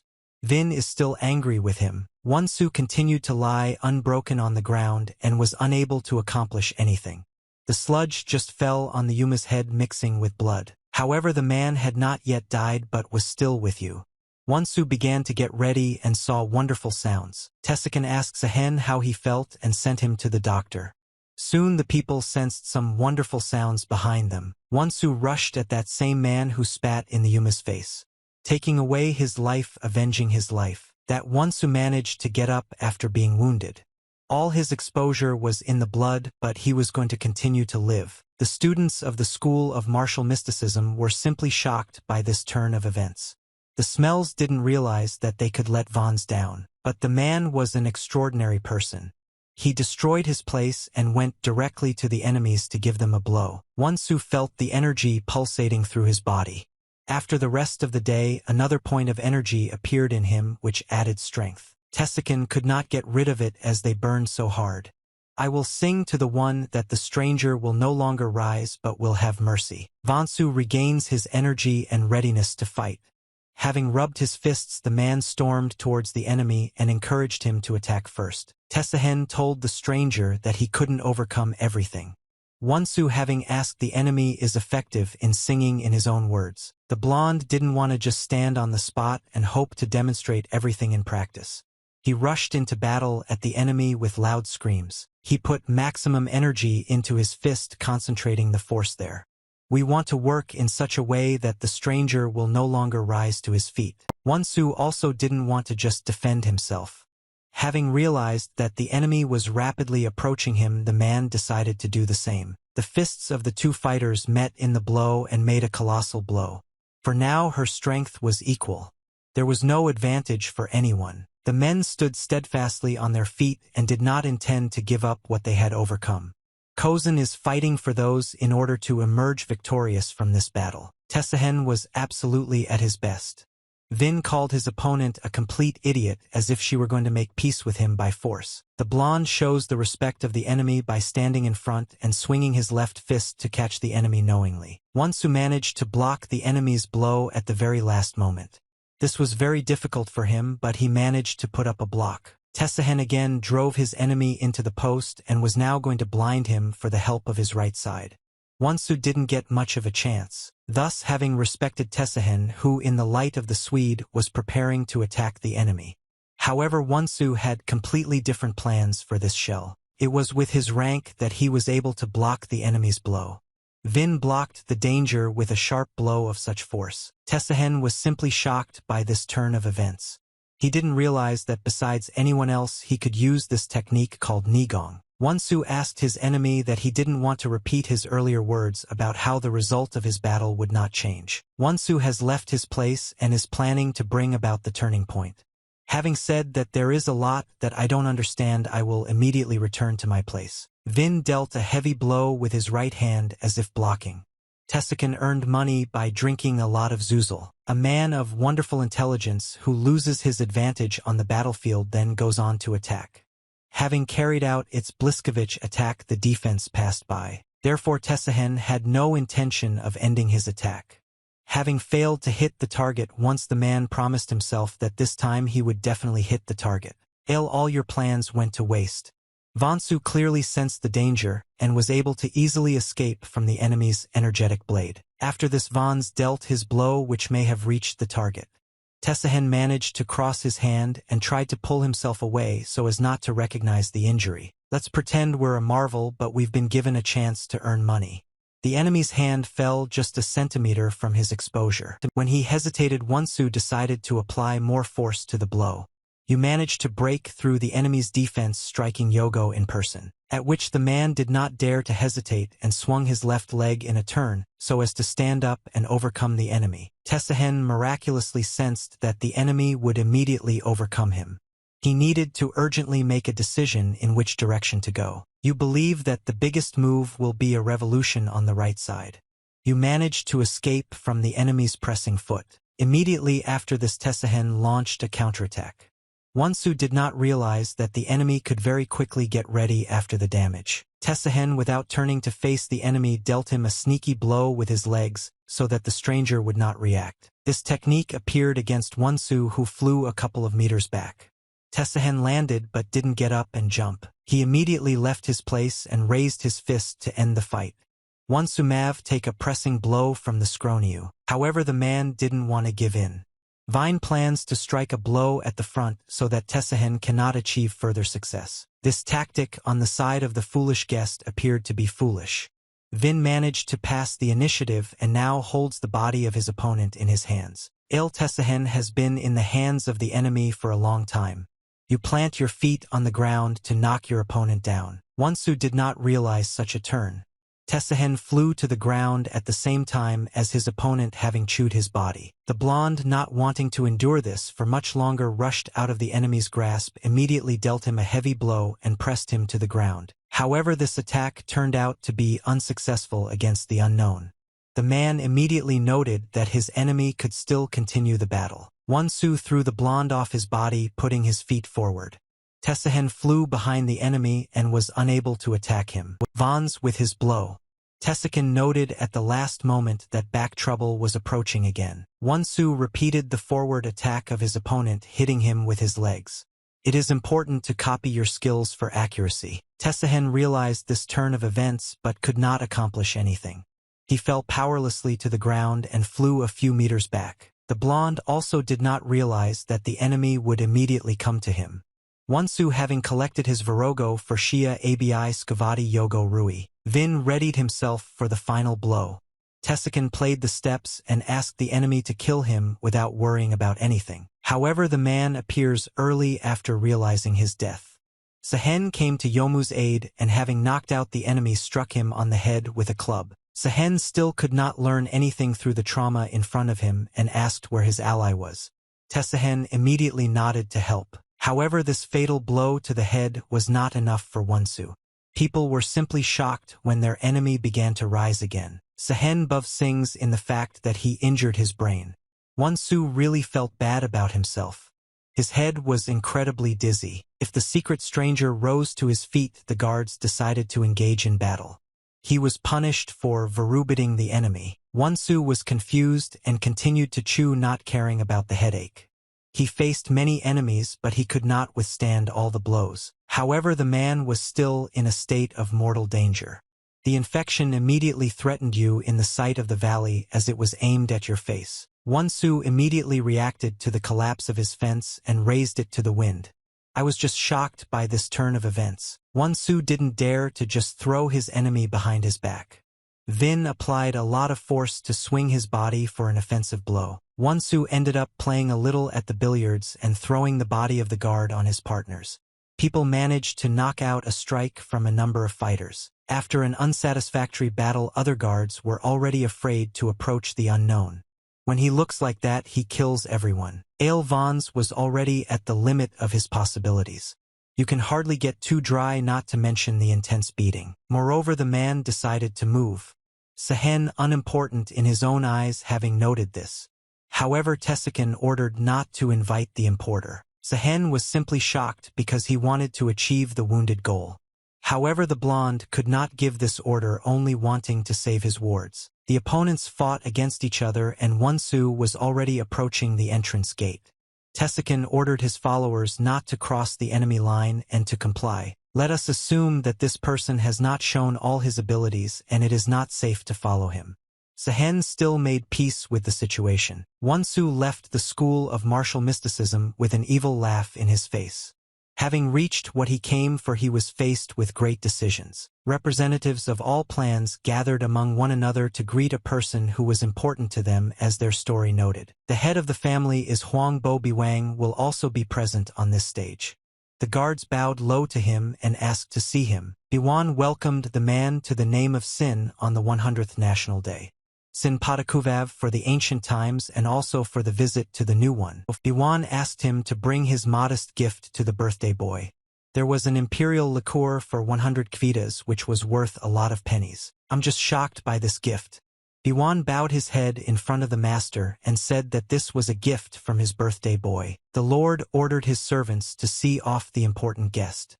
One of the security guards approached the man and asked him to follow him. He just walked to the room where the representatives of all the allied clans were sitting. Everyone has already arrived for the holy day near Biwan. HL Songhyun and Biwan immediately locked eyes with each other. The little stinks didn't like one another, they didn't want to show anything. Gonrian school in the name of Sun is also a little tired. You will arrive at the same time with your friends and greet the birthday boy and the saint. Pan Xing was simply shocked when he wounded his students. He asked what happened. A dream of hope that an unknown person is threatening to attack his school. While the head was at the exit, two of his students were confused by the school. But they didn't manage to cope completely and they suffered. Sin could not believe that he had attacked one of the schools of martial mysticism. Having asked it to the head, it was already possible to identify the person of this villain. The scientists confirmed that the stinks had not come across him before. They described the attacker as a man in his 30s who has mastered amazing techniques. Biwan sensed this dialogue and immediately became wary. They talked about amazing techniques in two ways, one of which was credit to Mega. Tesakin discovered that this man came to them 6 months ago asking for help. The fragments of his son were stolen and wanted to disappear. Biwan was simply shocked by this turn of events. Tesakin recognized that he had seen the human beings, thinking for a moment that he might be connected to a demonic cult. The present immediately showed respect as the wounded ones were withdrawn from the school after being confronted by a stranger. The stench roared through the vines, making the evil man careless. The head of the school Gonrian was even more angry at his killing. He vowed to crush him into powder if he caught his eye. The head of another school was asked what kind of technology did the stranger study. Tesahen explained that this was one of the techniques that linked defense and attack simultaneously. Biwan rubbed shoulders. Vn Mav, what can I say on this Rahunak, having overheard the dialogue for the entire hour. The head of the family Huang Bo let it slip that the unknown attacker might appear as the remaining boy from the Wonsu pen. Representatives of other clans were simply shocked by such a statement. They didn't want the stench, so that it was true the fragments of Murim would be a threat to safety. Biwan cut off his head and said that this young man had fought off the storm of Murim but had wasted his skills. And now it seems that they have turned. The people were absolutely unimportant as Wonsu began updating his skills. There is a 100% chance that it is not safe to reach the badges. All the representatives of the clans expressed their thoughts on this rack. They wanted to capture this man earlier so that nothing would threaten Murim. The inspector will come into this dialogue. Having experienced such an outburst, he turned the new head to Murim so that she could maintain order. Everyone present immediately began to think about this proposition. The stench has miraculously brought sense to both sides who can act both positively and negatively. Hl Songhyun explained his idea by saying that if you turn Murim's head at once, then all of them can unite with him and quickly catch the villains. One old man interdicted the front head, telling him not to steal what he had gained. Inspector of the police, what message from the past brought them to the bottom? Another representative of the school was half disappointed with the inspector but realized that he needed to contact someone and asked that he did not want to be an inspector. Hl Songhyun laughed even more at this proposition. Having told someone that they decided not to fit this role, the rest of the action is too emotional. Actually, the man has nominated his candidacy. Baiwan was simply shocked when the inspector's hand pointed at him. One of those present raised his hand and said that he supported this proposition. They have earned money solely in order to stop the threat that is coming at them. Thoughts also did not forget to feed into other heads of clans. Sin has earned this in order to no longer have to worry about the future superfluity. Bavan assured the inspector that he valued him but pointed out that it would take a lot of time and discussion to select a new head for Murim. Mutant School hung his thought. Having said that there is not enough time to discuss, he will generally agree with Bawan's candidacy. The Huangbo clan tried to come to terms with this proposition, but it was too late. Absolutely everyone present agreed with his candidacy. They all asked for a new head about peace from Murimi. They now demanded a leader more than ever in their entire history. The inspector once again returned to Biwan and asked who he was going to see before the planting and how everyone would vote for him. The head of the family Huangbo had no other choice. He told his colleagues that he was going to bear the title of the new head of Murimu with dignity. Representatives of other clans did not even want to rob the new head. There was nothing to protest. They gave up their hope at the hand of Biwan. Absolutely all those present greeted the new head of Murim with confessions. Biwan reaches his mark and decides to become whatever he wants. To his first commanders at the post of head of Murim, the man called punishment to Wonsu. We have decided that it is possible to collect everything for the Viconini estate. When the new head of Murim entered the settlement, the villages lived their original lives. The plates spread throughout such villages due to the splendor of light. Now two of the most important workers who had absolutely nothing to do with their battle mysteries were discussing the purpose of the new head of Murimu. By this time Wonsu also wanted to grab a bite to eat at the local runaway. When you feel like speaking about those who are going to punish you, Wonsu was in charge of sitting with the people who were discussing the events that had recently occurred at the Gonrian school. The stench was loudly screaming at Wonsu. The two men were quietly having lunch in a restaurant on the street when representatives of the union came to them and told them to privately show their identities. It seemed to me that the person's appearance was very similar to that of Wonsu. Having equated the two men, the warriors realized that they were definitely not guilty. Your friend said that you know this. The warrior asked an unknown person about what he could learn here earlier. The man immediately turned his back and said, "This guy is right here."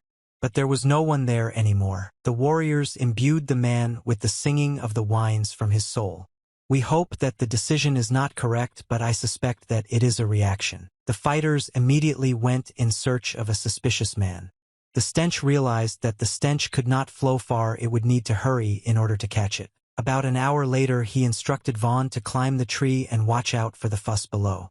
The security guards ran in search of a man who was in them over his head. Wonsu replayed the idea from the past in his head. We realized that it won't be Licorice, but the remains of Biwan still become the head of Murim. Having remembered the remaining words of her mother, she literally died in her arms. One blessed him not to turn back to Mage and also to the uniqueness of Huangbo. Wonsu couldn't figure out Biwan for a minute. The Yogo Matir is driven through the Nigo Bula itself. Wonsu also wanted to take revenge for her innocent death. Wonsu guessed how her past mother told you about the 9 great schools. Sorum was deeply involved among them in their battle mysteries. Wonsu spent an hour standing on his hands and cleaning the plate on his feet. He kissed his mother and is also the weakest from school. His mother confirmed that such a school does not exist. Vona explained that the skin uses its powerful techniques against the mysticism of the crooked demon to overturn as many as 2 schools. Wonsu stood on his feet, scorching the countryside and respectfully hearing that Gonrian and Kandon were succumbing to the power of the crooked demon. Without calling on other lines, Wonsu also still doesn't understand the value of these words. He didn't take them seriously and didn't even think that he would need this information. Maddie told you that if a sin can be enchanted by the mystique of a crooked demon, then you will not lose equals from all Murimi. Wonsu sang along the market square guessing his mother, trying not to get out of the way and just crawling ahead. The warriors of the Union were even more respectful.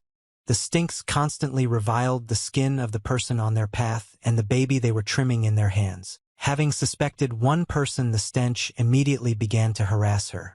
Wonsu was also caught under suspicion and the warriors began to follow him. However, the man did not intend to speak in unneeded speech. He took the black fabric from where his left hand was hanging and was about to crumble away. Wonsu dressed himself in black fabric that fluttered in the wind. He didn't want to hesitate and didn't care about the advance of the fighters. The man is miraculously wise, so his powers did not renew themselves until the end. Wonsu has chosen his target as the Kanden school.